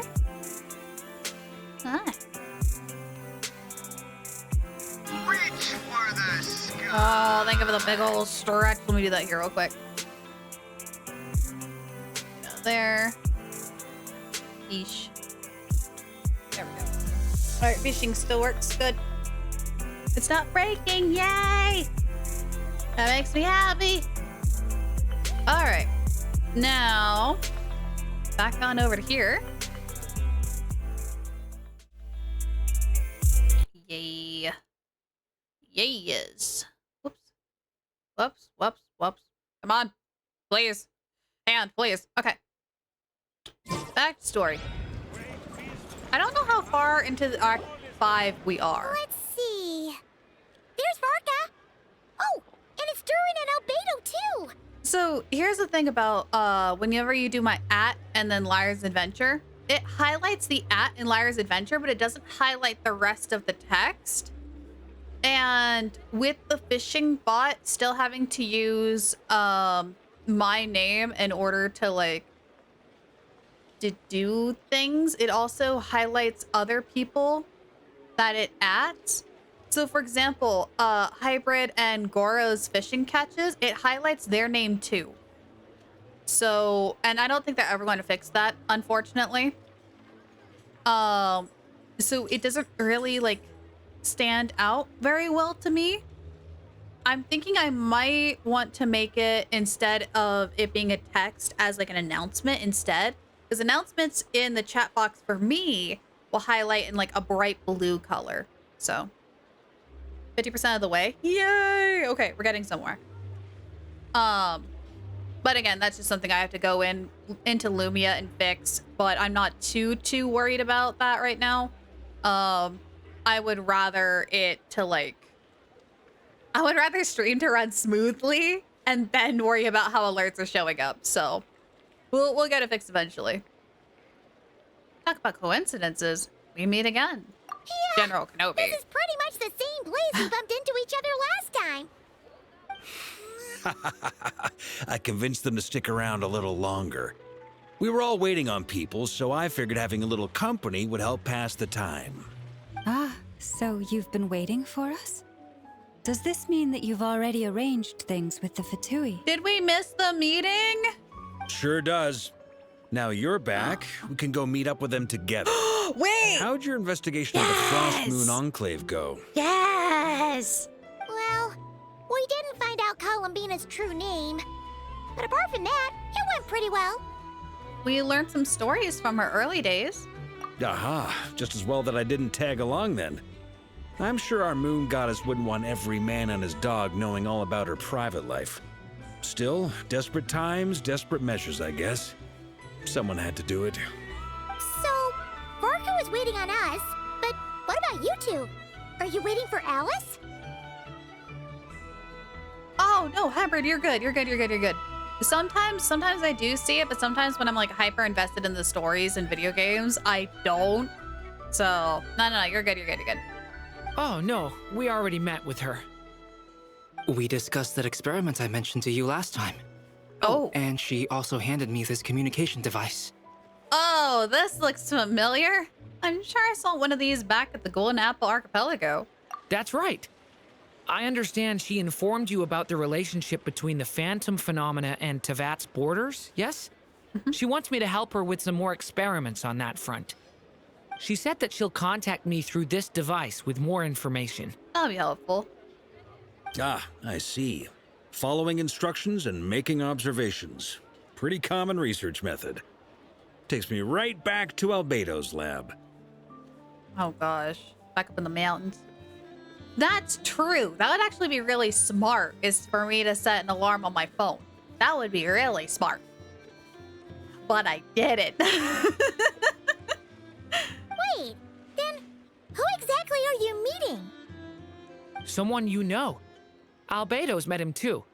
But I don't think Miss Lauma or the Grand Master have been introduced. You're pushing my memory, Durin. Introductions are overrated. especially in cases like this. Oh, okay. It has been ages since I've heard you. Hi, bud. Oh, we gotta talk. We gotta talk. It's you! So, it's not like the academia has prohibitions against going abroad. Also, I applied for leave. Uh-huh. I've been writing to Hat Guy since obtaining a human form. That's his I've name. already brought him up to speed on everything that's been going on in Notcry. Hat Guy? Yeah, it's a long story. And he hates that name. Turns out, I actually have heard that name before. Oh? Then why did you react the same way I did? I only knew the name, not the fella. But since we're all here, let's do some introductions for what it's worth. I'm Varka, Grand Master of the Knights of Favonius. He is so proud of himself every time he has to do an introduction. I can see it in his smug little face. Lauma, Moon Chanter of the Frost Moon Scions. And I'm a Driosh from the Vahumana Darshan of the Sumero Academia. Hat Guy. Oh my god. Kudos to the voice actor. That was beautiful. Good to see you again, Mr. Guy. I believe we Mr. last saw each Guy. other on the boat ride here. So they came to Nodcry together? Mind you, the only reason I came here is because there's someone I want to look into. Who's that? Yeah, really. Also, hi. The Doctor, What? also Where? known as Dottore, Where? second of the Fatui Harbingers. I'm sitting up. I'm awake. I'm listening. I'm paying attention. Where? Just as I thought. From the tone of your voice, it sounds like there's bad blood between you. Oh, Lauma, that is an understatement, sweetheart. I was reviewing our archives and noticed that a lot of information about him was missing. Left a bad taste in my mouth. That's all there is to it. Good cover story. Dottore, or Zondique, as he was then known, once studied at the Academia, but he got kicked out before he could graduate. Zendik. I heard that name before. Back in the ruins where the Ibis King mentioned that student. That was the Doctor? Yes, it was! So the Harbinger's #2 man is a college dropout? How embarrassing for them. Varka, do not underestimate that man. That man is crazy with a capital C. Last we heard, he was planning something. We actually heard that a few times before, even coming to Noctry, but we haven't seen a trace of him since we got here. And neither has Sandrone either. She mentioned that she hasn't really seen much of him either, which is concerning, that he's just out there doing Lord knows what. He only appears when something interests him. Checks out. For all we know, he might have left already. Where to? But the fact he did something here at all is worth noting. It'll fill a couple extra lines in his file. Why does it sound less like a file you're writing and more like a criminal record?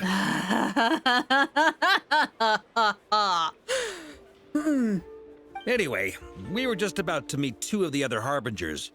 Want to come along? You might learn a thing or two about him there. This is going to be so interesting because he remembers everything, but nobody else, like, recognizes him. So I don't know if, air quotes, Hat Guy has talked to the other 2 since then. Sure. Oh, chat, grab your popcorn. This is going to be great.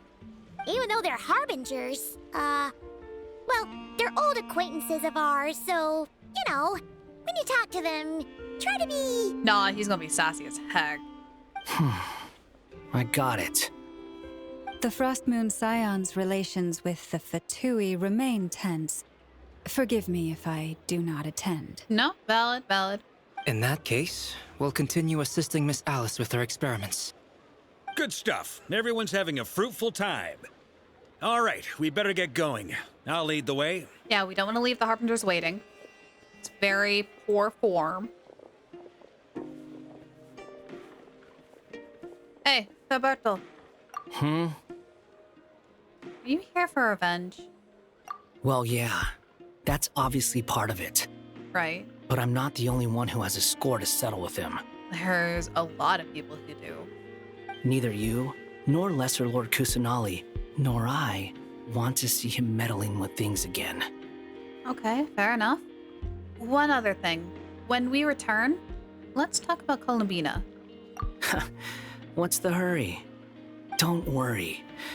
Pigeons always know which way home is. Ironic he uses the bird analogy. After the conversation ends, the group splits into 2 teams. Led by Varka, you safely make it to the Guvaki Experimental Design Bureau. Yes, we're at the Bureau! Yes! Okay, you hi. made it. Who is this? Oh, this is gonna be so good! A scholar from Sumeru. They call him Hat Guy. He's an old friend of the Travelers. Oh, this is hilarious. Wait, this is the academia representative you wrote about? He doesn't exactly look the part. I believe this will prove my identity. You'll notice it bears the seal of the Sanctuary of Surasthana. Well, what do you know? So it does. All right then. My mistake. I love how she just immediately sassed him right off the bat. Vocals and the music is Lyra all excited. Oh, this is gonna be good. It's fine. I expected as much. What? Yep. So as I mentioned in my letter, the Academia's got its eyes on Dottore. But this matter remains top secret. Apart from those assisting in the investigation, the fewer people who know, the better. If anyone asks, I'm here in Nocturne to pursue my personal academic interests. I mean, he's not wrong. Gotta say, Varka, you did pretty well to keep all this under wraps for so long. Sounds like you got in touch with the academia about this way back. You flatter me. You're all harbingers. What's the reason you would have to disclose information about the Torres? Where do I even start? Remember that time we fought Rerir at Star Sand Shoal? Yeah. He sure let me have it then, didn't he? I'll bet Dottore had that all sketched out, with me as his convenient little pawn. He could not care less about us if he tried, but hey! The feeling's mutual. Does Dottore really strike you as the sort who values his relationships with his colleagues? Absolutely not. No, we're all experiments in his eyes. Fair point. Definitely not. Which is why I always keep my guard up whenever he starts making suspicious moves. To that extent, our motivations align. On top of which, I consider you trustworthy people. Now, back on topic. In the wake of the Reikir of Solnari episode, Sandrone and I grew suspicious about Dottore's complete inaction during the entire affair. So we tried to find out what he'd been up to, but unfortunately to no avail. With both of you looking into it? That's concerning. You can't find your colleague. Again. He never lets anyone in on his plans. The more he cares about something, the more secretive he gets. Again, you would know. Indeed. Perhaps he believes that by keeping a low profile, he can avoid trouble. But that trick isn't going to work on his colleagues. Yeah, I mean, he's been researching the ancient moon's remnants. And he's been trying to get his paws on the moon marrows. Only an idiot would believe he doesn't have something more planned. What do you mean he's been researching the moon? He's been researching the moon and you failed to mention this to us until now? You know how dangerous that is? Oh, this is so bad. This is bad.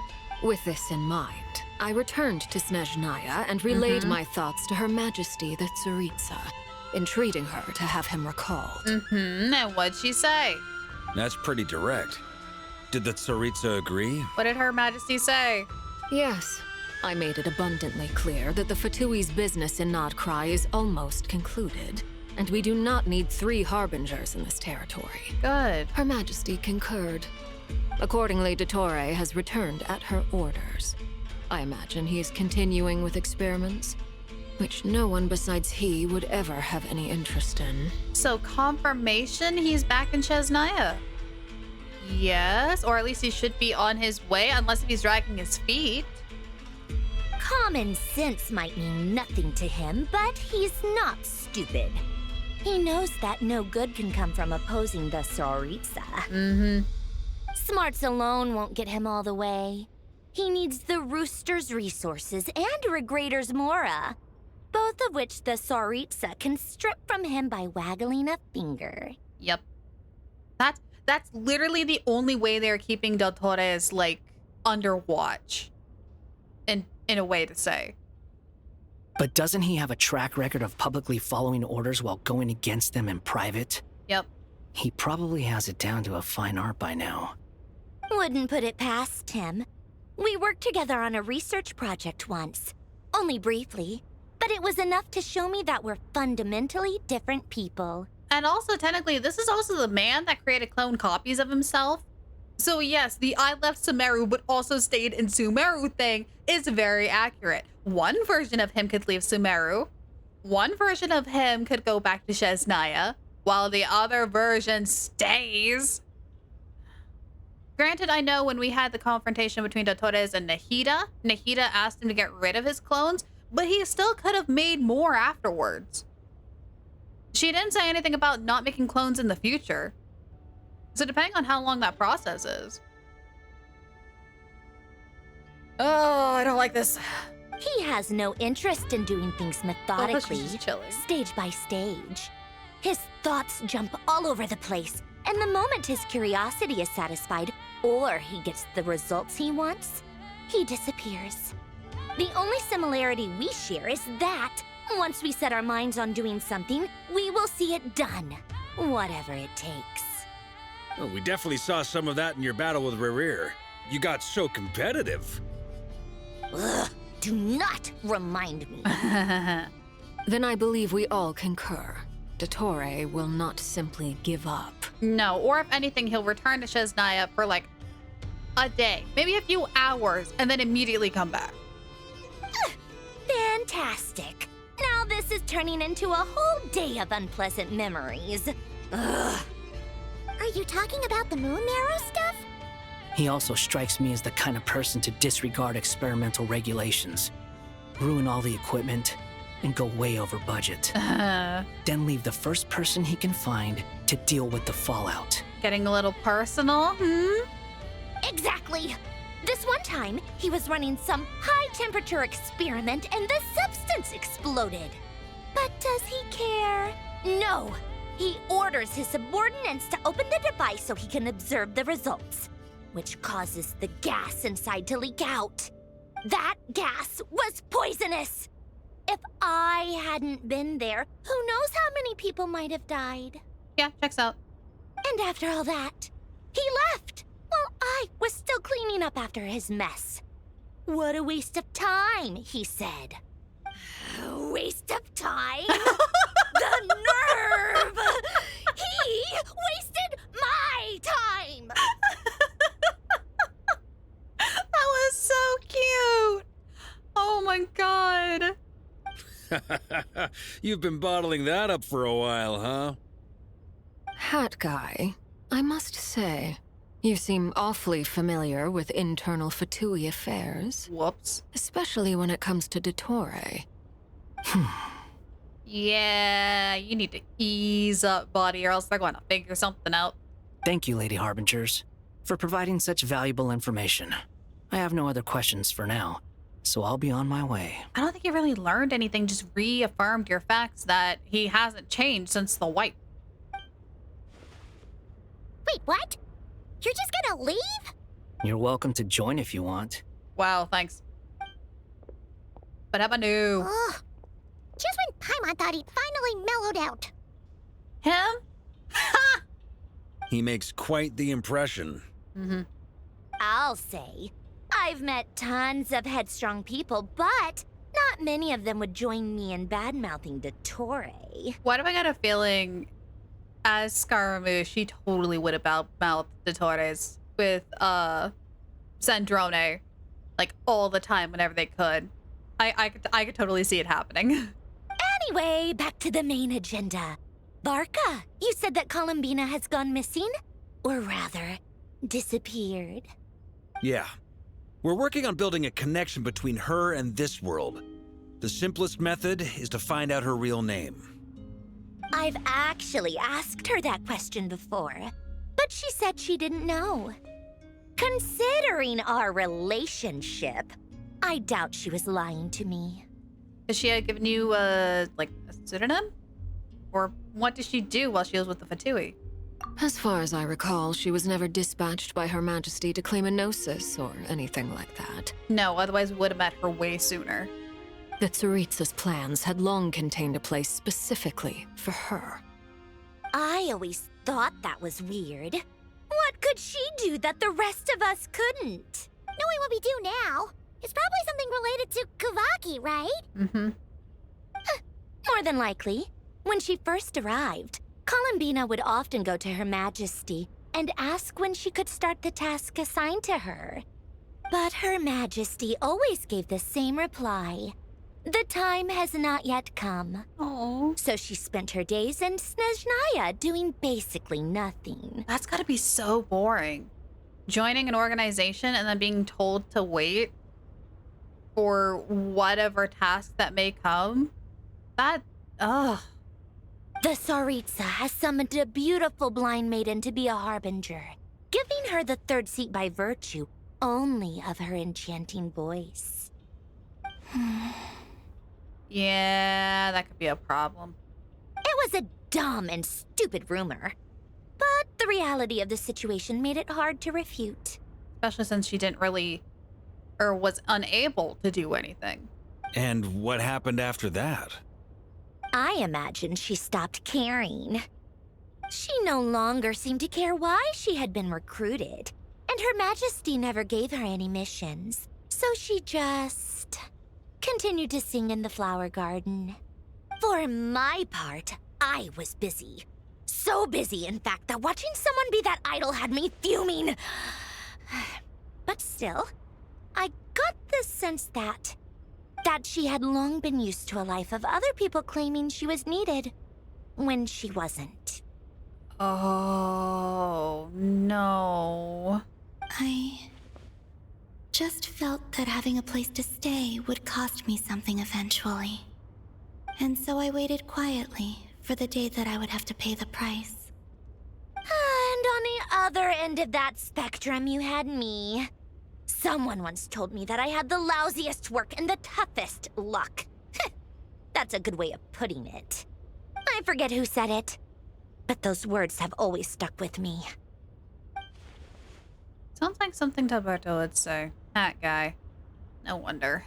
But you've done your job exceptionally well all this time. Because at heart, you are a conscientious person. Thanks for telling us all this. What is it? Something come to mind? It's nothing. I'm just even more eager to learn her name now. I want to shout it to her from the rooftops. That makes sense. Nothing screams you are needed like your name shouted from across the town. Well, good luck with it. But if you ask me, Columbina is still the most shoutable name. And of course she would say that. I'm just so used to it now. After all the arguments we've had, I can't be bothered trying to remember another name for her. Nor I. Sandrone. Harlequino. You chat further about interesting moments from Columbina's past, but soon the time comes to part ways. Oh! It's a Sealy! Does that mean Nicole has news for us? Yes, and Paimon, keep your voice down. Ladies, I thank you for your hospitality. If the chance ever comes up, I definitely owe you both a drink sometime. I'm sure it will. You can make your own way out. Heck, you've been here enough times, you probably know your way around better than I do. Take care, everyone. We'll be in touch if the situation changes. Okay, time to do what adventurers do best. Follow that Sealy! Oh, this will be easy. has a Durin symbol in the bottom corner now. Are we getting a Durin POV? Nothing beats the dread of your parents calling you by your full name. Oh, yeah. Here you are.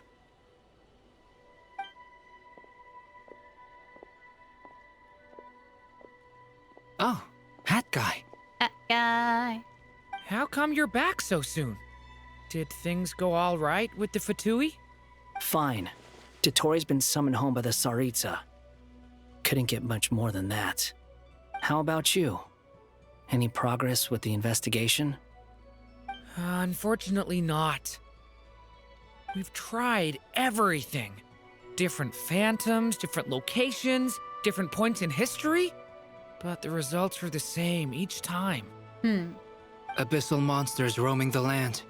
People crying out in despair, with no hope of being rescued.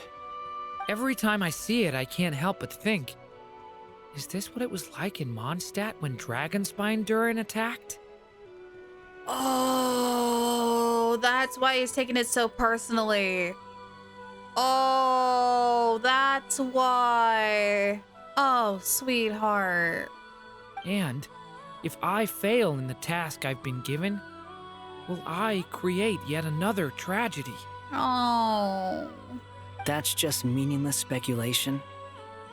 When we encountered similar phenomena previously, I tried to interfere with those illusions, using sounds and lights to guide them. However, we could not change their fates. At most, we were able to extend their existences.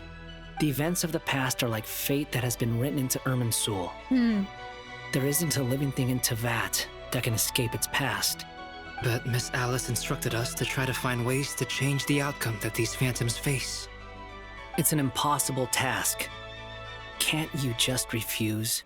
Since she asked us to do this, I feel like it can't truly be impossible. Or if it is, well, mages can make the impossible possible. Like making name cards appear. I could not have been born as Durin otherwise. Or that. But you also said that your past 39 attempts were fruitless. That's true. But you're still going. Yes. After this many futile attempts, surely you realize that you're not doing this because you still believe what some mage told you. It's because you want her hypothesis to come true. It's something you wish for deep inside. So, think for yourself about what you want to do. As long as you don't believe it's futile, it isn't. Yeah. Previous experience indicates that we cannot touch the phantoms, which limits the effectiveness of our interventions. Okay. If we want to clear this hurdle, we need to break this rule somehow. Same thought here. Following the same rules means repeating the same failures. Reducing ourselves to mere playthings of fate. So you mean we need to figure out a way to make contact with them despite knowing that we can't? And what better way to break rules than alchemy? Alchemy is literally all about learning the rules and trying to bend or break them. Yes, and I suspect that's something only you are capable of. This ought to be good. Everything in Teyvat is logged in Irminsul, but the withering that once occurred in Sumeru was a sign that the Great World Tree was being corrupted. This corruption allowed things that should not have existed in Teyvat to appear. This is tantamount to rewriting reality to an extent. You're saying abyssal power might be able to affect those phantoms? Worth a shot, anyways. No one's ever tried it before. If you're gonna try it, it'll take courage.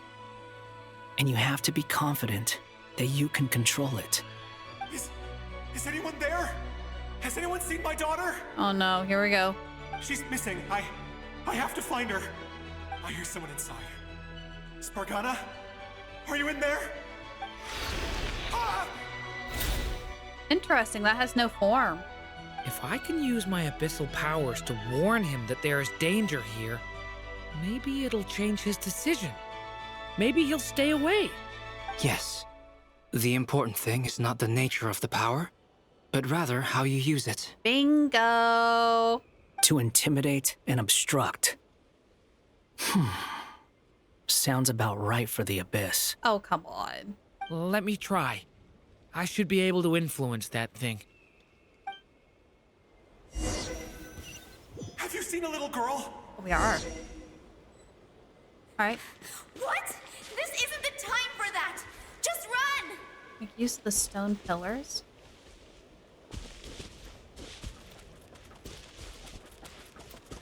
I hear someone inside. Rock. Spargana?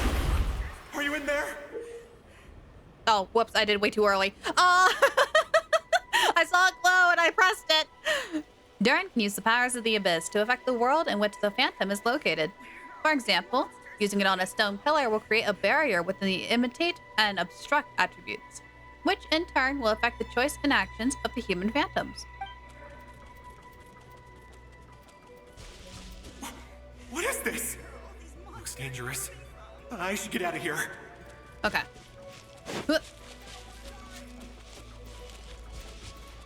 that changed history. He really left. Ha! We did it! Which means we can influence the phantoms. Don't celebrate too soon. Follow him. See what he does next.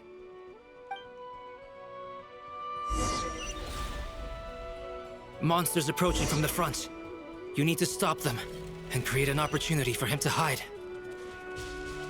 Okay. Oh, there's a thing. No, there's monsters ahead. Bad. Stay away. Hi.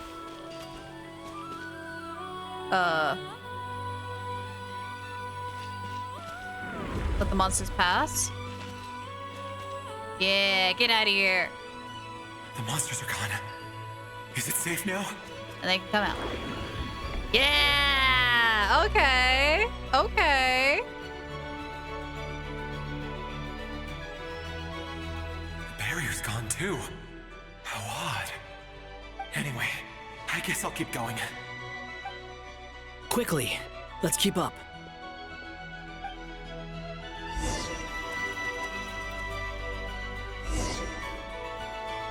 Wait, there was someone else here? Don't go any further. We've got anti-monster traps laid out everywhere. Where? But my daughter must just be up ahead. I have to go. This way's blocked. Oh, there they are. Durin's abyssal power can also affect the phantom explosive barrels, causing explosions that can clear obstacles and deal damage to monsters. However, these explosions can also cause damage to human phantoms, so use with caution. Right. We might be able to use the explosives over there, but we need to take care not to hurt him. Okay. I'll use the barrier to keep him at a safe distance. And then go boom. And then barrier. This barrier seems to be helping me somehow. You're welcome. Some appreciation would be nice. Be like, oh, thank you, Great Barrier. Wake up! Oh, no good. Gotta keep moving ahead.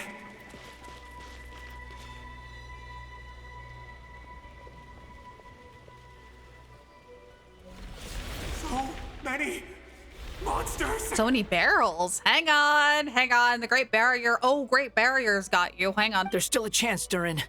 Use the traps. Easy.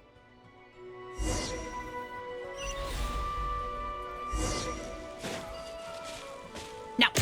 Ah! And now.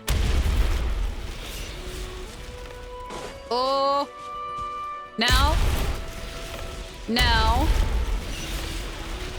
Oh, jeez. Okay. Now. Can't see. Now. Can't see. Too soon. Oh, no. Just barely. Oh. This is a new that development. last one. I've never seen this happen before. This is good. We might just be able to save this person. History is being rewritten as we speak. Which also could be a bad thing, actually, now thinking about it.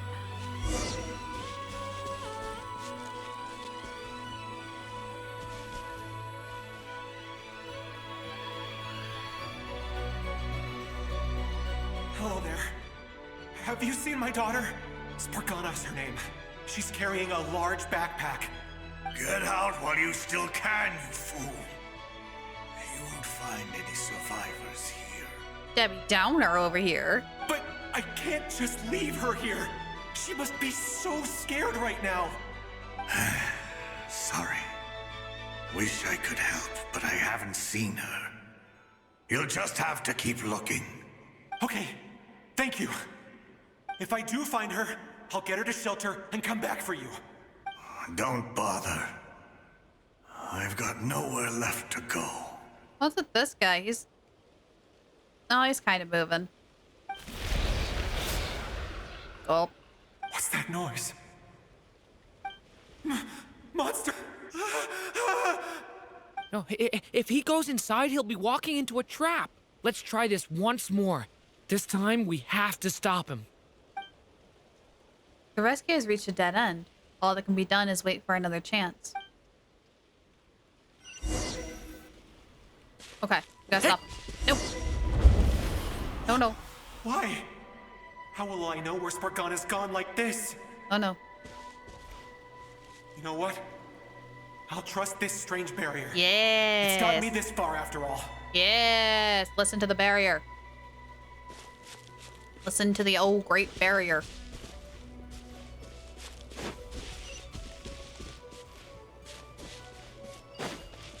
What?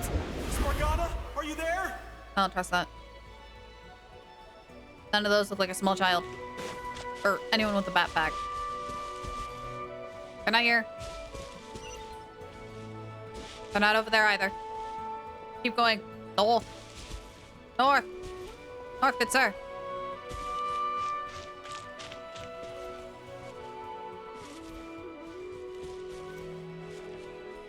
Yes, north.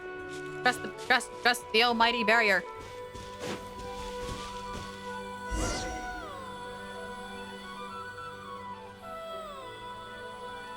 Huh? That looks like one of my daughter's books. There's many of them. Thank you. Thank you. Yes, it's one of hers for sure. That's her name on it right there. She left her backpack here. Oh, shoot. Now she doesn't have a backpack. How am I supposed to know which one is her? Gah. Durin, just like last time. Use the explosives. This man is becoming harder and harder to save. Fate really wants him dead. Bam! Bam! Bam! Bam! Bam! Uh-oh. Wow. It won't work. There's not enough left. If he makes it in, he'll die. Thank you, oh great barrier. We all say in unison, exactly. But then, this clue could be the key to him finding his daughter. It might not be the only one. Better he misses that clue than loses his life. And we start all over again. I guess so. Back from the beginning. All right. Stop him, Durin. We can't let him get any further in. You shall not read the book. That's my daughter's book. She's passed this way. Why? Why won't you let me go in? Trust. I've searched and searched and searched just for this. But how will I find her without any clues? Trust. I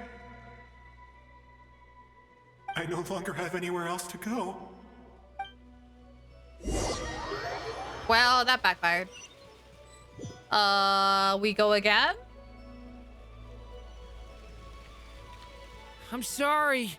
I'm so sorry. He refuses to go anywhere else. Whether he opens this door or not, all that awaits him now is death. Dang. We couldn't change his fate. Fate is very determined. Albedo? Hat guy? Let's try one more time. I don't know how we're gonna do this, but I don't want to give up either.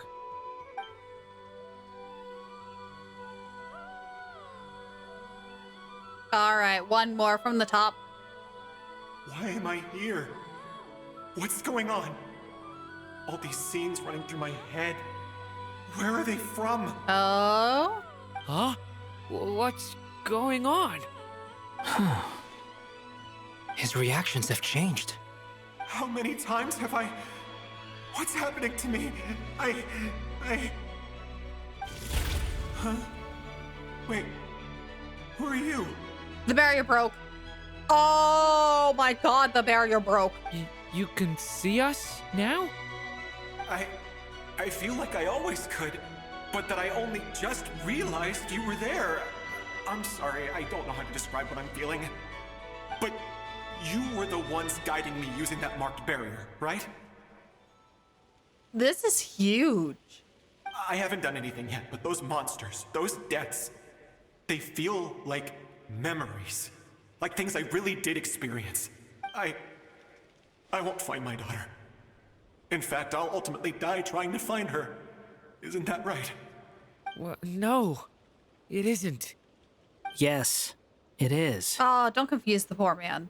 Even so, we're trying to find a way out of this. You've not seen my daughter either, have you? It seems she really isn't here.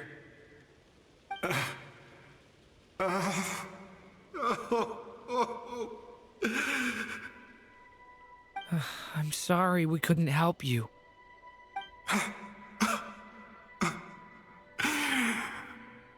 I'm just tired. Maybe this is destiny. Maybe it doesn't matter how hard I search. How long do I have left? Experience says 15 to 20 minutes. Wow. Cold, hard facts. All right, hat guy. 15 to 20. Thank you for all your help. Let's rest a while. You look exhausted too. Now's not the time for you to start pitying us. It's not pity. I'm just realizing that I've only got 10 or so minutes left. You know? That's gotta be terrifying.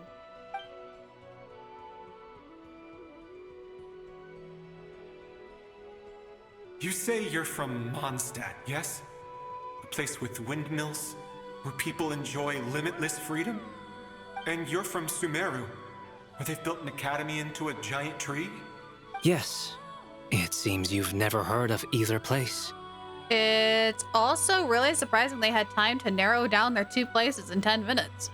Those names are unknown to me, I'm afraid. Yes. Have you heard of Hyperborea?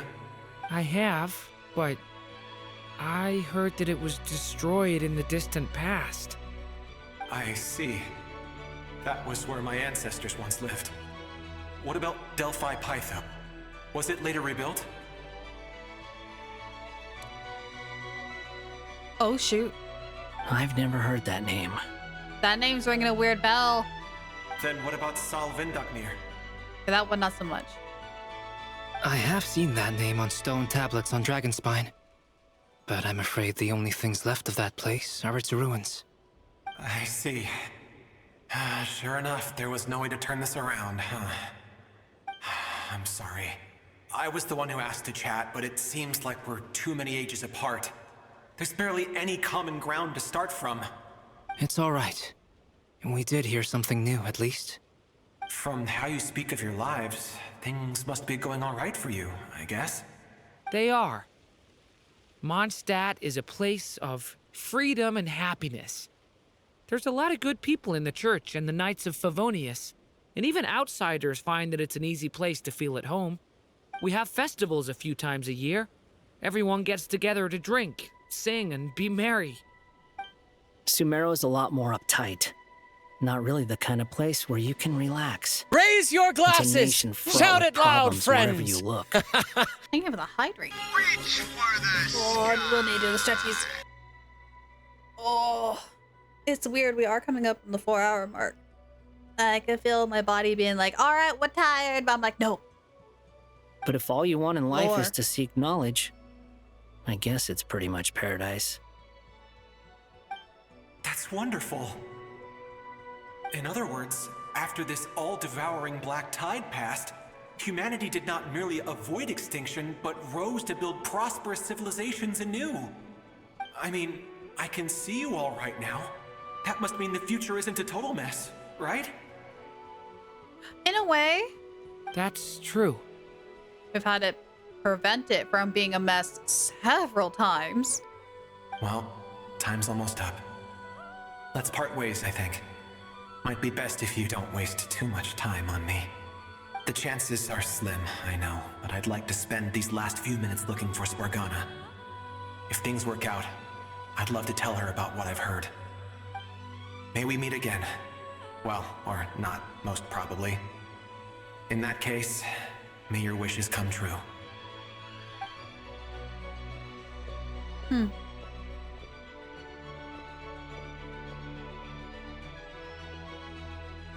He's gone. In a few minutes, he will meet the end that was his to begin with. The ending of this tale did not change, but I believe that we've just made the most progress we have yet. Mm-hmm. May your wishes come true. If only it were so simple. Hat guy, could I ask you a question? Careful. You've never talked about your past. It seems complicated, and it weighs heavily on you, too. Oh boy, here we go. Would you be willing to tell me about it? I mean, sometimes it's better to get things out in the open. Take that guy we try to help, for instance. At least he said goodbye with a smile, right? I know about Albedo's past. Our experiences are very similar, and he created me. As for you, you're my first friend, and you've witnessed every step I've taken. But by comparison, I know nothing about you. He's got a point. Either way, I mean, we're still best friends. But if I knew more about you, I might understand your thoughts a bit better. Oh, big shake. Hi. I've told you about myself. I'm a student at the academia. And what did you do before that? Prepared for the entrance exam? Before that. All right. If you really don't want to talk about it, I won't press you any further. Aww. I was a puppet built from the branches of a white tree, using technology left behind by the Conrian schools of mechanical engineering. Wow, he's just going right into it. Okay. Also, I'm pretty sure this is new. A white tree? You mean an Irminsul tree? Where on earth where did A get that? How? Yes, a branch of Irminsul that was once connected to the main tree. So you had a human creator too? Air quotes on human. Yeah, but my creator abandoned me after deciding that I was a failure. After that... Well, you say it was, I mean, technically it was abandoned, but different reasons. It's complicated.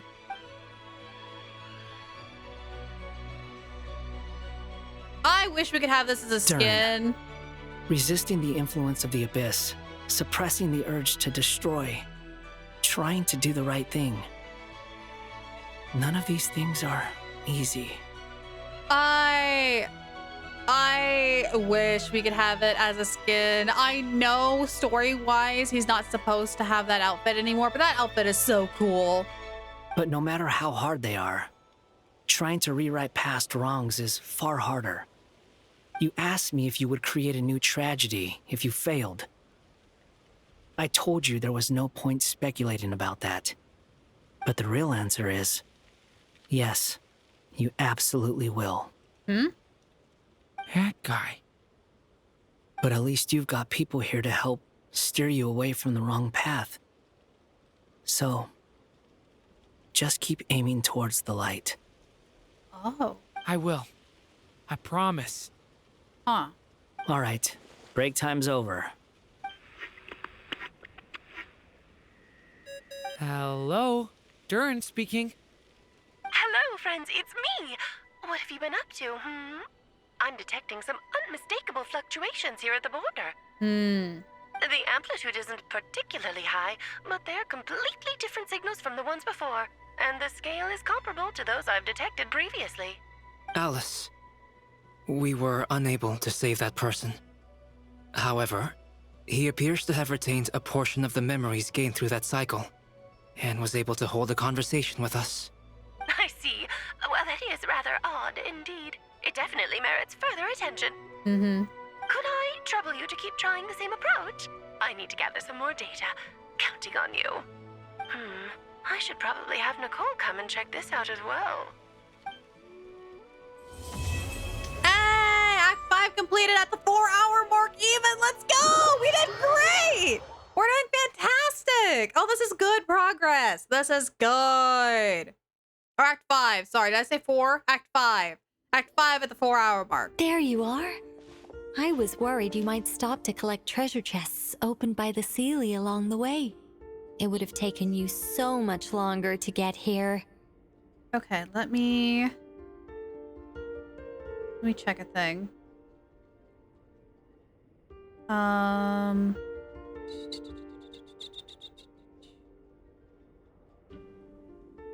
Checking to see if there's any progress on that graphics card. 1.4 and 5E. Refresh the page.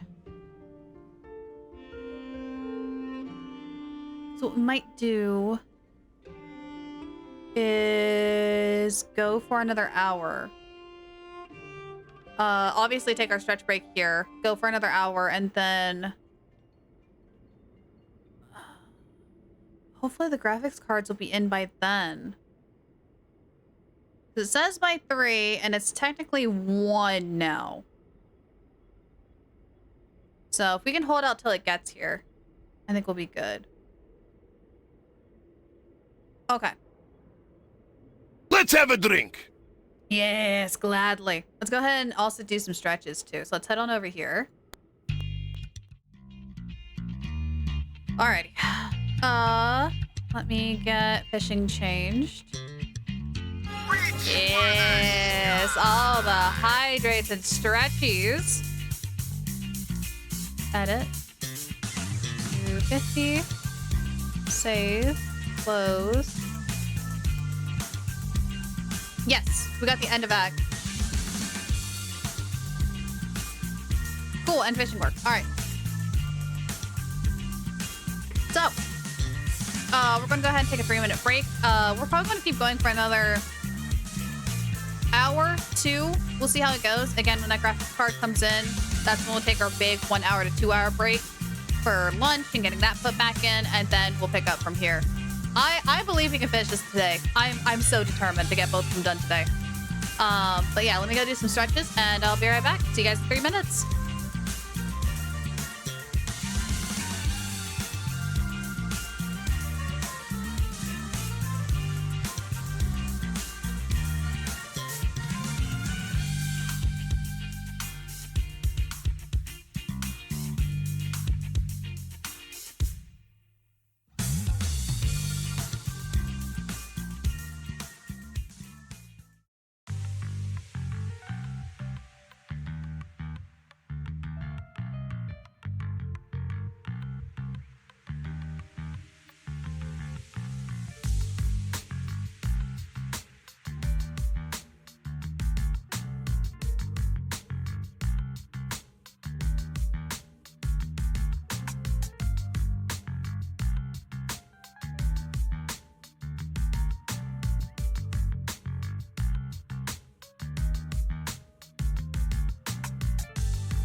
All right, we're back. Why? Okie dokie. Let's get some things moved around here real quick, and then we'll go ahead and continue on.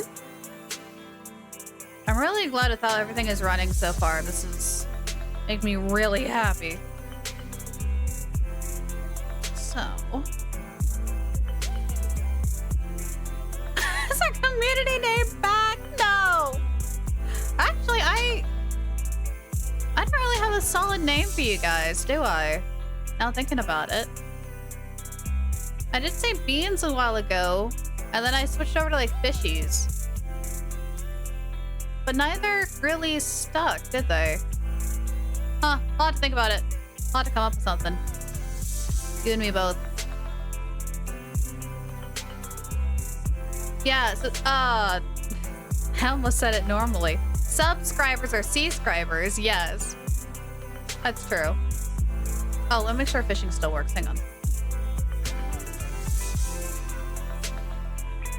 Yes. Yay! It still works. Okay, good. All right, back to here. Yeah. All right, we're getting somewhere. Let me go ahead and get Nicole to say her thing again. Oh, can I? Can I not? I might have to like click one more and then let her talk. Another conversation I cannot hear. And she said, "There you are. I was worried you might stop to collect treasure chests opened by the Sealy along the way. It would have taken you so much longer to get here." That's true. I am delighted to see that you understand what takes priority and that your adventurer's instinct has not swayed your resolve. Really, I must applaud you for it. You should know. Paimon's head. Okay, I'll try and keep it short. My senses are telling me that this is where we shall find the entrance to the ruins. The big glowy thing? Yeah, I sure hope so. Oh, cool. Well, what are we waiting for?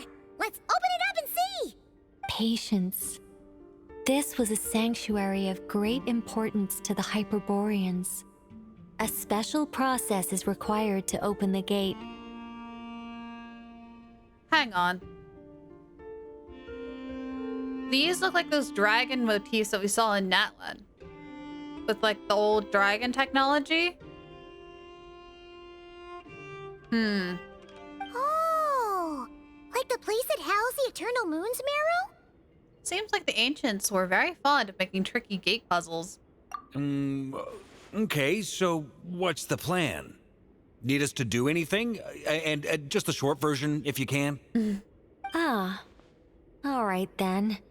I was planning to start with some background on the invention of these techniques. Are you sure you don't want to hear it? It's quite informative. Remember what you were saying about priorities? Fine. Simply put, we need 3 human representatives to successfully undergo a process of Kuvaki resonance. Think of it as a test from the 3 moon goddesses to see if the entrants are qualified, with the most recognizable qualification being Kuvaki. Pretty sure Lauma would ace that test. Oh, wait. But we need 3 people. Lauma, me, and... who else can use Kuvaki? That's currently not a Spectre form behind us. I also have no doubt that the Moon Chanter would be qualified, but we would need 2 other people with the same constitution. Therefore, the most feasible method is not so much to follow the rules, but to figure out how the test functions and find a workaround. I've done some research, and it turns out the mechanism is rather crude.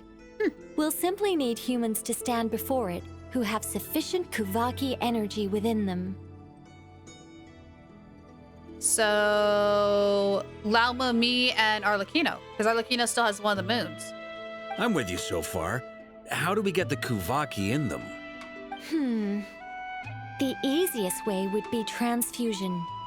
Take some Kuvaki from Nodkrai's soil, put it into the bloodstream, and get it circulating in the body. Or we just go talk to Arlecchino. So we're going to cheat on the test? Precisely. There are other methods, but this is the simplest one. Cheating the system is much easier than trying to hide from it. Huh? Sorry? Does the idea of cheating upset you, Miss Lauma? No, that's not it. I suddenly had an idea. Oh? Oh, what is it? It's about Moon Prayer Night. I figured out a way for Kutar to join in the festivities. At a time like this? Okay. I mean, go for it, but okay. But as Paimon said, we need to have our priorities straight. Let's get back to the test. I'll follow up with Nefer on the festival arrangements. Oh, okay. Anyway, is this really the best method we have? A Kuvaki transfusion sounds dangerous, no matter how you slice it. If you think that's dangerous, wait till you hear the other methods. I'd be more than happy to go through them if you'd like. There are several. No, thank you. No need, we're good. Let's go with this one. Very well. Kuvaki transfusion it is. Now, I should mention that the risks can be greater or lower depending on individual compatibility. It would be rash to simply infuse the Kuvaki and hope for the best. If the body rejects it, the reaction can be quite severe. The symptoms are similar to another condition that some people living here suffer from, known as congenital Kuvaki sensitivity. So, before we execute our plan, I will perform a simple test of my own to see who is compatible and who is not. And let me guess, it's going to take a couple of days. Once that is done, we will have to complete the resonance process as rapidly as possible. The participants must remain stationary while the Kuvaki circulates and bonds with them, and they mustn't eat or drink anything. What? No eating or drinking? That's some hardcore fasting. They'll all be monks by the time they're through. How long will they have to keep that up? 3 days. What? Oh, that's so long! And we still need to find 2 more people who are not just compatible, but also willing to volunteer. Fasting? What are they talking about? Well, I'm willing to volunteer. Really? Don't you want to think this through?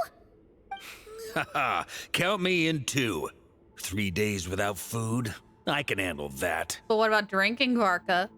Miss Nicole has made it clear that this is the easiest way. The way I see it, there's nothing else to discuss. It's time to step up. Compared to having Columbina disappear completely, fasting for a few days is nothing. Yeah, you're right. In that case, Paimon volunteers to be captain of logistics. She'll keep the fires lit and grab some spare clothes to keep you comfortable. Good work, Paimon.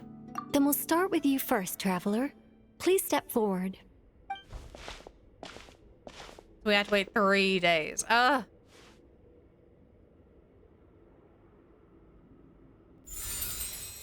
Ooh. How's it going? Do you feel anything? No. How about now? No.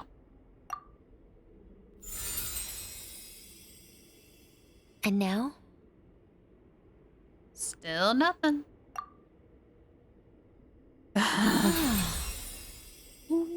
What about now? Nothing at all. I mean, like, did you do something, anything on... You guys, it's not a competition, you know. All right, I'm officially impressed. Even as a descender, you can withstand far more than I imagined. It's like I summoned a giant stone titan to arm wrestle you, and your arm hasn't even moved an inch. In my last attempt, I infused 5 times the amount of Kuvaki required. That much? Yes. Safe to say, compatibility won't be an issue for you. You're eligible to join. You're next, Mr. Varka. Oh, this ought to be good. Sure, here goes nothing. All right. I'll start where we left off. 5 times the required Kuvaki dose. Nicole, we need him alive! Whoa, whoa, whoa, hey, wait a minute. Whoa. How's it going? No, not great. I kind of want to puke. Feels like I've been drinking too much. A few bottles of wine, then a big stein of Dark Horse, with some hard liquor from Liyue mixed in. Well, now she's satisfied. You think this is funny? I just lost to a young lady in an arm wrestling contest. I'm never gonna live that down. Barca, it's different. My apologies. I'll lower the concentration and try again. Oh. How's it going now? I'm not as dizzy as last time, but I can still feel it pulsing around. In that case, you wouldn't be an ideal choice, Mr. Varka. Let's try someone else. That was worth a shot. Okay. Let's go ask some of our other friends then. All right, who do we got?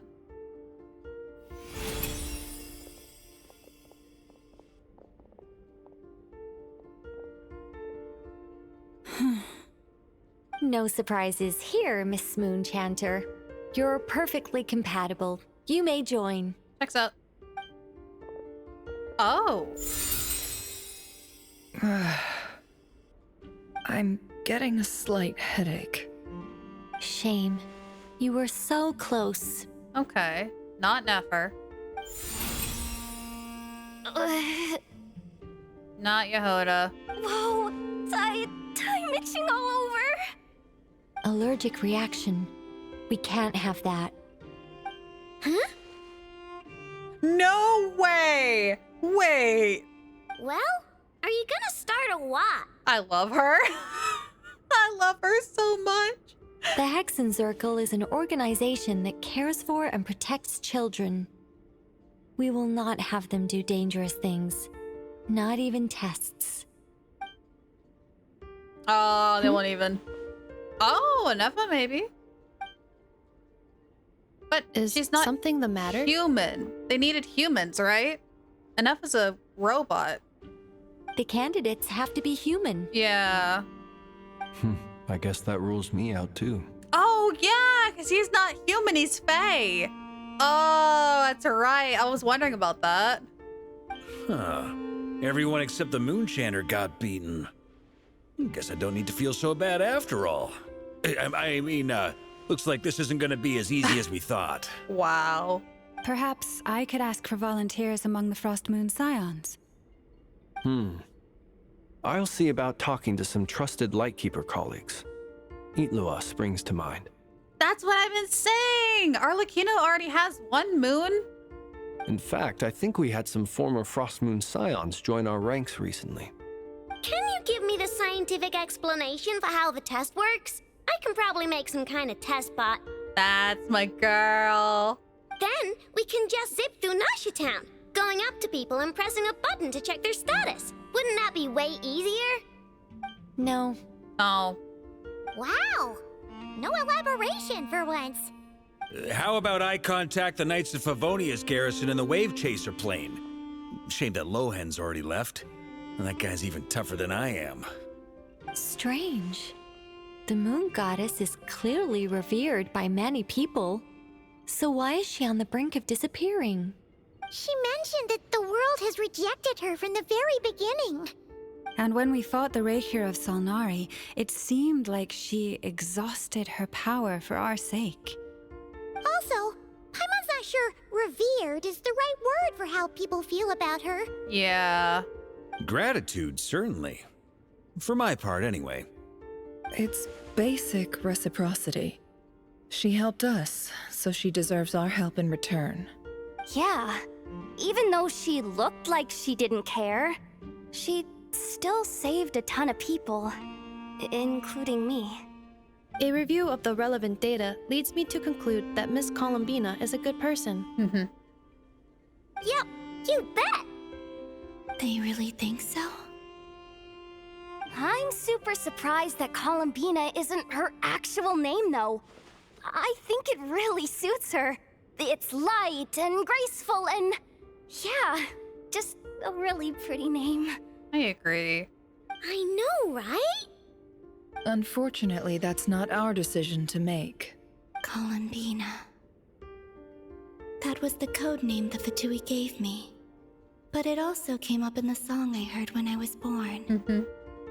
But is that really all there is to it? What do I truly think of my own name?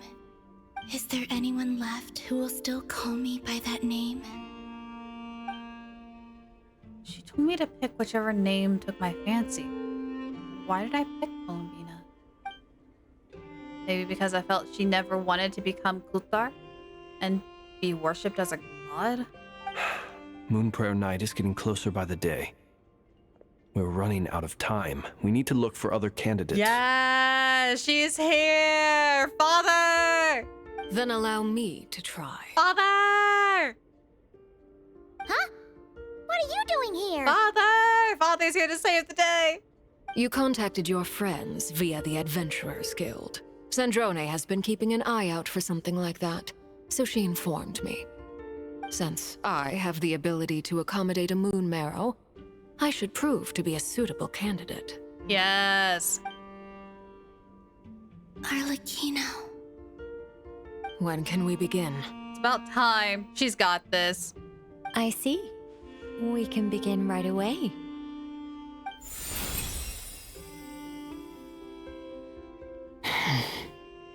How was it?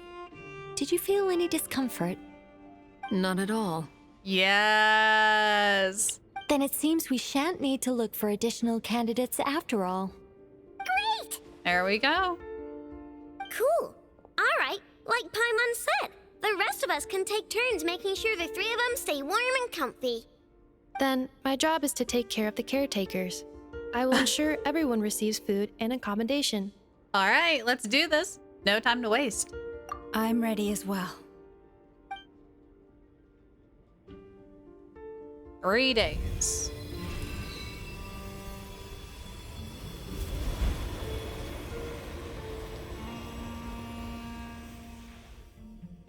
Gonna be a long 3 days.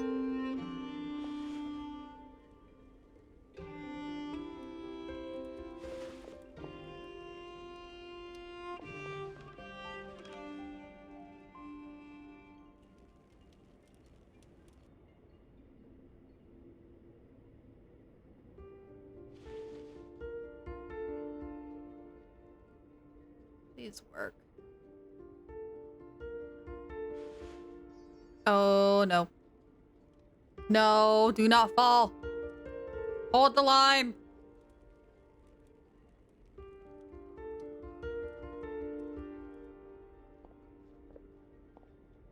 The work is done. The sacred scroll shut. The stars grow dim, the people silent. The white sun sets, the silver moon rises. O path to the temple, appear now before us.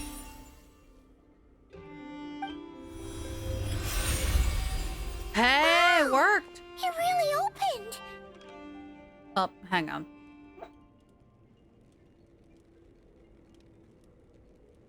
Kira. Hi, sweetheart. You're barking in your sleep again. You okay?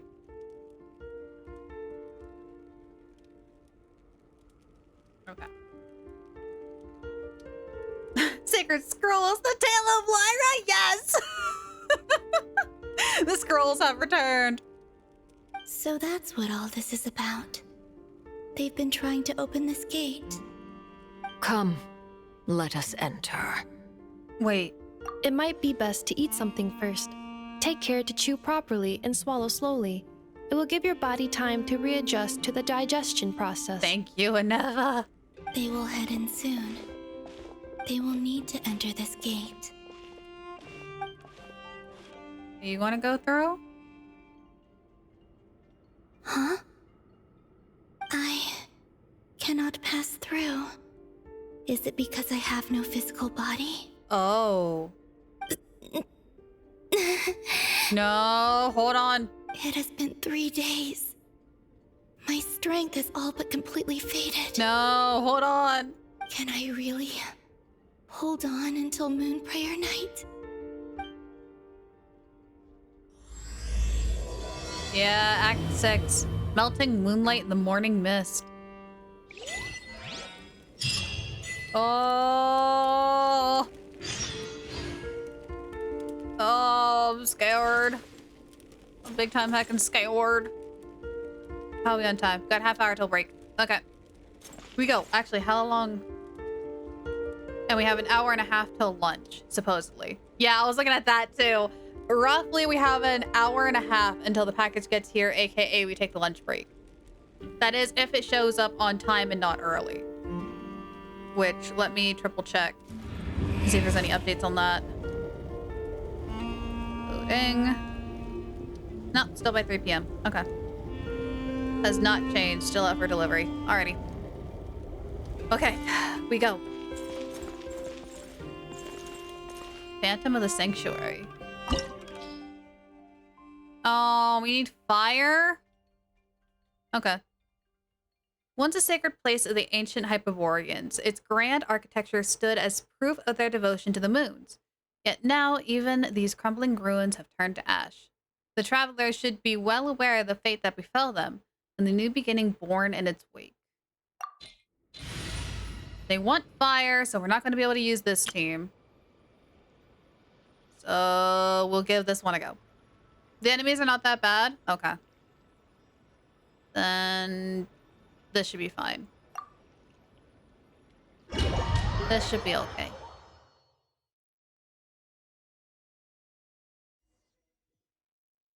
I'm just questioning Bennett's healing.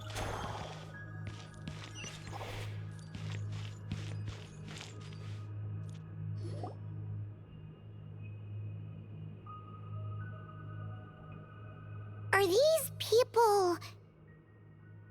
Oh, that's true. I still can't use food. You're right.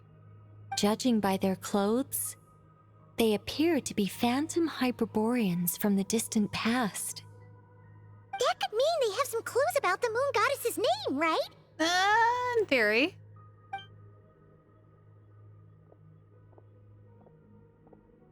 Hey there! Could you tell us what the moon goddess's name is? Wow, just being direct. Sorry. That's probably a weird question, huh? How do we explain this? Start by, hey, do you know the moon goddess? The moons are long gone, and their goddesses are dead. Their names no longer mean anything. When a new moon goddess is born, we will surely know her name. We have used every last resource at our disposal. All that remains is to wait, patiently and quietly.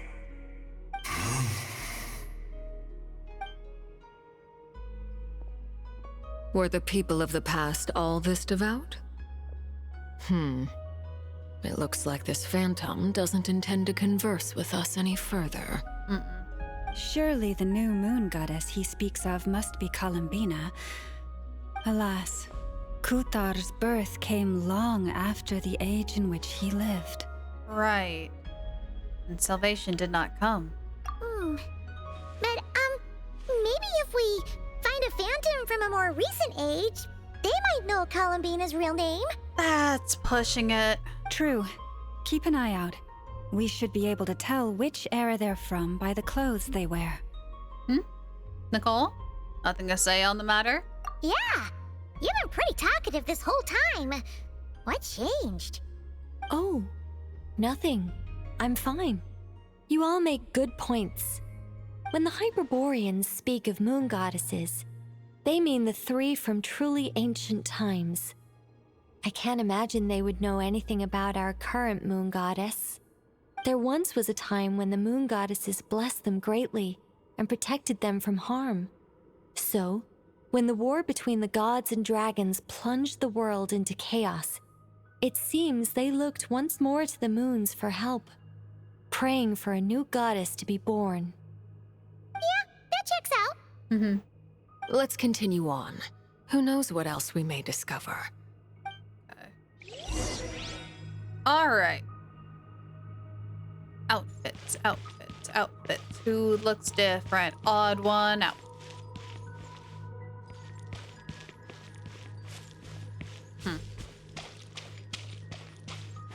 There's a door blocking this path. Not a problem. Try this. Kuvaki! Whoa! How did that door suddenly collapse? This device was maintaining the door's integrity. Remove the core, and the device stops working. Okay. Oh.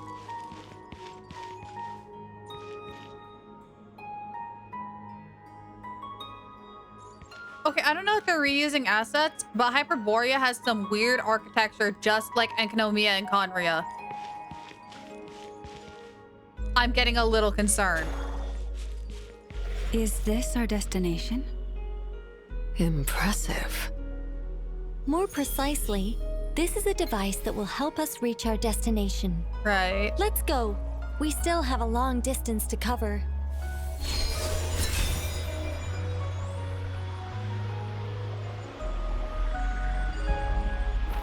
Break the door. Puppies. Snap onto this. Go around town. Snap onto that. Traveling as a Kuhenki is actually really fun. Grab that. Oh! Close it up! Close it up once more. Oh, yeah, the one dragon spine. You're right. Oh. Barely enough time. Both are ancient cities. One got hit by a nail and plundered deep into the sea. Yes. And the other one got pushed deep underground. And then we don't know too much about dragon spines.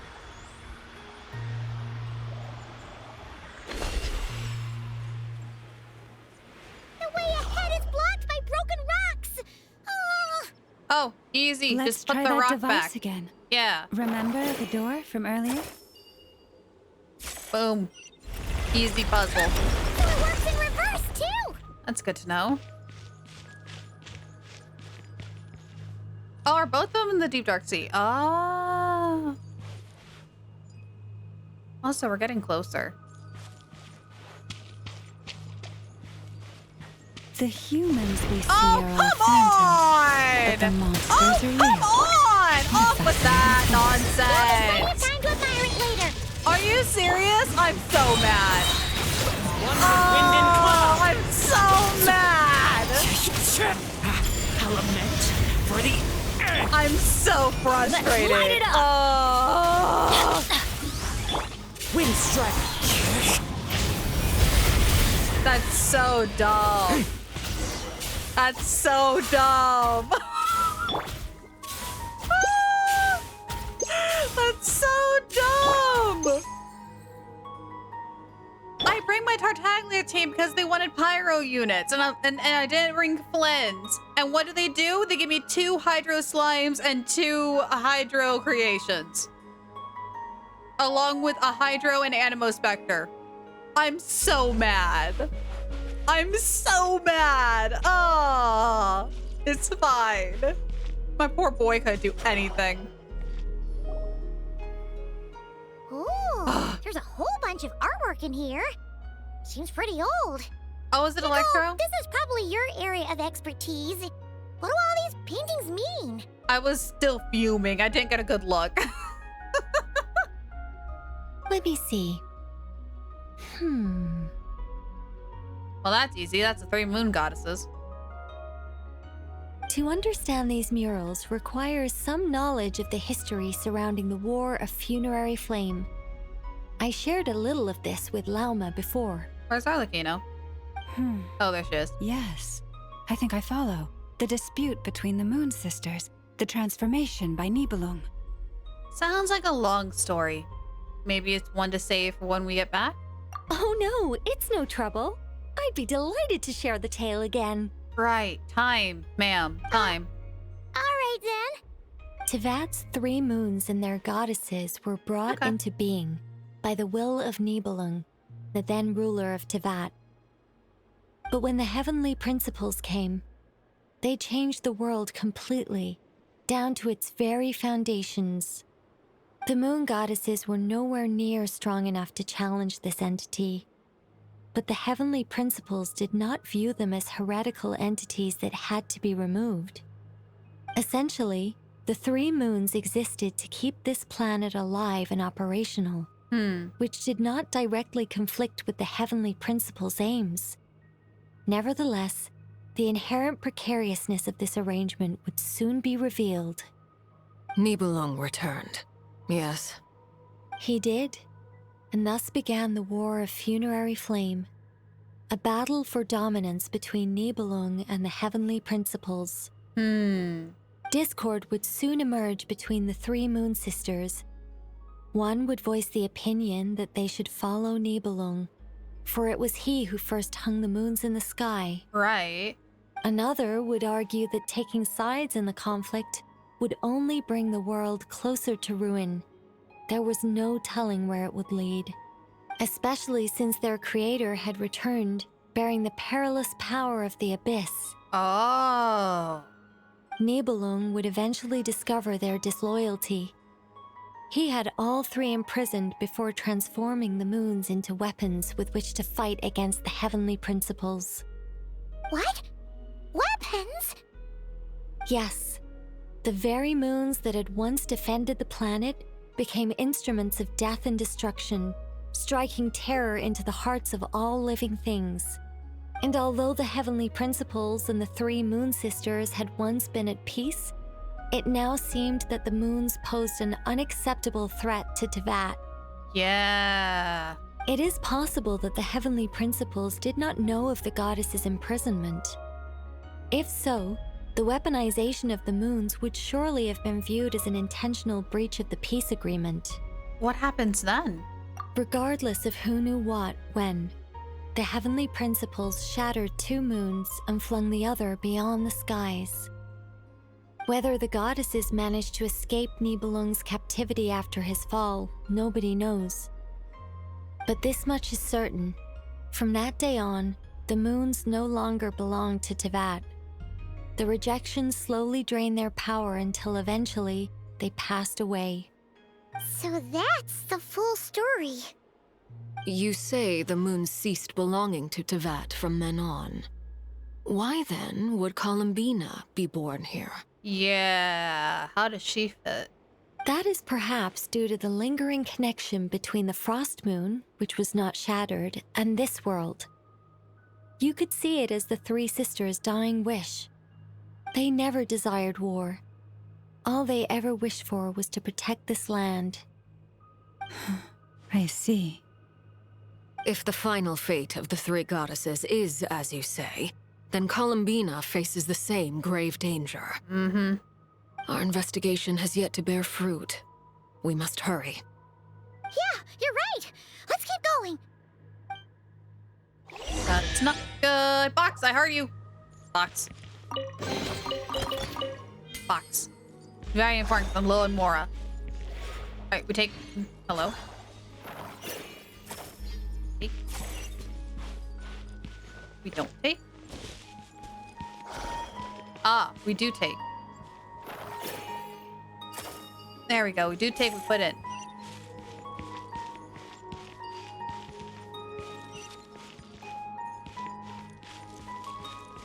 And then we take again. Yep, there we go. Take. Place. Move. Walk. Puzzles. I see you.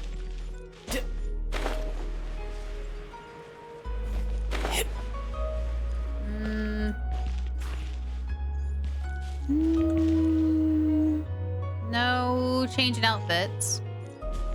Yeah, that was a lot of info on the moons. That was a ton of info. Yay!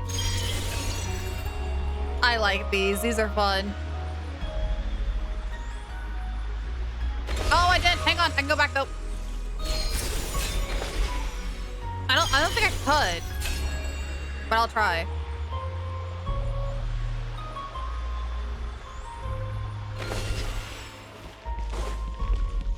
The path should be clear. Oh, I can! Why? Why do the creators of this world no longer show mercy upon their people? Remember his words. We must change our fate.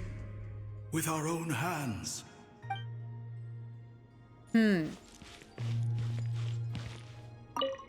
Should we trust him to keep his promise? We have to. There's nothing else we can do.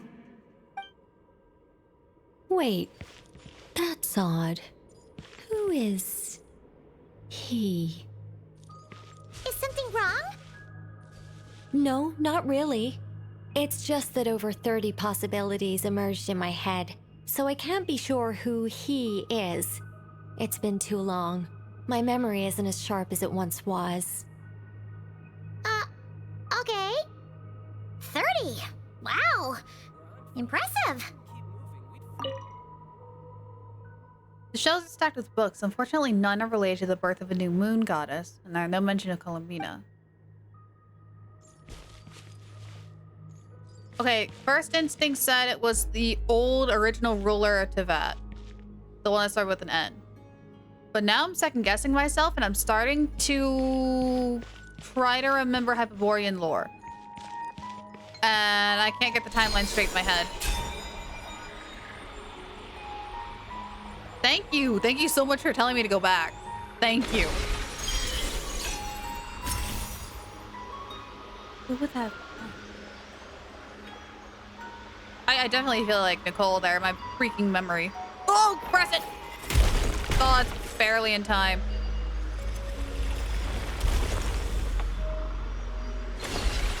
Whoosh! It's so satisfying. Oh, this is fun!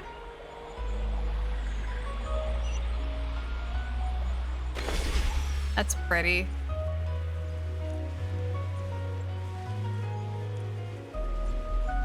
All right.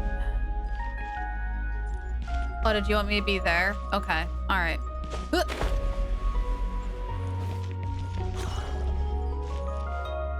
There we go. We're finally here. Guessing we'll need to activate this thing? Indeed. I was a little worried about that at first, but as we got closer, I sensed that the Kuvaki within it flows unimpeded. It should be functioning normally. The only issue is how to activate it. It's looking a little worse for wear. What about the cores from some of the other devices we've seen? Can we repair it using those? Can correct the capital L, please. No, it's okay. You're good. You're good. You're good. In all likelihood, yes. I imagine that would have been the Hyperborean's backup plan. Let's look for some cores. All right. Core time. Yeah. Cores. Core. Or shiny lore. Core. Ah! You I can beat. Thunder! Element? Everybody stand back! Kazuha! Adorn my night! Shouldn't let your guard down. There we go. Constantly getting pushed back was not on my bingo card. There we go. Boop. Okay. That breaks and should lead us back out to the main courtyard. Yes. Here we go. Up. Okay. Not quite. Not that way. This way. Ah, I see. All right, game. I'm picking up what you're putting down. There you go. There should be another one in here that we can move up. I know found a core, but how do we get across? And a box. Walk up, then jump down. How could I? Okay. We gotta go up these.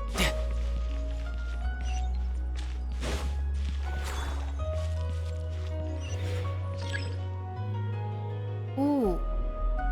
Okay. From future me. Okay, I need to go around and down. No time to lose. Actually, Can I just... Hey, come with me. One of two things. I'm otherwise going to lock myself in here and soft lock myself, or this is what I'm supposed to do. No, come here. No, stop it. Stop it. Stop. Gibby.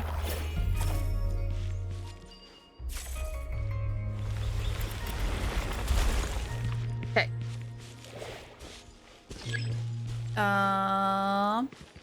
Aha. Take that away. Yes, almost got crushed. We go down. That should be enough cores. Let's head back. Can we carry 2? Box.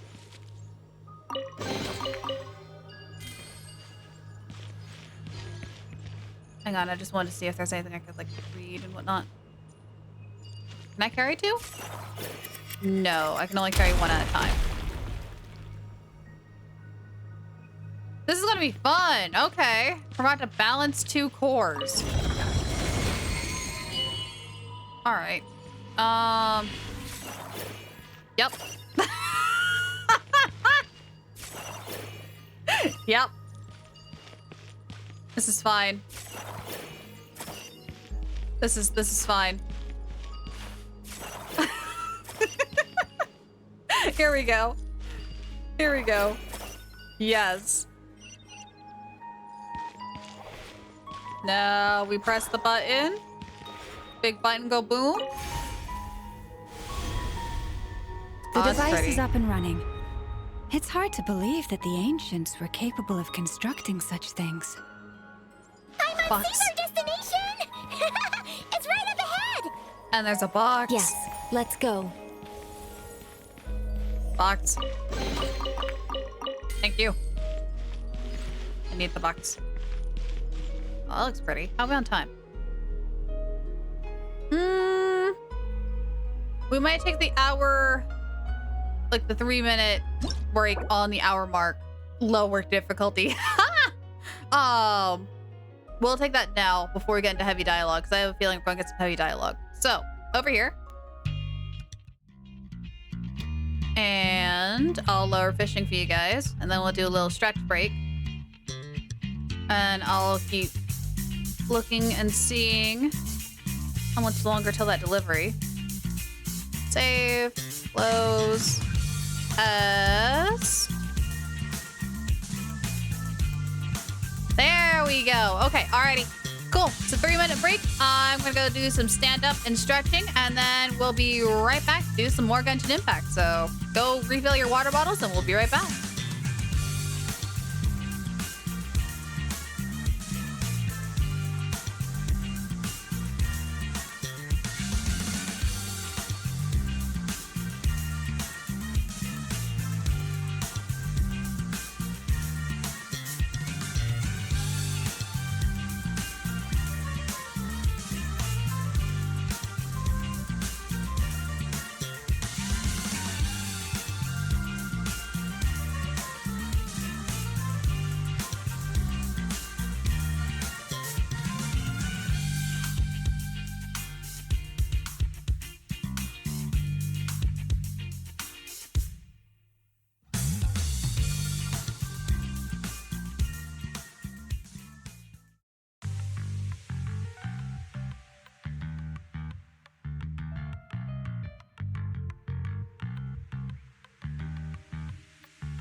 Okay, I'm back. Thank you for your patience, everyone. Here we are. Hi. Hi, I'm here. I'm still here. Let me go ahead and get things cleaned up a little bit here.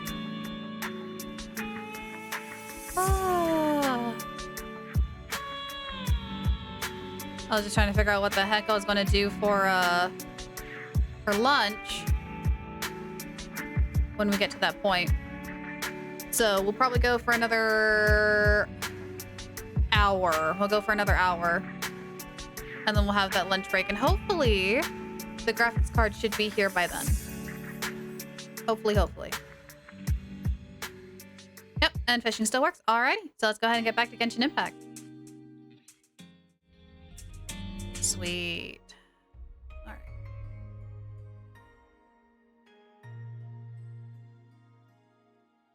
Okay, continue challenge.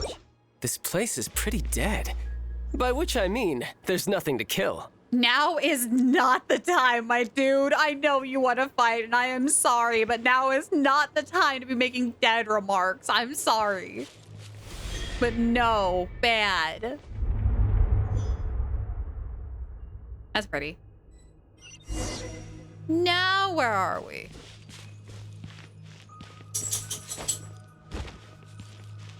He still doesn't call me Dono too. He really did. He did. Hey, True Gamer, what's up? Welcome in. That... I can't even figure out what that is. Looks like a statue without its head, but like, can't figure it out. Oh, it is a statue without its head, and it's missing a hand. Pretty moon. The moon. This is where the people of Hyperborea communicated with the moons. Checks out. We need only place the moon marrow upon this platform on Moon Prayer Night, and we shall be able to open a portal to the moon and send our moon goddess back home. Oh, that easy? Okay, as long as the portal outside stays open, that shouldn't be shouldn't be too hard. Recently lost a good friend. I'm sorry, bud. Sorry about that. I hope life gives you an easy one, is a little bit easier on you.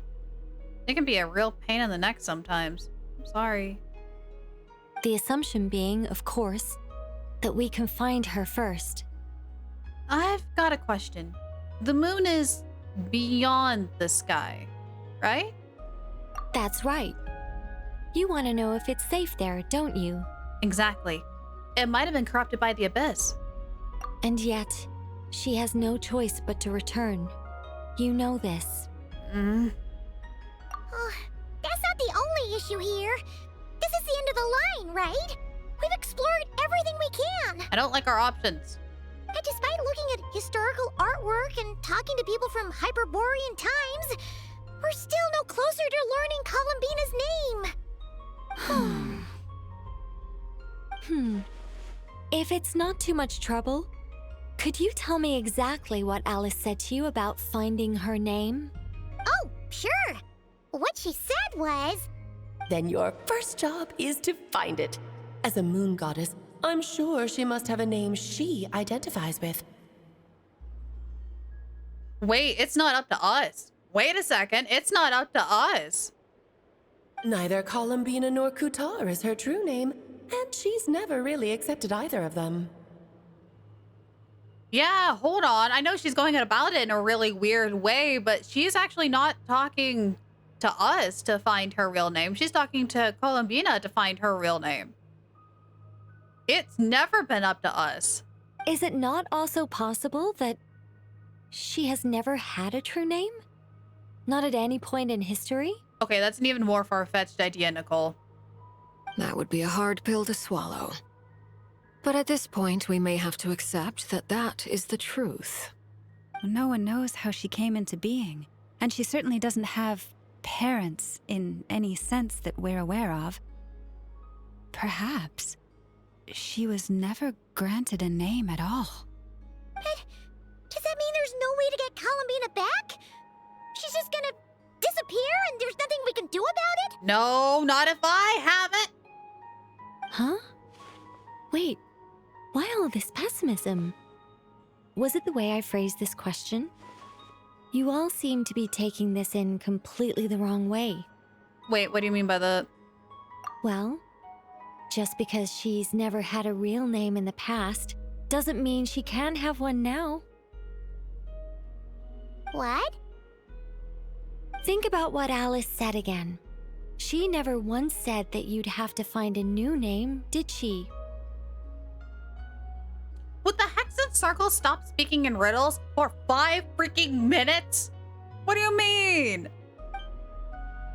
Are you saying what I think you're saying? You want us to grant her name? Yes. Names are anchors that connect us to the world. If she doesn't have one already, then all we have to do is create one, no? Do you know what happened last time you let the community give names to a character? We got poor Hat Guy. He went from Scaramouche, really cool sounding Italian name, to Hat Guy. I mean, yes, I would love for her to stay in this world and not vanish. But I don't trust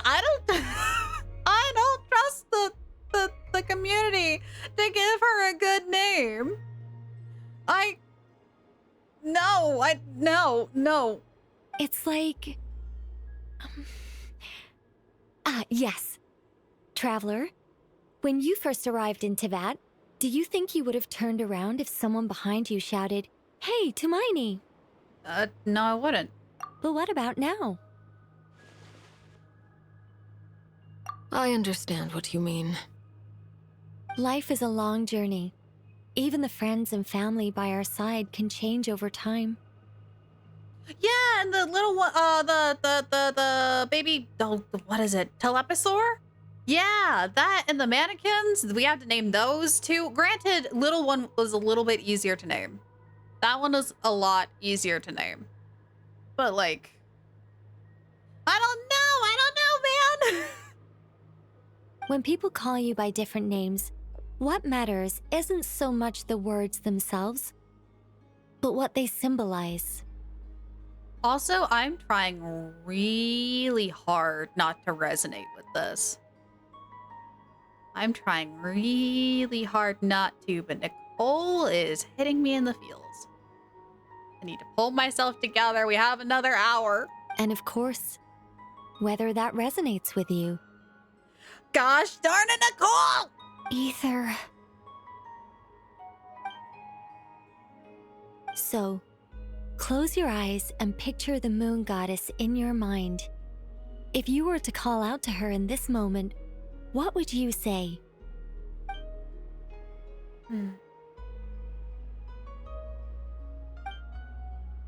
Columbina. Columbina. Paimon would call her Columbina too. Well, she has long forsaken everything that Kutar represents. I think from now on, I should call her Columbina too. See, the Fatui did a good thing. They picked the greatest names. Another reason to hashtag join the Fatui. Again, just let me in. Well, it sounds to me like you found your answer. Are you sure? Is it really that simple? We haven't found her this whole time, and not for lack of trying. True. For a journey like this, the process is every bit as important as the outcome. Had you not searched far and wide, rejecting every other answer you were offered? How could you have come to an answer you felt was finally correct? Oh, it all makes sense now. This has Alice's fingerprints all over it. Gosh darn it, Alice. Are you suggesting that Mage knew from the start that Columbina never had a real name to begin with?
It's here an hour early! It's here! Okay.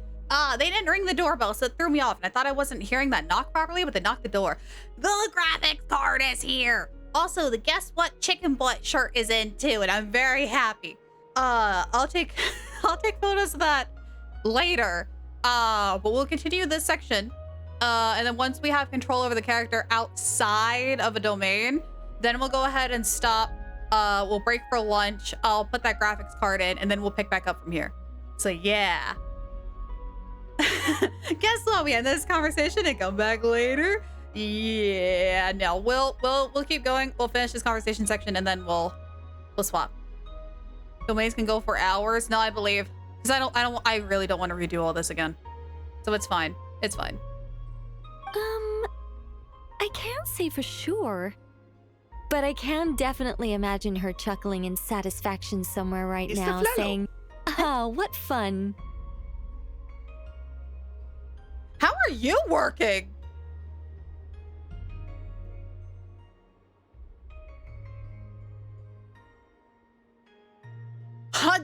You and me both, Mango. We're both looking at each other like, huh? How was that on? I guess. Uh-oh. We gotta go. Time to go. Llama! Your antlers! Oh, that's bad. You should hurry. The festive moon has begun to rise. We gotta go. Do not worry, for when you called the name Columbina just now, I could sense that the power within was enough to summon back the moon goddess. Okay. Hang on, I gotta check one more thing real quick. And then we'll be good to go. Yes. Thank you, Newegg. Okay.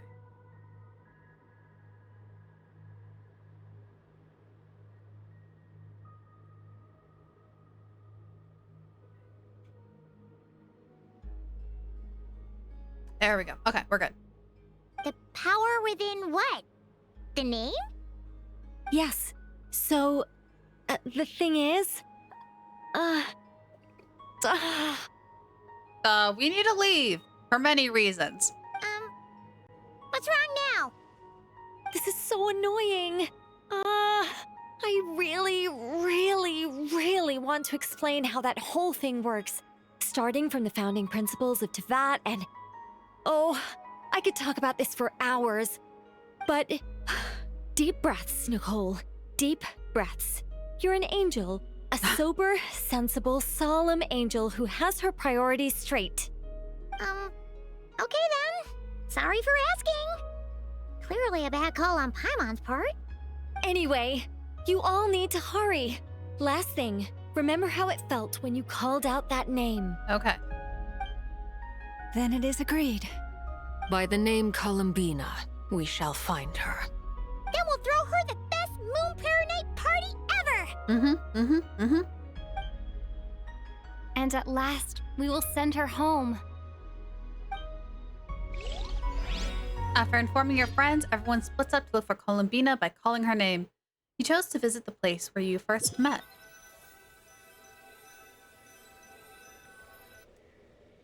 I can barely move anymore. My consciousness is fading away. Have they come back out? I'd love to see them one more time. Not on my watch, ma'am. Oh, shoot. Cutscene. They didn't make it.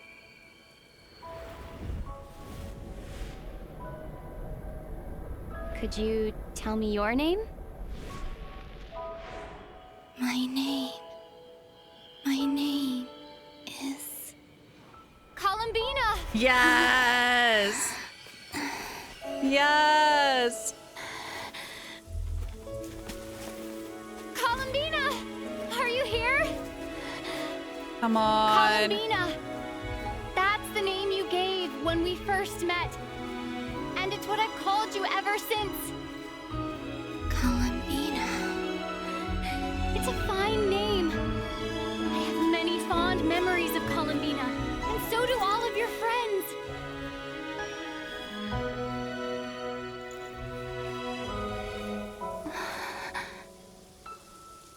Come on. If you like this name.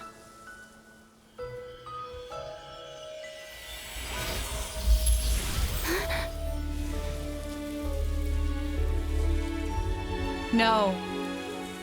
No. No. No, no, no. Looking for me? Oh, you almost made me cry! You big meanie! I like it. You can carry on using it. My name is Columbina Hyposelenia. Oh, it's beautiful! Columbina Hyposelenia. That's a wonderful name. Oh, it's beautiful! Oh my gosh.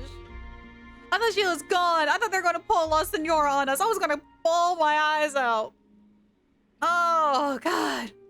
I never thought that Columbina would become my real name. But after I met you and my other friends, the things that this name stood for slowly began to change. Columbina Hypostasis. She's not a QB. It went from being a Fatui code name to something my friends call me. How much she's changed since we first met. I never used to share her, or she never used to share her innermost thoughts. What is it? Why aren't you saying anything? I'm just so happy for you. Oh, I'm just so glad she's alive. Thank you. So, where's everyone else? We can go and meet them very soon. Everyone went to different places to try calling your name. Great. I'd like to thank them as well. Everyone's done so much for me.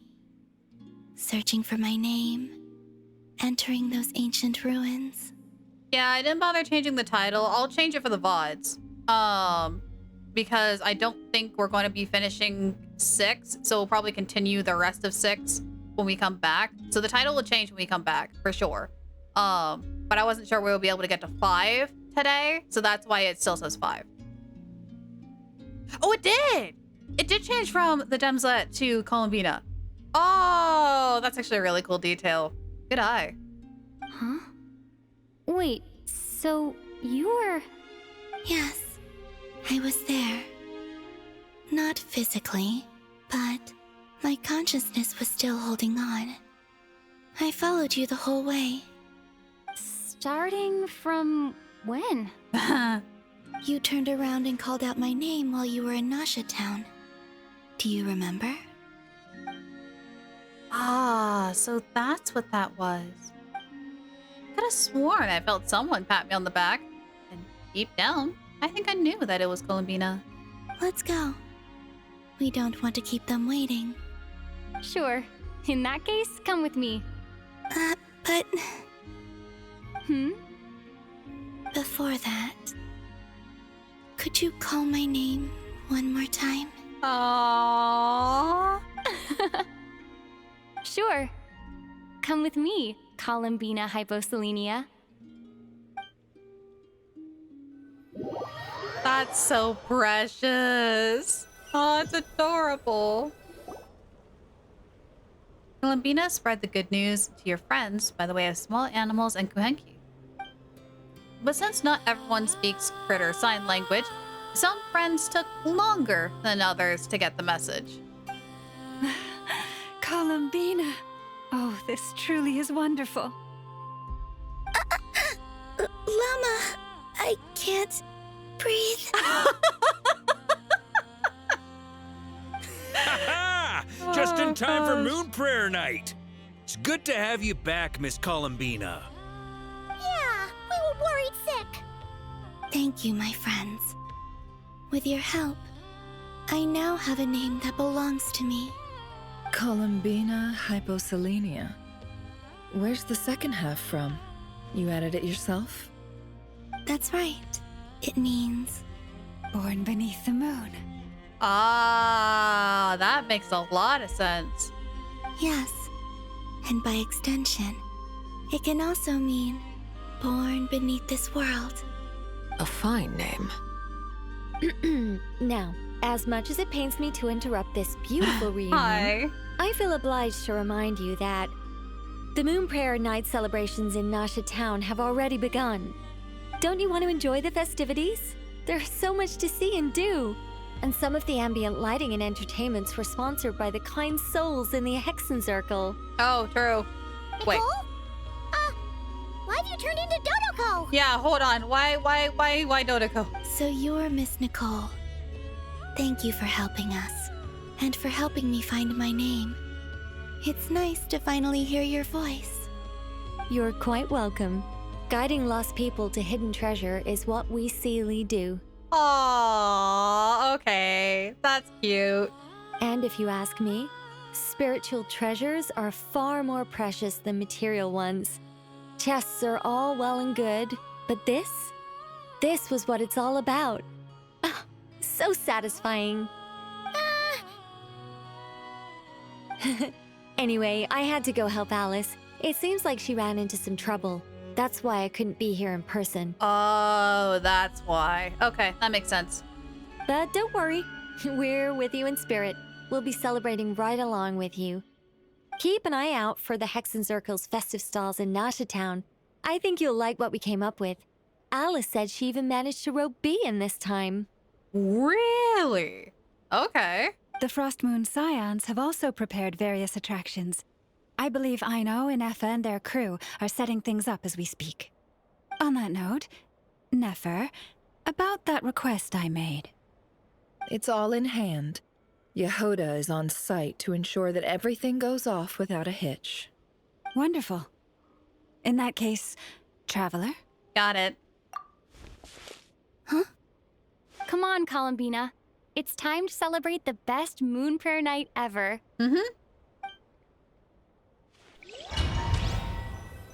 Now we're out of the domain. Can we walk around? Do I have access to the main menu? Otherwise, we keep going. Alice, the walking road. Like, oh, cutscene! Cutscene! Hey, young lady. Would you like some Moon Prayer Night candy? Oh! Happy Moon Prayer Night. Yes! Oh, yeah. I almost forgot to say. Welcome home, Moon Goddess. I'm gonna cry!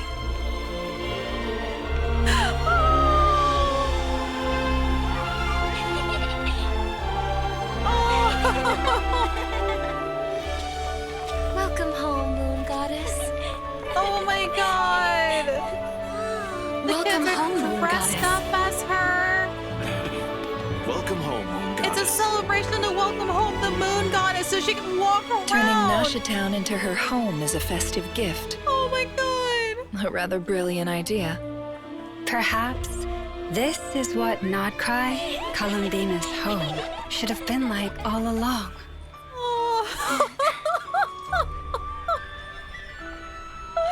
Thank you for the gift. I like it a lot. Oh my god, that's adorable. This feels like the surprise of my life. That's so cool. Okay. Pull yourself together. Do you like it? I do. I never imagined I'd ever get to enjoy Moon Prayer Night with everyone so freely. If you're happy, we're happy. Quite a strategy you came up with. Hide the tree in the forest. It's not your usual style, Lauma. Is there something about Moon Prayer Night that enhances what's in your head as well as the antlers on top? Apparently so. It even inspired a perennial penny pincher to use their resources for a greater cause. It truly is a magical festival. Wow.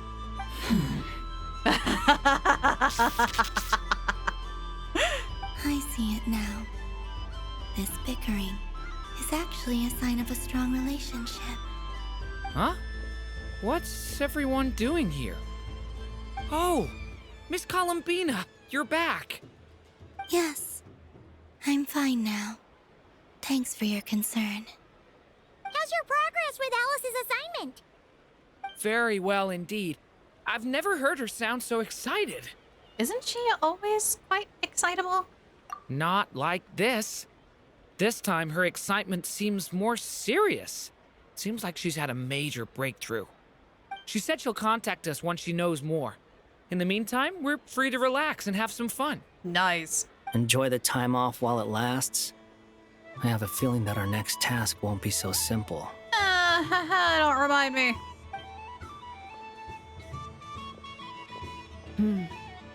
I should go. I still have a few things to attend to at the Frost Moon Scion stall. And I think I'll take a look around. With any luck, this once-in-a-year festival will come with once-in-a-year opportunities. Hold up a second. Where's Varka? Probably drinking. It's a festival. I believe he made a beeline for the flagship the moment he entered Nasha Town. Ah, that's Mondstadters for you. They know what they want when festivals roll around. Goodbye for now, Columbina. I hope you have a wonderful night. I will. Well, in that case, don't just stand there. Get out there and have some fun. You'll definitely get a warm welcome at every stall. Oh, also, take this map with you. It's a guide to the festival. Oh. Okay. The Frost Moon Scion stall is over here. Lauma's invited a whole bunch of cute animals to celebrate too. Over there is the Hexencircle section.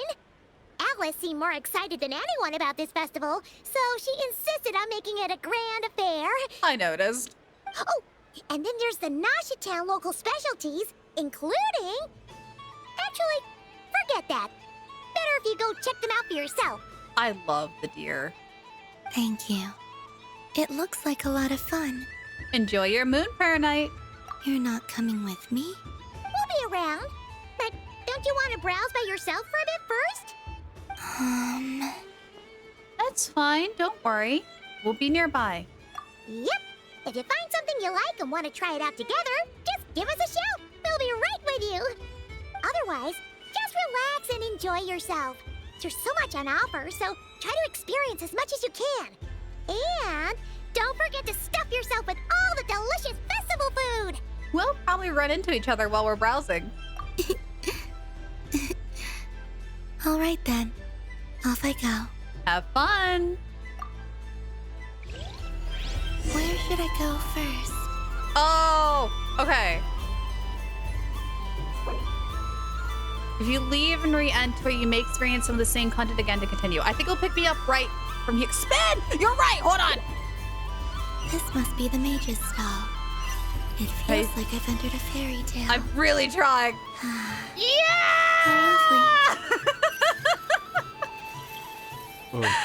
Oh my god, that's so much fun. Okay, I think if we leave, it should pick us up right here. So we'll go ahead and confirm. Get us out. Because I have to fully shut down my PC in order to pull this graphics card out. So.